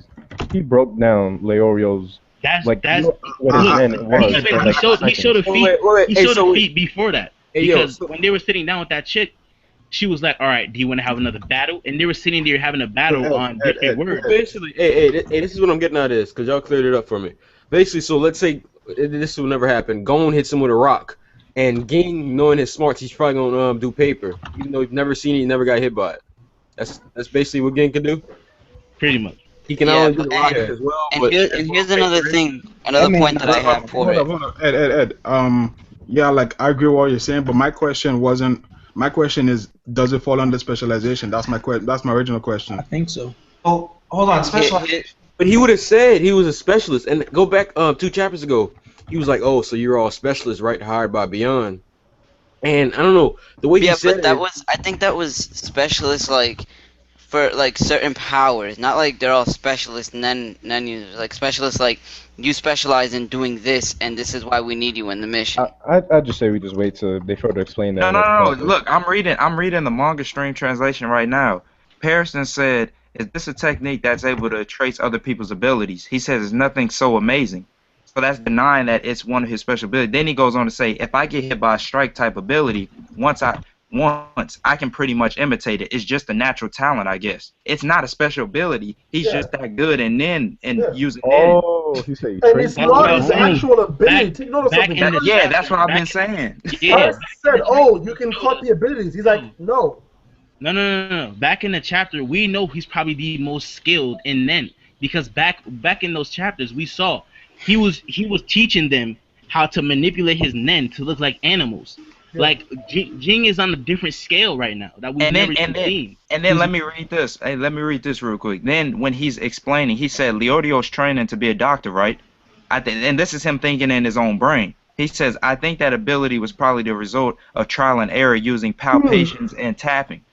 He's basically saying, yo, he deduced what Leodio did. Like this dude's I get all that, but look, he shouldn't need to get hit by Leorio if it's entirely based on intelligence. He shouldn't need to get hit. That's what I was about to say. This man, because when he said it, he said, time out. Hitting it once, I was able who to said the fact? Wait, he said the fact that he got hit by that move. Maybe it's just because he saw that move. No. That's what he told Pariston. He said, if anybody hits me, I can use their stuff as long as it's a strike attack. No. He said if I can get hit by a strike type ability once, I can pretty much imitate it. It's a wrap. It's just a natural talent, I guess. No, but that's saying that that's not his ability. Yeah, that's true. I still don't think that's his inability though. Here's another thing. Yeah, it's not. Yeah, it's not. Specifically to Paris, he set this up just so you could see my ability, but I'm not going to show it to you. Yeah, he said, if his ability was copying, that would be a false statement because you've just showed me that your ability was copying. Hey, bro, I'm pretty sure, bro, this dude already already get hit by Netero before, bro. That's what I'm saying, bro. If this man got hit by Netero, bro, this man has never taken an L. No, but that would cheapen Netero's. Like if you start having gyms, like that would cheapen the whole Netero hype. Like, oh, not crazy. So is there a limitation on that? So every ability he got hit in his life, he can basically use it. Wait, that Netero. Wait a minute. With Netero, wasn't Netero able to use his ability because he can move at the speed of sound? It's not a striking ability. It's not a striking ability. I'm talking about this it's a stand. Or whatever. Because didn't they say Netero trained all them or something like that? Yeah, they used to spar with him. Yeah, so I mean, sparring with Netero, I'd only guess once or twice he would pull that out like, hey, show you something cool. A bad move, dude. What branch does Leorio's ability fall under? Emitter. Emission. Emitter, yeah. I got a question, bro. If Hisoka is... All of them represents Nen category except manipulator. Leorio, my nigga. Wait, what did you say? If Hisoka is looking for this man, does that mean like where is Hisoka at, bro? Because you got to raise the bar just that much more. Hisoka's at Chuck E. Cheese looking at either he's ignorant or he's up there, bro. Nah, at this point I think Hisoka's ignorant, yo, cause you're not taking Ging, yo. Yo, why would the writer keep making this man fight all these top tiers? Like that's what I'm saying, Drew. You guys are saying it's not feat. You guys are saying it's not feats, but since the beginning we see this man walking into buildings and analyzing people's powers, like it's legit. Hey bro. I'm talking about Hisoka. Yeah, listen, bro. The minute this dude was saying he wanted to talk Netero, I already throw his opinion out the window, bro. Like, it don't matter to me no more, bro. Togashi would be the biggest troll if he did all this and Hisoka was based off that logic. Hisoka's on that level, bro. Yo, based off that logic, do you guys remember when Hisoka like threw the cards at that monkey in the beginning during the hunter exam, and that guy was like, "Do that again, and I'll kill you." Based off that logic, that man is just as strong as Hisoka. No. I don't know. Why not? How strong? I'll tell you why. Because Togashi himself has been putting he had during that little thing. I don't know if everybody's caught up with the manga, but I was gonna say Zed used 1 feat for what Hisoka's been doing this whole series. Yeah, that's what I was about to. Listen. Togashi wrote that too. Think about it, Zed. You use one feat that That person did it one time to what he's been doing this whole series. You know how many people walked up to Hisoka during the Hunter exam, It's bro? his character. Like, it's this man's character. Wait, Like, They didn't know anything about like that, man. this man goes after people stronger or on par with him. He touched somebody because they bumped into him and turned him into a butterfly. Wait, let me tell you something, right? Hisoka saw that guy. Remember when Hisoka was taking note of all the points of people voting? That guy was there. He got like a 70, yo. I mean, You know when people were I think voting? he said 97. Whatever it got, it wasn't higher than Illumi. Yeah. No, it was 77 for that rabbit girl, 85 for the tiger dude, and That 90. walking dude from the exam, what did he get? Oh. I know the strongest was the Afro dude out of the Zodiacs, but that dude's not a Zodiac. The guy who walks with them to train the new recruits, not the guy that does that weird walk. With that Yo, one in the mouth. Let me say this real quick, bro. Because that whole argument that Zed tried to present, let me say this, bro. First off, we know he knows he's not ignorant to these people because of the fact that when he came back it was in the manga too, but when Illumi and him was talking on top of that building and he didn't know what was going on with Gon and Killua and stuff like that, Illumi said himself, he said, well, you shouldn't have been too busy going after Crollo. He's been that whole time during the Chimera Anarch, he's obviously been going looking for Crollo. He's been going after Crollo. We know he does his research, bro. Like he's not just going in here. I'm not saying he doesn't do research, but here's like throughout the entire series, we've noticed this man goes after people that are stronger or on par with him. How do you know they're stronger though? Bro, he But wasn't that's my taking on the point. tarot. That's my point. How do you know they're not? This man's character, he's going after these people. Wait. Nobody's saying that he's stronger than these people he's going after. We're just saying there's a reason Togashi is putting this man in these positions where he's fighting only top tiers, B. He's trying to fight all these top tiers, bro. That's my point. That's his character. That's the reason why Togashi's doing it, because that's his character. He likes fighting people stronger or on par with him. You don't know that, though. But you don't know if it isn't either. No, I'm not using it as that. You're the one using it saying that's his character. So hold on. Are we saying? No. Are we saying at that time he could have taken on Netero? We don't know. All right. We really don't know, bro. I finished now. Before Netero did his move, did we know he was gonna do that? Hey bro, I finished now. Before Gon went into the picture, did we know he was gonna do that? I'm gonna explain my point in the easiest way possible. Let me say one thing. Let's be honest. We're almost 350 chapters in. We've yet to see Hisoka fight somebody on his hit list. We've yet to see him. 350 chapters in. This man's been here since chapter 4. Okay, well here fight a top tier that he always brags about. Here's my point. The fact that we have not seen him fight anybody that strong, alright? You guys are using the fact that Togashi's putting him and saying, oh, this man is on par with these people because he keeps going after them. My point is, there's two ways you can look at that. You can either say, that's why, because he's strong enough to go against him that he's actually saying he could, or that's his character where he likes to go against people like that. He likes to fight. He's basically a masochist. You know what I'm saying? That's what I'm trying to think. There's two ways you can go with that. In the same arc, I wouldn't say he's a masochist. That's only when you like taking pain that you're a masochist. But I'm ask a question. Hey bro. Let me ask my question. I mean, you remember when Gon was beating the crap out of him, and this man was like, "Oh yeah." I don't know. I assume that's just a pedophile when him talking. That's a hard nut, yo. Okay, let me ask my question. So, let's assume that Hisoka only fights people on his level or stronger, right? That's the assumption. So can we then conclude that means Iluka isn't on his level because he hasn't challenged Iluka? He's stronger. You mean Illumi? I'm sorry, Illumi. Yeah, my bad. Illumi is stronger than Hisoka because Hisoka. I don't know about that. I think we should stay away from that argument. I think we should stay away from that argument. There's no running, bro. No, but look, I think it's more. Illumi was not scared of Hisoka. Hisoka's the one that said, "Okay, shit, I'm sorry," like, because he's like, "Oh, I can't remember what he said." What? About her, when he said something about harming Watch people. out. We're gonna end up arguing about Hold on, there's let me no explain, let feet me for explain. both of them, so we shouldn't argue. Let me just explain my argument. Ahsoka has feet. We haven't seen anything from No, but let me Illumi. just explain my argument. Hold Bro, on. what feats is Go so when bad? Hisoka. Yeah, What what feats does Bungie Ahsoka? gum, bro. Wait, let me explain This my man. argument. When This they were nigga used chasing, gum, bro. Wait, man. they Let were him explain chasing, himself. when they were chasing Killua, Hisoka made some sort of statement about possibly harming Killua in some way. And Illumi is like, "What? You touch him, I will kill you." And Hisoka's like, "Okay, shit, I'm sorry." But that one moment, No, he didn't say That was that.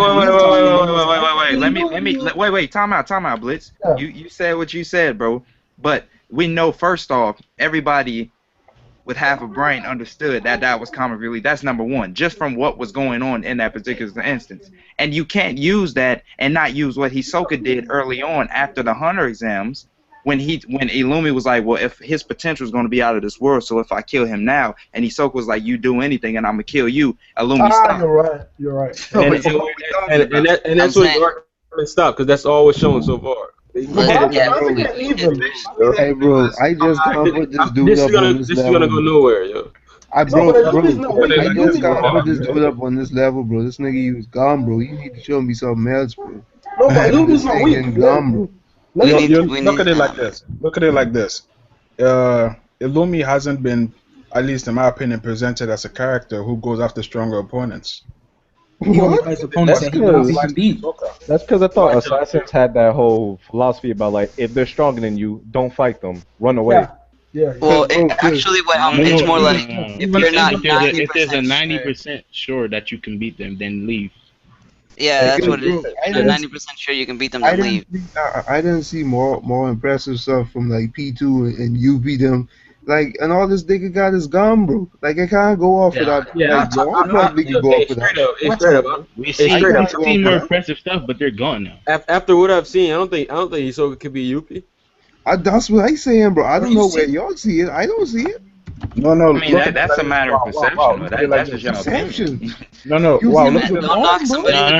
It can be used in different ways. Northside's key word was "I don't think." Yeah, that's what I'm saying. That's your opinion. Y'all really thought Hisoka could take on you? We don't know. Listen. Hisoka has been shown to be extremely smart when it comes to fighting. So, I mean, just look at what he did to Razor, how he defeated Razor.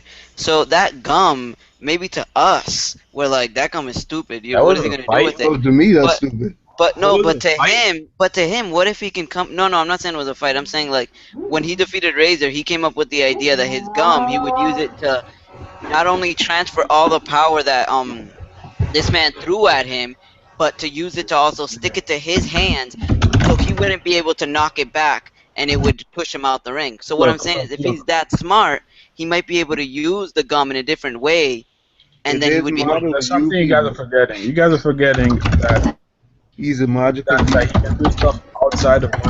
Hey, What the fuck is typing like that? Wait, who said he stole the magic beast? Punching your keyboard. No, I mean, Kiro, go ahead, bro. Start over, Kiro. Kiro, go ahead.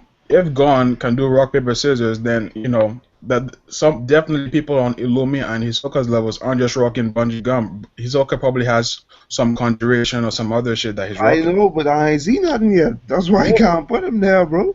But you've never seen anything from Illumi either, so you can't put him up there either. No, can you? I ain't say I putting him up there. I ain't put him up there yet. Well, all I saying, bro, Hisoka wasn't taking on Yuppie, bro. Like, I mean, he could be smart all he want, bro. Yuppie was a magical beast, bro. Let's say it like this though, because I don't know if Wow was using the argument. I know Ed said it, because I was like, yo, I wouldn't be surprised if there should only be about five, 6 other people on where the king was once he absorbed Yuppie and Poof, bro. Like, cause if there's more than that, then it's gonna be like, yo, come on, bro. Yeah. Like, if Cash just teleporting around like that, it's like, yo, get out of here. But my thing is this, bro. If you look at Yuppie himself, who was he actually fighting? No, let's be 100% real about all of this. Who was he fighting, bro? Like, I understand with the 10. That's impressive, no matter what. The 10%, not even 10% of my raw power. I get that, and I know he's magical beast. But we also gotta put in the context. Come on, bro. Who was this man He fighting? was fighting up. The The only thing that goes against that, the only thing that, and this is Dre's own logic that's going against his logic. Unless I'm wrong, then this statement is irrelevant. But did Netero say? What did Netero say? He said he wasn't the strongest in 50 years, right? Yeah, that's what he said. But who's the strongest person the king has faced? Netero. Netero. So based on who he fought, then there are people stronger. Yes. Yeah, there's people stronger than Netero. Gin's top 5 in the world. But the thing is, with Netero, from what we saw, if he is still one of the strong, we can all as of now, he's still one of the stronger people we see. You know what I'm saying? He gotta be top 10. Cause come on, bro, you can't just come on, bro. He gotta be. No, he's not. I do agree with Dre's statement on who was UP facing. I do agree with that statement. But I mean, like the man who's known from running away from fights. UP was still watching them with scratches, bro. Like it was no contest, bro. It's like elephant versus a hind, bro. Like that's what I'm saying, bro. Like Netero, come on, we gotta be real. If not top 10, top 15, bro, he can't be no less than top 15. I'll give him top 10. He can't be. Yeah, I say he top 10, bro. He gotta be top 10 because it just that the king was so strong at that time. Yeah, that's what I'm saying. Well, I got a question. You think he's 10 out of in 50 years? Yeah, bro. Only 9 people are stronger than him? No. It gotta be that way, bro. After his training on the mountain, because before he did the training on the mountain, he was significantly weaker. Yeah. I'm talking when he fought the king, bro. Yeah, Yes. at that moment, top 10. Yes. Nah, I don't know about that. I would assume he was stronger when he was in his prime. Ain't nobody taking him on, bro. He even admitted it. He said, "I used to be stronger. Now I'm not even talking." I think y'all are looking at it more so. Netero is just not on a level. It was more so the king is just up there, bro. I know he's strong. I know it. You know the king was monster, like. But yo, I got a question. Do you guys think that kilowatt with God speed or whatever that shit is taking Netero? No. What in speed? How's he gonna get slapped though? Netero's faster than that. Look, the king couldn't even perceive him for the first few minutes of the fight. All he could do was see, but he couldn't react. And this is the king. So they said the fight only lasted 1 minute. And wait, how fast was Kilo going? I don't know. Did they ever state it? He basically was moving faster than a human could because the pulse is in him. I don't think he was literally moving lightning speed. He was. No, he was. I thought he was. I don't think he was. He wasn't lightning fast. Nah, he was. He should have been. He should have been at least the speed of sound, like at least, bro. That's 2 hacks though for this early in the series. Nah, because if he was, UP was able to react though. I don't think I noticed it. UP actually noticed before Kilo attacked. UP actually noticed he was coming. He just couldn't react. A bigger feat is someone like Chitu. Chitu couldn't react at all. When Silva dropped, all Chitu was able to do was swing his ear, and it was over. I might have been surprised though. But I mean, I think Chitu was faster than UP. But then again, no. But then again, UP you can't compare him to a normal person or a human at least. No, I'm comparing him to Chitu. I mean, look at what stated. Faster than proper eyes all over his body. Faster than the human limits. That means that Kilo was the fastest human. Yeah, but then UP is no. Faster in terms of limit. That's human. That's just a regular human. When we say human, we mean fodder. Yeah. It's just regular human. Like he was faster than a regular human. Like Netero he was already moving at the faster speed than of sound, bro. No, but the thing is, he was already faster than the human before. Exactly, he was already faster than fodder. So I mean that would be redundant, stating that. Makes sense. Now that I think about it, it actually might be, cause like Netero was going at the speed of sound, but maybe that's like as fast as a human can go. It's literally like what Blitz was saying about the synapse shit. That's how this guy's powers work. Is because he uses electricity plus his instincts. So he bypasses the nervous systems and he moves faster than he defies biology. He defies biology using his powers. But doesn't Netero do it? Yes, He doesn't that is know. it. Don't know No, about was it biology stated? or I He don't doesn't think. move. He just moves. No, I no, don't no, no. know. I'm I not don't talking know about. what I'm that not nigga talking do. about the. I'm not talking about the impulses, but he was just throwing punches, 10,000 punches a day, and then next thing I know, this man's at the speed of sound. Like what? No, And but that it's, I mean, that shit's crazy. that's not bypassing. Like Yeah, that is kind of. the what about sound. You One would Punch hear the Man? sound after he came Afterwards. back, bro. Like No, but what about And One Punch Man, yo? This guy he did did that 100 shit. He push-ups did and that shit without sit-ups. eating. Nah, let's not bring inside time out. Blitz, they're not ready for it. Yo, that guy I mean, did One 100. Punch Man, hold on, bro. I watch. The I question is, really like chapters. That's so funny. Yo, here's the today's question. The question is, what was Togashi meaning by human limits? Because Killua was already biological. I don't think Killer was the fastest in the verse. No. He was already faster than the human to Look, begin with. it's just a general term. Like, I think they meant biologically what a human could be able to do Yeah. if they were Killua. Yeah. The human limits for you might not be the same human limits for Usain Bolt. yeah. And we already know he's not. We already know there are a lot of fast. If you read the manga, you saw what happened. That's about to come up in the anime, and we clearly saw. I'm not going. I don't want to spoil, but yo, if you read the manga, you just know that. Just know he's not. I don't think he's nowhere near the fastest. And they were chasing him. That's the thing. Yes, He was that that's fast. what I'm They weren't saying. able to chase him. Yeah, that's what I'm saying. I get what you're saying now. It's like Cheetu. People couldn't chase this nigga, but people can chase Killua. Yo, I have a question. Like, am I the only person who ever wondered like how the money system works in Hunter x Hunter? Because there's like I always wondered there's about like that. there's like Niggas hundreds in and hundreds of billionaires, man, and I'm like, what the They hell? have- Alex and Remember on the it's mountain, Japan. bro.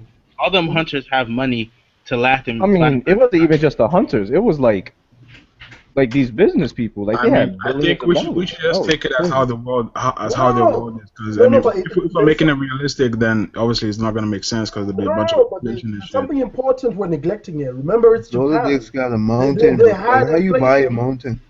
For them, $1,000 yen is like $10. So take note of that as well. Yeah, So true, they- true. Bro, They- Gene, Yeah, but then isn't like a bunch Gene of probably countries is together? like It's a not just billionaire, Asia. bro. Yeah, so that could be where for us it's like, whoa, all that money. But But Blitz maybe has if a it was very good Japanese, point. I you mean, might like look at it. yen tends to have a lot more zeros at the back than regular currency, so Yeah.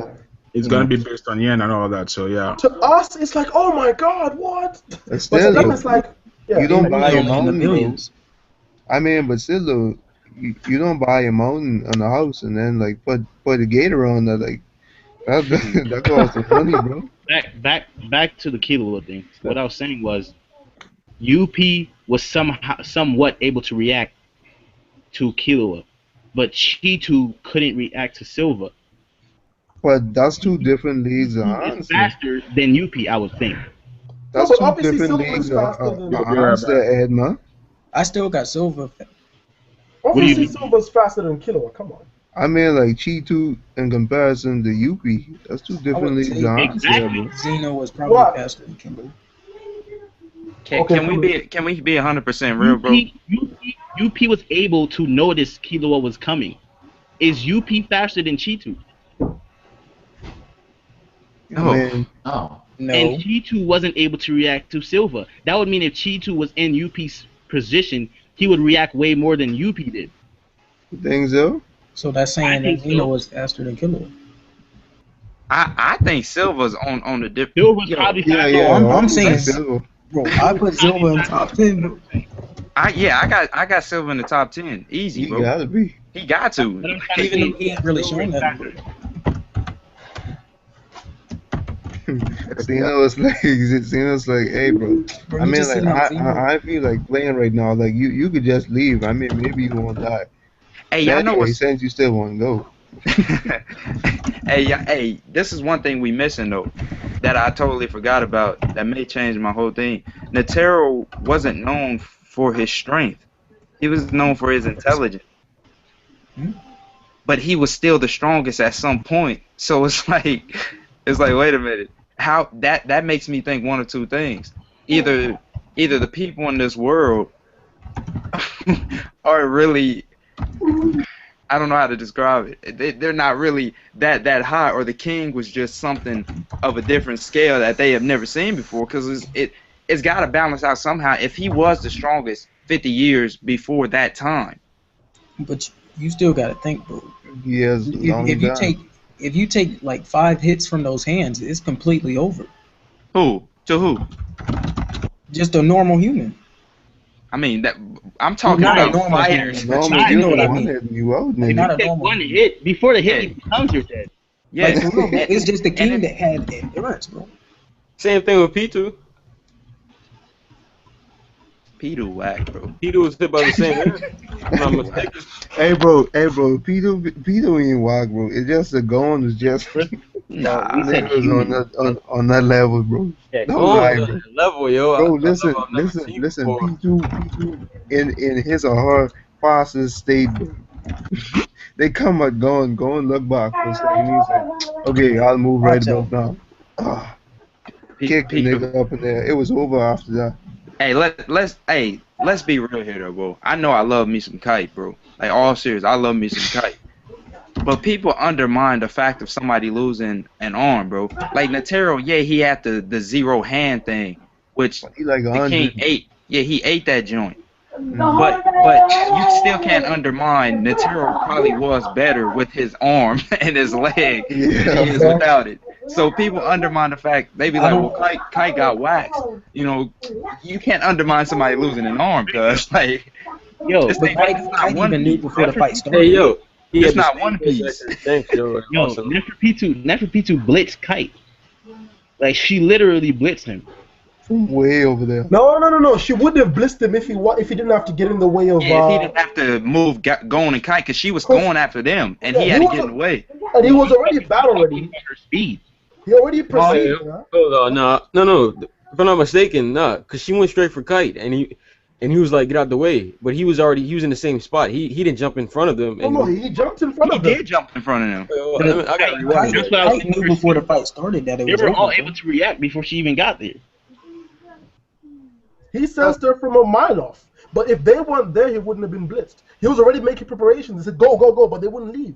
Yeah, that's why Gon was saying if we wasn't there, that probably wouldn't have happened to him. Yeah, because he was trying to get battle ready, but they wouldn't leave. And But then it was still over before it started, bro. Stop. Kite cut down a whole forest. Just stop, bro. He still lose. He can cut down the forest, but he not cutting down Pito, If bro. Crazy Slot gave him a good enough weapon, bro, that fight would have never went down the way it did, bro. That's what I'm saying, bro. Can't sleep on. I don't know about that, bro. Crazy He lost it. it depends, bro. Because it could have been 3-on-1, You bro. can't just say if. That's part of his ability. Whatever he Let me gets. tell you something. Wait, let me tell you something. He gave her a good fight. He gave her a good fight with one arm. Yeah, that's what I'm saying. He gave her a good Imagine if one he arm. was okay, no distractions, no go, no kilo to worry about. If let's just be 100% real. If he pulled out that axe, bro, it's gonna be some trouble, cuz. Yeah. It's gonna be some trouble. Let's not just undermine whatever that. What was that? A key? What was that? That was a sight. That was a I sight. think it was a key. You say this dude had a keyblade? That looked like some what was Sailor. that? He pulled out some Sailor Moon shit. Yeah, Oh, like you're talking about the baton. Like hell I'll die. It was like a mace or something, I think. No, I think that's what it's called. Like hell I'll die or something.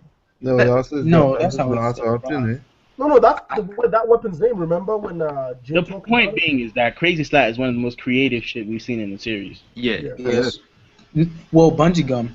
That's pretty Yeah, creative, Bungee bro. Gum is creative, but Crazy Slot is probably the most creative. Crazy Slot is Yo. more creative. Yo, see, Blitz, when we were talking about this Hunter thing yesterday, and you were talking about like the limits and stuff, I'm under the impression as of right now there ain't no There freaking isn't. limits. There ain't no limits, cuz if There's no limit to this your man imagination, bro.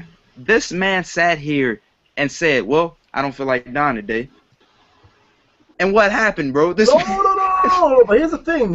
He doesn't choose which slot to get. No. Him and Gene created something where if he's really doesn't want to die, he does not die, bro. No, but he doesn't just respawn easily. Like it doesn't seem like. He's What do you mean? This No, Call of but Duty I don't think he chooses. I don't think he chooses. Basically, he's got an ability that's a tactical insertion. But I don't think. No, it was explained Watch that out. if he does not want to die, if he really does not want to die, he's not going to, bro. Like No, but he still has to be Like, born and all that. He doesn't just turn up as Kite in another location. Like, oh shit, I survived. I think he still has to be born or something, and basically another life which comes next will be. Bro, listen, I don't bro, couple dudes Bring me up that supposed to interesting die, by bro. a blitz. Like Gon, the king, like a couple dudes was supposed to die. Like the king, he's supposed to be dead. I ain't get nobody say like. Oh, with that bomb? You can't be alive after that. But my thing is He like, was dead. He was dying. if Netero wasn't killing the king with them hands, but a nuke killed the king, like I didn't really understand that. Like it wasn't even a nuke. This is a nuke, bro. It was it was the poison. It worse The than king thing is was still a Hey, I know it was the poison, but hey Dre, the poison. hey Dre, I tell you one thing, the king ain't ready for Pal, bro. Let me give you an yeah, example. Pell eating that. Pal was eating that from Hell one eating thing. that and then coming back. But let's be real. We know why. First off, I'm with Wow. He shouldn't have survived that. But we know why. We know exactly why he was burned to a crisp like that. It was explaining it, that it was like if it was as hot as the core of the earth or something like that. Yeah. God. But still, like, wouldn't that bomb have like blown up the continent, bro? It was a nuke. That's why they went so far out. They went to testing. It's like nukes. They used to test them in a desert in America somewhere. I don't think it was Nevada desert. I think it's in like Arizona. But there was a desert somewhere where they Mexico. test. That's where they tested that pre-Hiroshima the Manhattan Project after World War II. Yeah, and we don't know how the mushroom big. bomb. I think that's what it's called, the mushroom bomb. And we don't know how big this area was. So maybe that bomb really is as good as it. Like, but take note, East Gertura is a continent. Yo. So they could find a place which is like the size of like. Yeah, I gotta do my research on like, cause I still understand like these continents and on yo. I don't know. One of them is Africa these upside continents down. no more, bro. No. Here's the dark continent. Yeah, I don't like care. It's all the continents we have.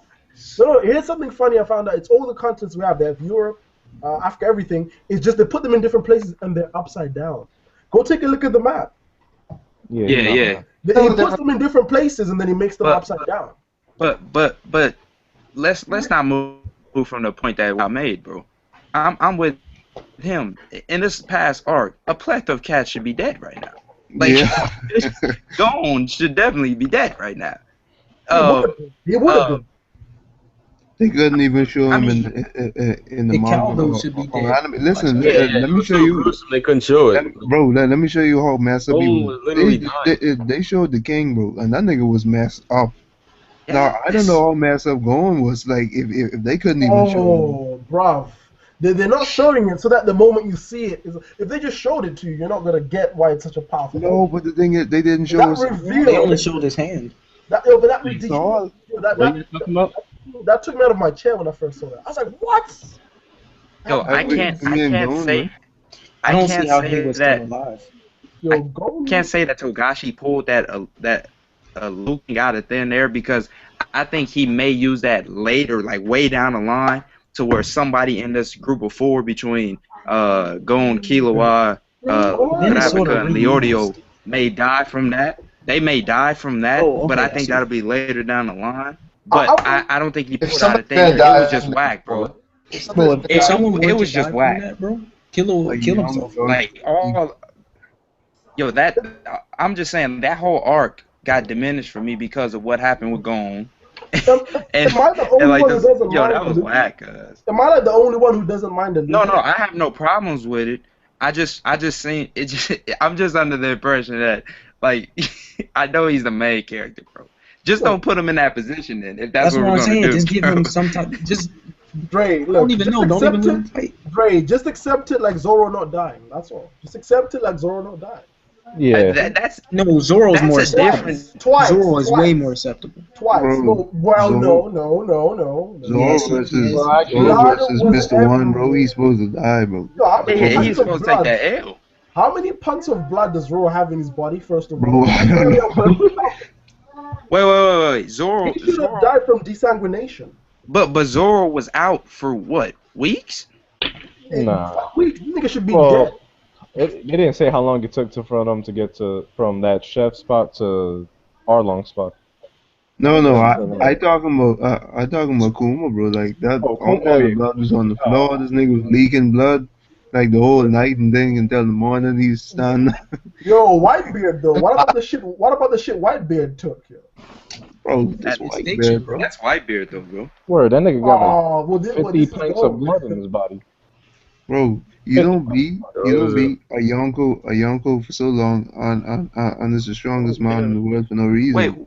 Wait. First off, why are we comparing? You can't do that, Blitz. I'm trying to doing compare it. two different series. No, Watch here's out. why I'm doing it. I'm telling you that in other series all over the place, there's always these deaths that should happen if they were in our world, which doesn't happen just for the sake of that it is the story. I mean, No. we forget something. It's fiction, man. It's fiction. He didn't get regenerate. Yo, they didn't. His saliva or whatever, his tears or whatever, didn't fall in the king's mouth. And this man just was like, "Oh, give me more. I need more. It's delicious. It's delicious." Hey, wait, don't Blitz.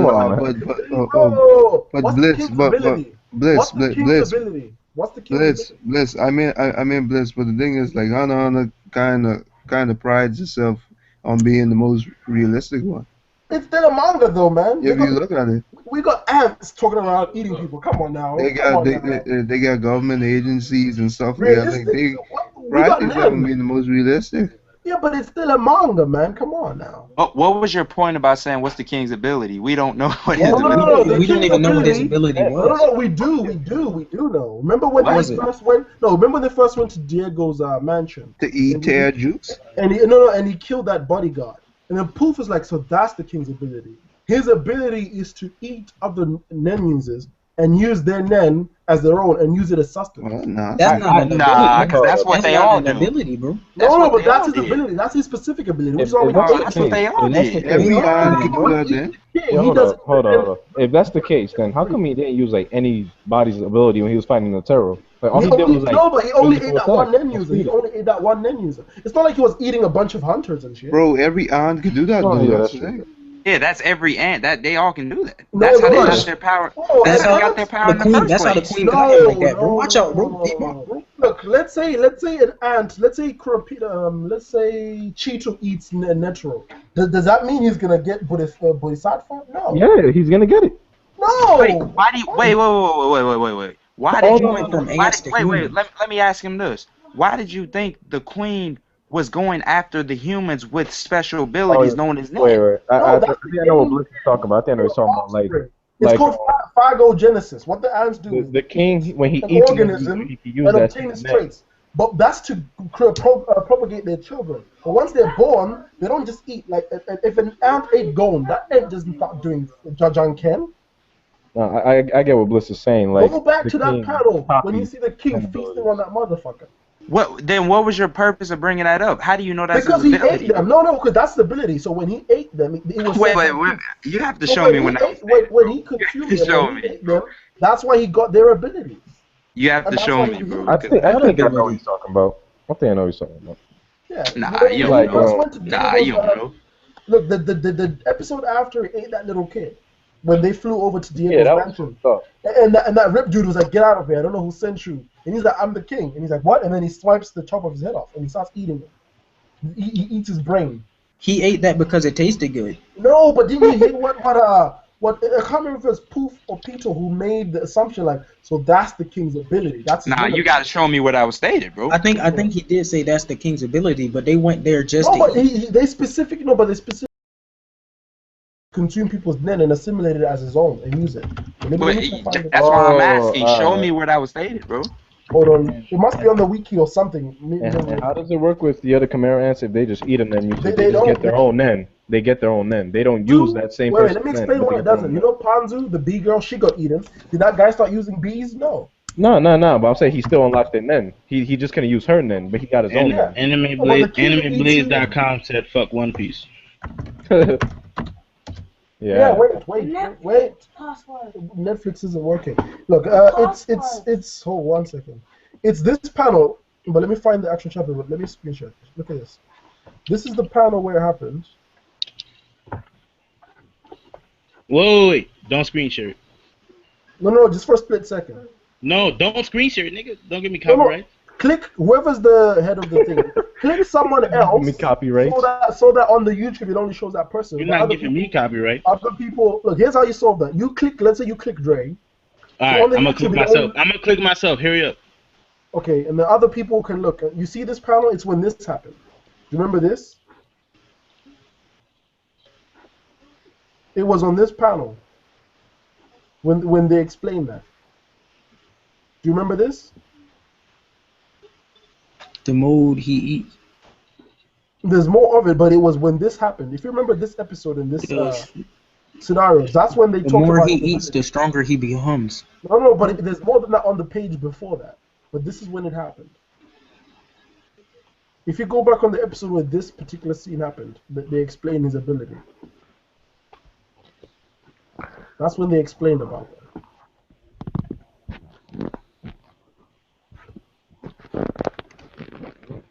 But either way, I don't think there's a problem with Meruem eating them and absorbing their abilities. I don't think there's any sort of weird or inconsistency about that. My only thing was what was even the point of bringing him back? So that he could have that moment. And so that Netro could still actually have won. Because if they didn't come, that guy was going to die. Netro would have won. No, it would have been a tie. I think that technically that means Netro won. No, because Netro still died. No, here's why I think. How you win if you won?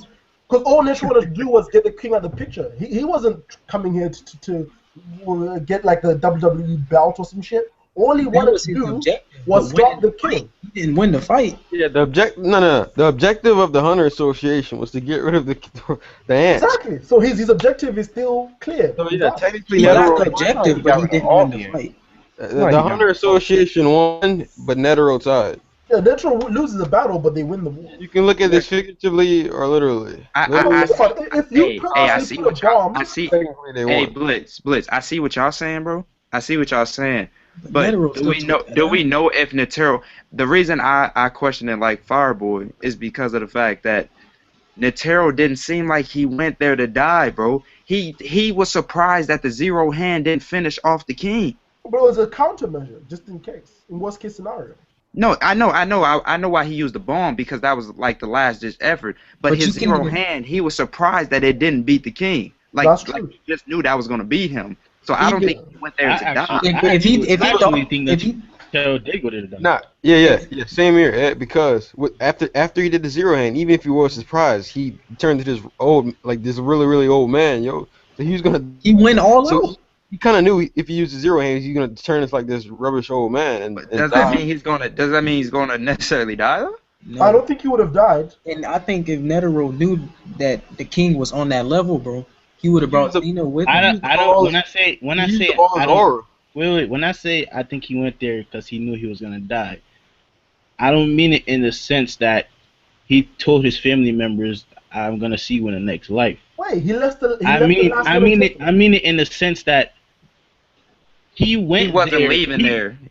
Yeah, he went there to die, but not in the sense that he knew he was gonna die. He went there to solve that case. Like, yo, I'm gonna go there, and even if he does somehow get away from this, the bomb was just an ulterior motive. It was a safety precaution. Yeah, but I think he literally went there like knowing that, okay, I may not leave this fight. No. I see what you're saying. That's a different case than I think what you were saying, Norzai. You were saying like he went there because he knew he was just gonna die. Like he went there like, yo, I'm sacrificing myself for the world. I don't think that was the case because not like that. I just think that he went there knowing that, okay, maybe he was gonna fight a battle. Yeah. a life or death battle. Another thing, wouldn't that correlate to the whole reason he left a tape behind saying I'm resigning? That was a precaution, though. That goes with what I'm trying to say, Northside. He went there, and he made moves knowing that, okay, I may not come out this fight alive. Like, that doesn't mean he went there and be like, all right, I'm about to die. Like, he went there knowing that, yo, like, maybe I'll die, so let me do all that it takes. I'm gonna go there with the rose. I'm gonna make this tape. I'm gonna do all my safety precautions just in case. Like, it's like this. If you're an astronaut, every time you go into space, you may not go there to die, but you're gonna have some type of safety precaution. Like, okay, I'm gonna go into space. Maybe I may not come back. Yeah, that's pretty much what Netero did. Yeah, and remember, the Zodiacs wouldn't even got the tape unless Beans would have gave it to him. If Netero would have came back, I think that tape's getting destroyed. he, cause he was surprised. Like it's more so to my astronaut thing than him being a suicide bomber. yeah. Like he didn't go in there and be like, I'm gonna die. Yeah, Hello? he was like, I don't know, yo, because the whole thing with him, quote unquote, being in having checkmate, because it seemed like it was his plan to get him down there before he even did the 100 type. His zero hand. When the king said it was checkmate, his plan to get the king into the quote unquote tomb. No. That way he couldn't escape from the miniature rose. No, you have to take it like this, Northside. When the king said, "Oh, so you had me in checkmate this whole time," he was referring to the fact that, oh, you know that you were a problem, but just in case you couldn't handle me, you had a safety precaution. No, but it's more than that. It wasn't to the force. It wasn't to the effect that, oh, he literally put him in that tomb to die. He could have been playing that. He could have been playing that during the fight. Once he noticed that his attacks, the God hand thing that he had, once he noticed that wasn't working on the king, then maybe that was after they went into the tomb. At that point, he put him in that tomb. Was like, all right, no, it was after they went into the tomb. Then he did the 100 type. No, but it's more than that. Do you know why else? No. He did the 100 type on the surface. Didn't he use that on the surface? He did to get him down. Yeah, he broke through the surface. He broke through the surface. The Star Platinum. When he did the Star Platinum shit. Y'all, I think y'all missing this. Y'all missing this point, bro. This is the point that y'all missing. I'm with Ed because of the fact he put him down there. It's just a precaution. Just like he put him down just in case he knew, just in case he could not beat the king, he had him down there so that he knew he couldn't escape from the miniature rose. He didn't go down there saying, yeah, the miniature rose is what I'm going to use, because if that was the case, why didn't he just use it off Jump Street? Just in case he could kill him. He didn't want to just kill himself all of a sudden. Yeah, so why didn't if that was the case, if he went there knowing he was going to use the rose thing, why didn't he just use it off Jump Street then? What you mean, the moment they went down there? Yes. Yeah. Because the king was going to escape. Wait, what do you mean? He wasn't escaping that. No, he didn't escape that. Last time I checked, he could have. If he could have escaped, last time I checked, yeah, Cutsy was worn down by the zero hand and all those thousands of attacks that he took. No, I don't think. No, that. he went. No. Cuts and Do you know bruises. how fast Natero's hands move? You think if Natero struck himself that the king was gonna escape? I think you understand what I'm saying. Look, here's what No. If Netro was suicidal, here's what he'd do. You know when he does that grip thing with the Bodhisattva? Yeah. All he would do is do that and then explode himself. No, but it's like his hands are connected to the Buddha thing. Like but while his hands are connected, the area that the rose covered. I mean, the king was fast, but the man wasn't gonna escape. He wasn't escaping that. He's not faster than light. Yeah, he wouldn't escape that blast either way. So that's why I'm saying, if it was ever a point in time where he knew he was just gonna go there and sacrifice himself like that, then why did he just do it off Jump Street? I think he genuinely thought Zero Hand would work. Yeah, that's what I'm. Yo, Blitz, that's what I've been saying. He was surprised that Zero Hand didn't work. And he was like, wait, Zero Hand didn't work. Like, it's over for me, bro. Yeah, I'm just gonna take that out. Yeah, I don't think he knew until the last minute when Natero put his fingers to his chest. I didn't think he didn't know there was a bomb. I think Natero went there with the intentions of killing the king, but I think the thing flipped when they were down in the quote unquote tomb, and Natero's arm got cut. I think that's when the game was over. I think Natero thought Natero actually thought he had to fight. I think Natero was confident that he could actually won. Natero was showing no signs of fatigue. I feel what Ed is saying. No, but that's because he's got all that name. You see that shit he used? No, Natero thought he had to fight, bro. I'm not saying that he thought he literally was gonna win, but Natero, he wasn't going there to die. He went there to beat the king. As soon as he lost his arm, I think that's when he was like, all right, it's game over. Like when he was down there and he was playing patty cake, that's when he was like, all right, it's probably over. Because this man, he's catching on to me. See, because I think. Go ahead, bro. You say. No, go ahead, bro. All right, thank you, man. No, I think Natero knew that things was gonna get hard was when the king walked past him and like killed his grandfather when he did that walking blitz shit. I think that's when he knew like, okay, there might be a chance things are gonna be real difficult. But no. That walking thing, it was a surprise. Yeah, that's what I'm saying though. I think like the aura. No, not because he think he was gonna die. The aura that they felt from the king, wasn't malice. They thought they were gonna go in there and see a savage. They were more so shocked that he was taking care of Komugi the way he did. The way he walked past him, he walked past him with no malice. He walked past him as if, all right, let's go get business handled. When the king got there, he was like, all right, let's talk this out. We're not gonna fight. I could have Let's sworn sit they here were and surprised have a by how fast conversation. he was. That's I why could have sworn they were surprised how fast he Naruto. was. No, they were surprised that he was strong, but at the same time, Yeah. when he walked by them, it was with no malice. Like this dude was completely calm. Because he could have just taken their heads off. Yo, if Ed, he bro. wanted to. Ed, bad, when but- you said he lost his arm, because he lost his leg at first, he didn't. No. I'm saying I don't think it was when he lost his leg. It was the minute the zero hand didn't. The minute he walked out from zero hand, that's when he was like, "All right, I ain't got nothing else, bro. Like this is it." Because I think zero hand was the ace up his sleeve because he told him, "You think I can't pray without hands? Like, come on, B." And he hit him with the zero hand. He was really distraught that that didn't hurt. That the zero hand didn't work. He was like, "Yo, what? Zero hand didn't work, guys? Like, what the heck?" I think they should have called it a you're right. stalemate. Nah, that ain't a stalemate. King wasn't even trying to kill him. The remember? king would have killed him eventually. No, but he wasn't trying to. He wanted his name. Remember? Yeah, he just wanted his name. Yeah. He said, Yeah. "Oh, a battle. I don't have to kill you, but make you submit." Interesting. If the king wanted to kill him, instead of a leg, he'd have gone for a head. The king realized, the king feared, the minute he felt fear was because of the fact he knew that Netero wasn't going to give up. The minute Netero Wait, was... I'm doing it now. Let me debunk Blitz. The king wasn't going for limbs wittingly. He was looking for openings. No, but he It could have wasn't gone like for it wasn't like he was choosing what to cut off. He was did. looking for He told openings. him, That's "I'm why he was going for the bouncing right around. hand." He told him, He "I'm going for the did. right He was hand." going to go for the arm, but that was after he had already learned about his openings. No, but that Yeah, means he was looking choosing. for openings and areas that he can go through.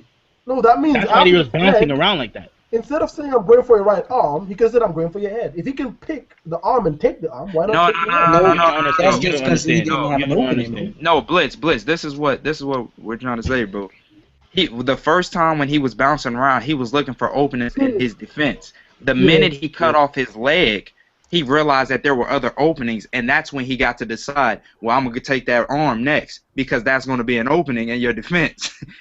He realized all the openings in the defenses after he cut off his leg and was like, okay, next I'm going to take that arm, because he realized there was a weakness. No, but you really think if Miriam wanted to kill him, he couldn't have killed him faster? No, he couldn't have. He wasn't using his. No, I mean, once he found the openings, of course, naturally.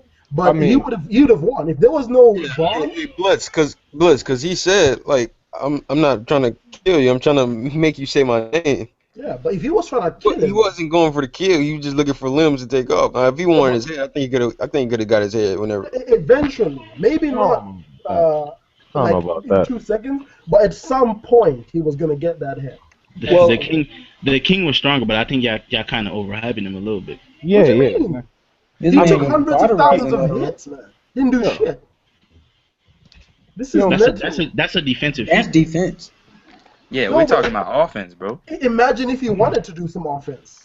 You don't think he could do some offense? You're making it seem like the king can do whatever he wants if he felt like He it. can. He Yeah, can. you making it sound like the king could have one-shotted Netero like nothing. If He that was the basically case, did. if that He was the case, basically he did. wouldn't have had to strategize to get past the 100 hands technique. No, but it's because there were so many hands that you had to strike that. Exactly. Okay, then that's So what he's not cauterizing the turtle.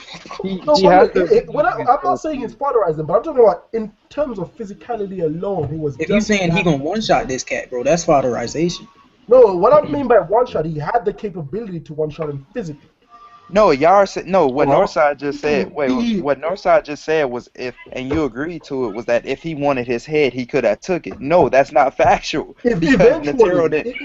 No. Netero only had a few openings in his defense, which was stated by the king and the narrator. Look, you know why the zero hand worked? It's because the king sat down.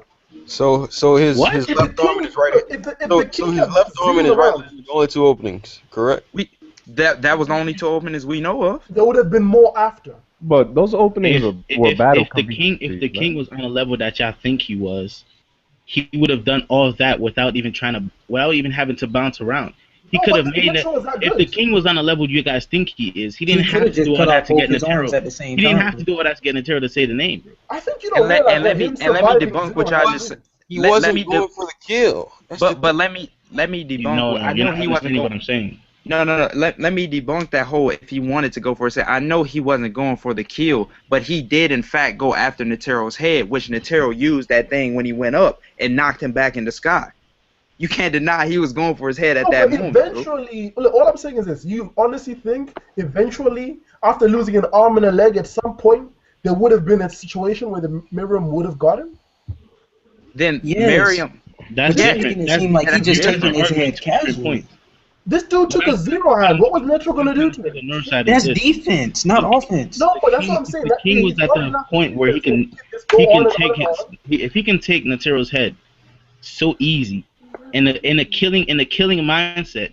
If the king was ever at that point, then he didn't have to play all this game to get the answer. He could have just cut his limbs off top.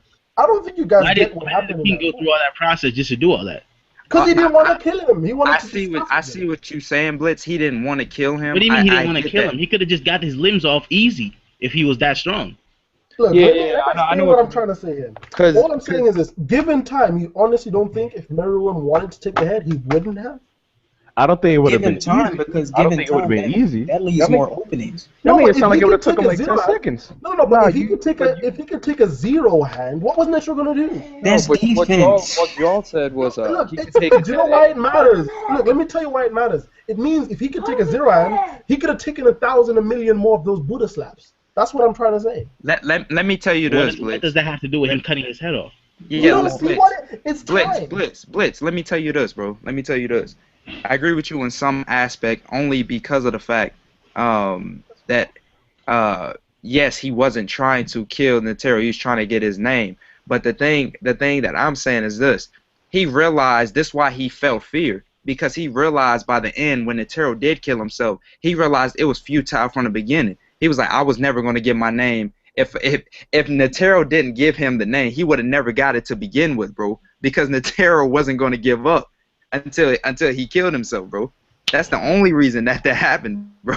Like He was scared because Netero was extremely malicious in the moment. no, What? he realized no. He wasn't scared of Netero, like, oh my god, I can't fight this guy. No, I'm saying He knew he had lost. Yeah, he knew he was scared in the fact that he knew this was all pointless from the get-go. All he of this knew was what was pointless. coming next was dangerous. In fact, if you look at the panel, he started jumping away. He knew something was about to happen. That's what he was scared of. No. When No. Netero told him, Netero was like, "You really don't know the limit. The humans are limitless." He was telling him that in the sense that he wasn't going to give up no matter. He gave Miriam his name willingly. Like he didn't have to give him that. He could have just killed himself and been done with it. But But that was like an admission of defeat because he had technically lost the battle. So all he was doing was keeping his word. He never gave up though. Yes and no. No, he did give up by him succumbing and telling him his name. That's that a yes was giving and no up. situation. That's a yes and no situation. I mean, technically he did lose.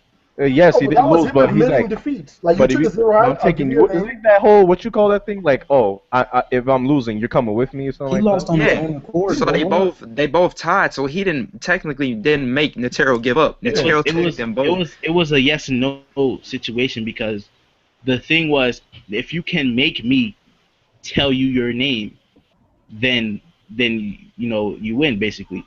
But technically yes, Netero did tell him his name, but it wasn't by force.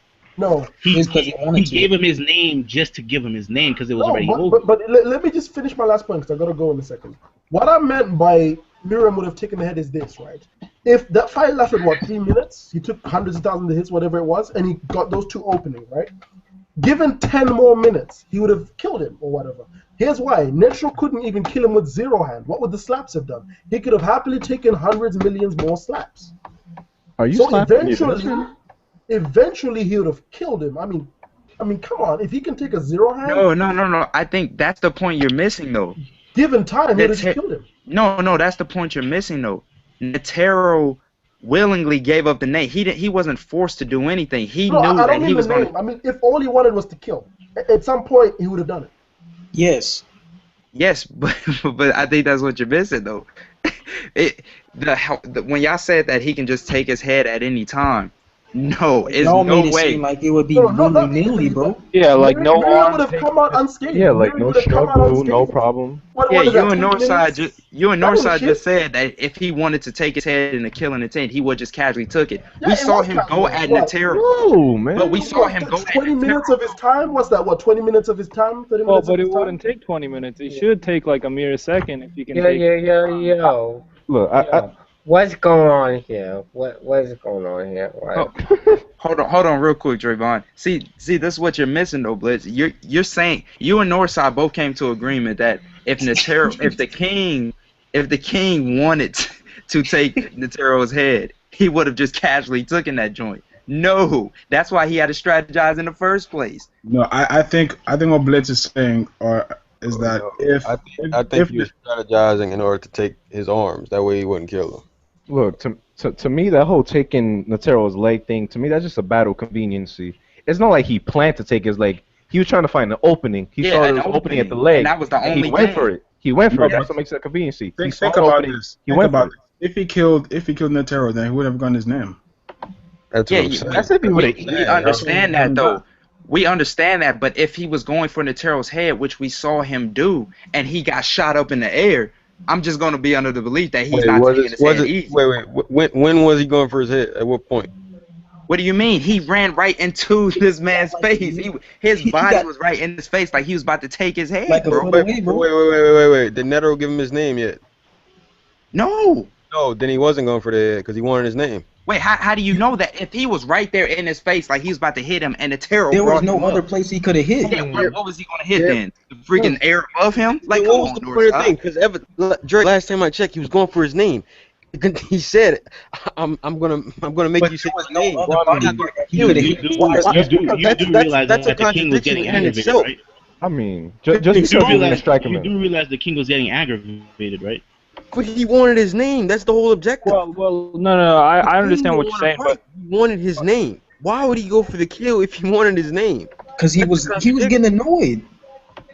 No, but like if the king could have easily taken somebody's head, what difficulty would it be to take his arm easily? Why was he doing all that just to take his arm? If he can just somehow miraculously take off his head. That's what we've been saying. But they're obviously not understanding this, bro. If he can but he had to strategize to take his arm.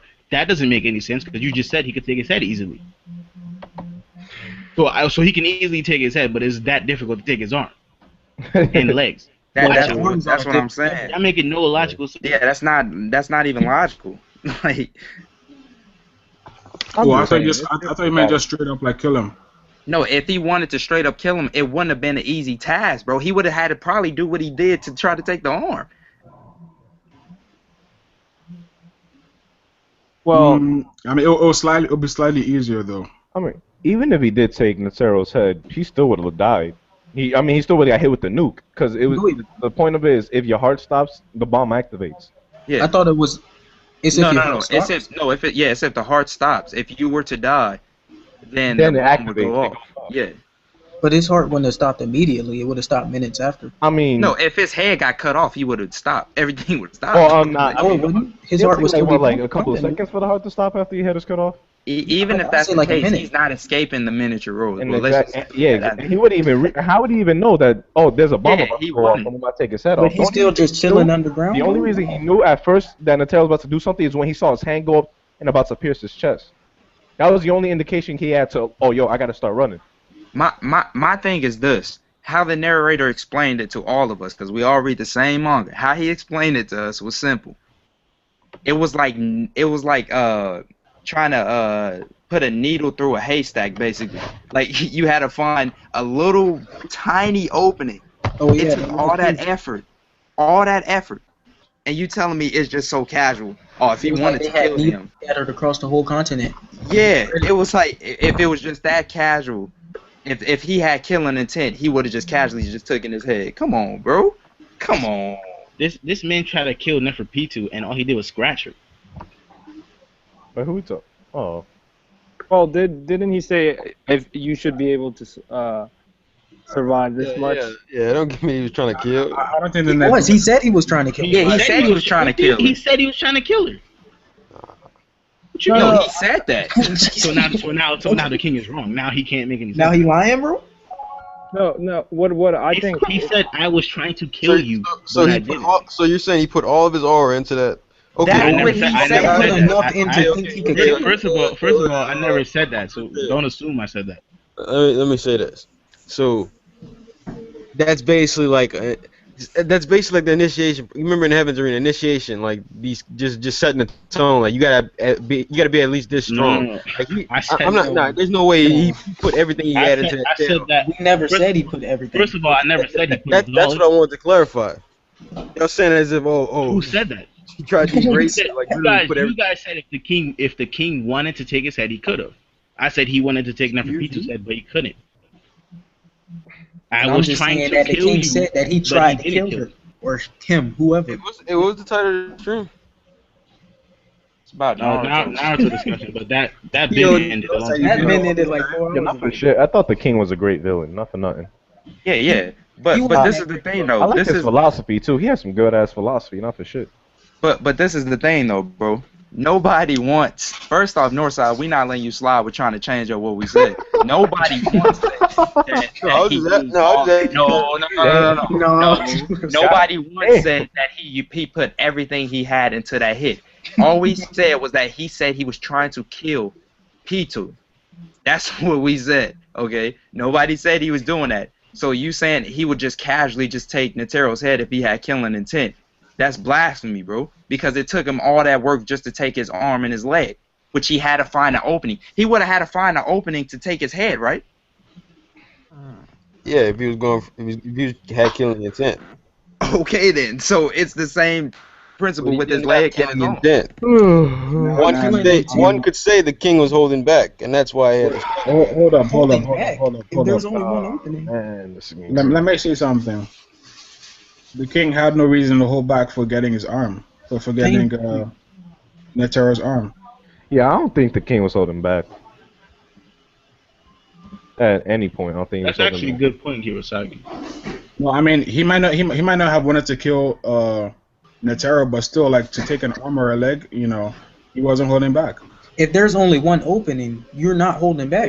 Yeah, just saying. I'm just trolling. I'm just playing devil advocate with y'all. Nah, you were serious. You were serious. Yeah, you was dead serious. I was serious too. I should kick you out for saying that. And then I realized, hey, hold up. Hey, Trayvon, I want to say something. I'm gonna ask you a question. I don't read Hunter x Hunter. Is this where the battle ended like this? Like him killing himself? Like what's going on? Yeah, that's when the battle was probably over when he used Zero Hand. Time out. Wait, are you caught up? No, so I just want to know, like, is that how the battle ended? Are you going to start reading it? Nah, I just watched. Answer truthfully, Trayvon. Are you going? Because I'm not going to willingly spoil you, bro. You're going to read it. No, I'm not gonna read it. I'm not gonna read it because this sounds so anticlimactic, dog. The way it sounds. Really? What? Yeah, the way it sounds, like you said you said that there's a fight, right? And at the end of the fight, this dude killed himself. That sounds anticlimactic. But how's that anticlimactic? It was He went all out. You have to understand the it wasn't parameters of what happened. ineffective. The ending of to his death, it wasn't ineffective. He ended up beating the villain. How far did you get in the manga? I know. I'm not saying I'm caught up. I'm just saying it's the sounds. I don't know what I'm talking about. I'm just saying it's the sounds. For a newbie. For a newbie sounds. Okay. No, but like if you read it though, it's not really anticlimactic. So if you see the whole fight, it's not really because the guy's death leads to the other guy's death basically. So it's not really anticlimactic. Well, hey, let me since oh go ahead, Eric. I was gonna say for like the whole fight because they talked about it in like Checkmate. I think like since like how the king was when Netero met him, like it was just like the perfect like chessboard. Like he already knew like there was no way he would lose. Like with all the other stuff he brought out, like that he possibly thought could do something. Like I think like like in a chess match, you know how like you set up other stuff to get checkmates? Like he had all those set up, but then they were Before just the match even started. so then he just had to use himself to take out like the king. So that's why I was saying it was like a stalemate, because he had to like eventually, just once everything was taken out. With that joint. Let me ask Wow some. Hey Wow, you? Oh no, he left again. He gay.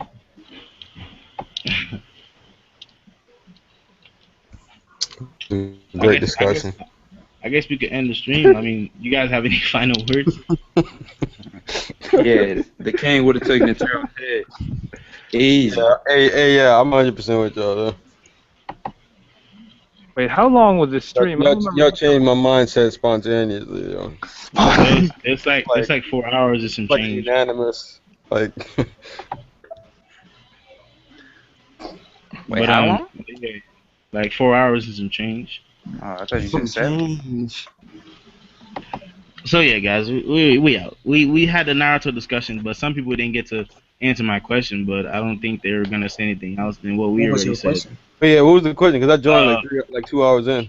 I didn't even see it. I was asking where is Kishi going with the story, because I had read that Kaguya wanted to raise an army or some shit. But what is that? Where is he going with that? Yo, it's not even gonna be about the last chapter. Is gonna be about ninjas, yo. It's like it's derailed from the original concept so far that we didn't even know ourselves where it's going. Evidently, he's getting his army, and I'm guessing outer space, because the whole thing with because there's a meaning behind her name, Kaguya, the rabbit goddess from the moon, Japanese folklore, and it gotta be.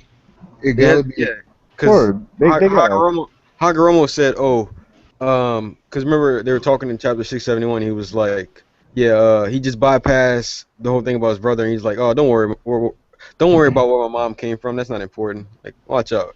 You don't just say that, and you know what I mean? It gotta be in a different dimension, bro. Like, wasn't the original thing of Naruto like, okay, we're gonna see this young boy who's hated by everyone rise above to become a great leader of the whole village of people who hate him, and somehow we get from that to, okay, this nigga's trying to stop a crazy bitch from turning people into zombies. Wait. Before you continue, hasn't that happened though? He's not a Hokage, so no. I mean, he's not even really a leader. He's like... Wait. He surpassed the Hokages, though. Yeah, but is he a Hokage? No. That was the whole point. Him becoming Hokage, a leader, somebody who people looked up to. Is he a Hokage?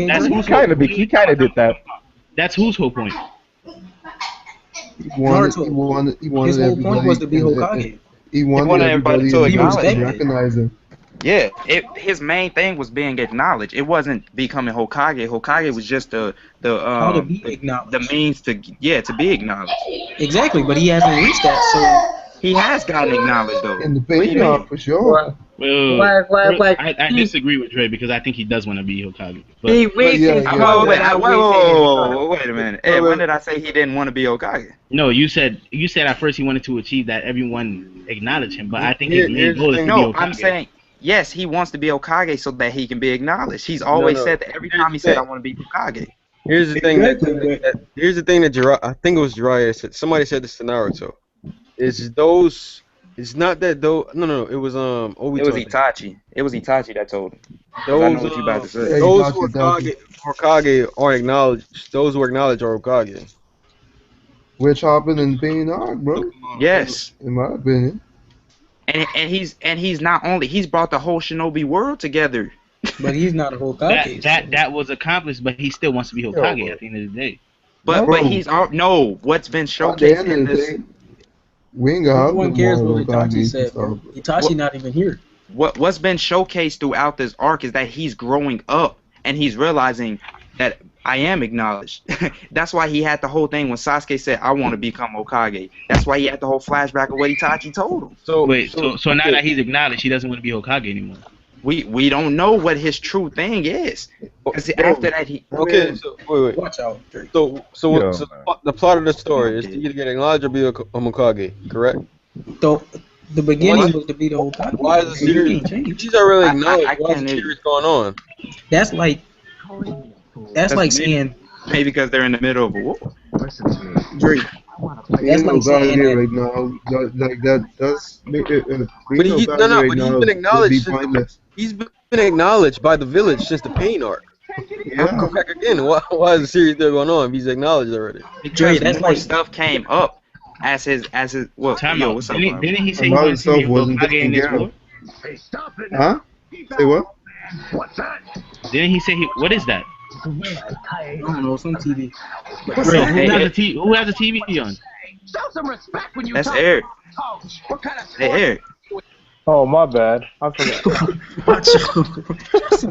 Great. What you mean, my bad? Saying that I didn't know like y'all could hear that guy. Yo, what'd you say, Fireball?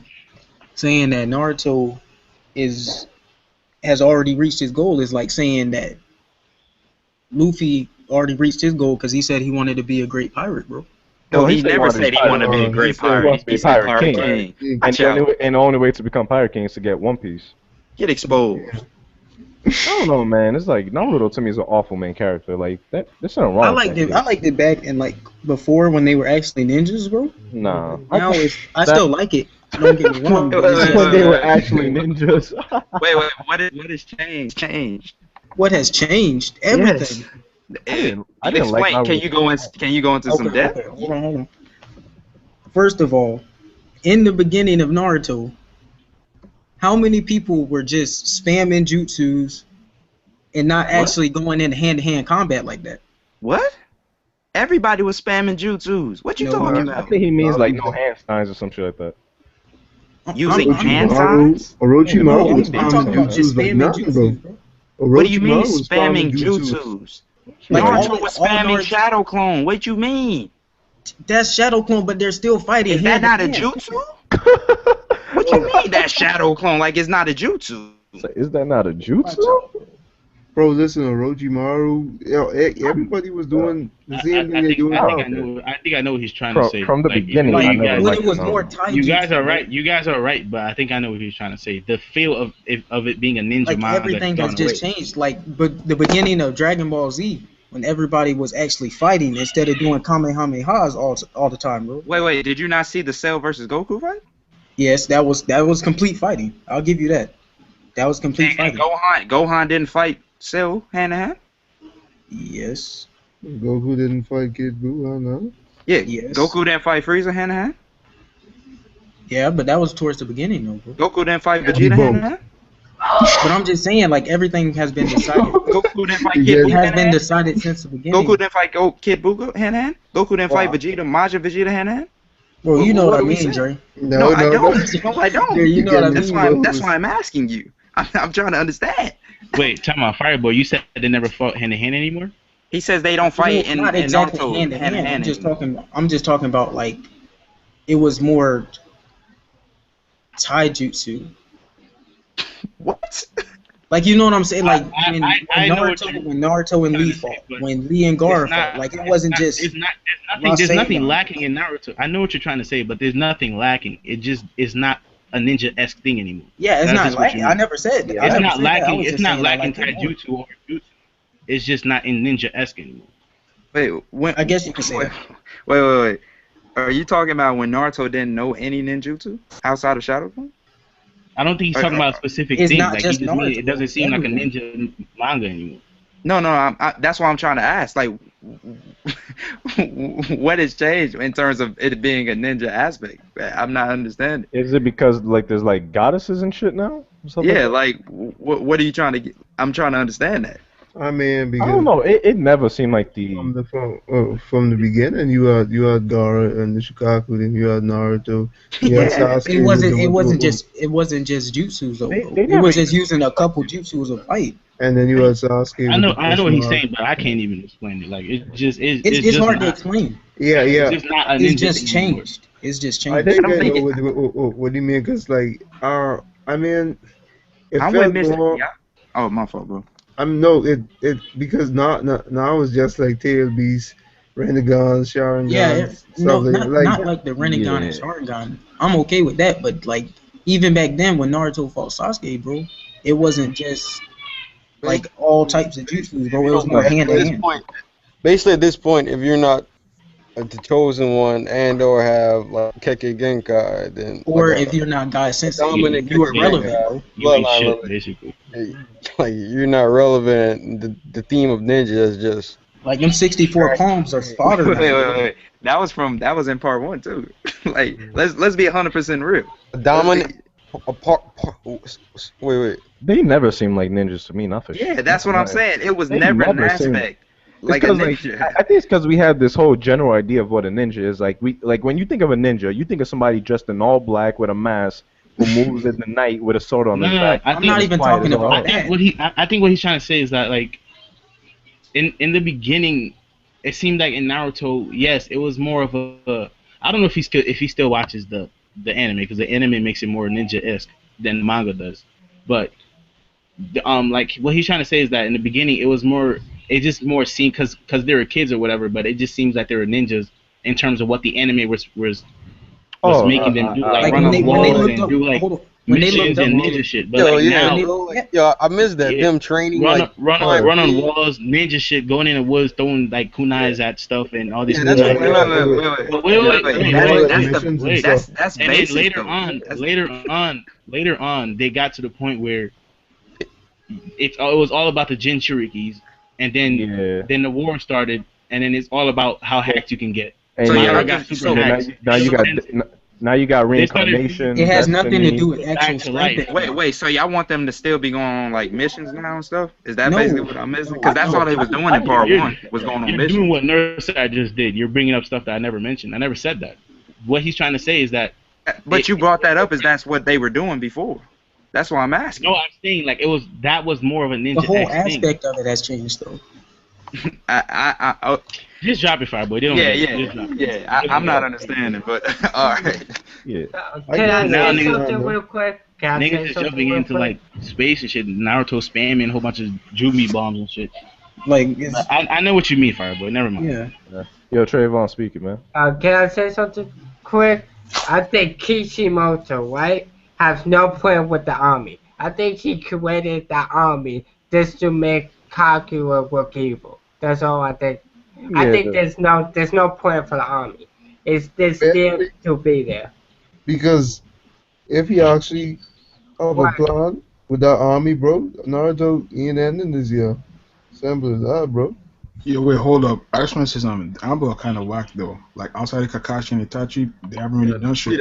See the Ambu, that's like stereotypical ninjas. Ambu. Yeah. Got the mask, all black. Yeah. Covert operations.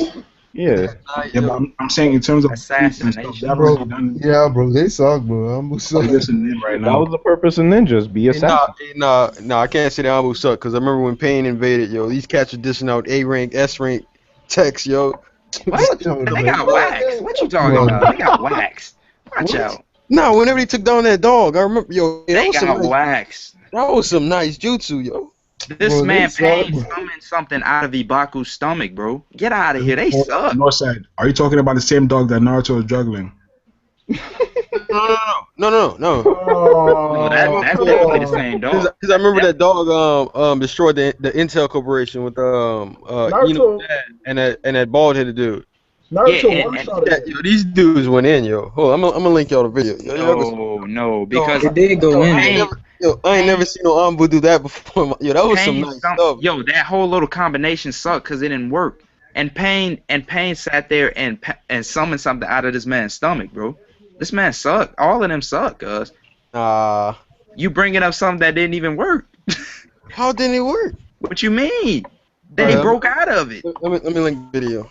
Yo, I man. know what you're saying. They did all them different like giant little block things, four pillar whatever, Oh, you lightning mean that? style thing. That was whack, bro, because it didn't work. That was legit, yo. Y'all tripping.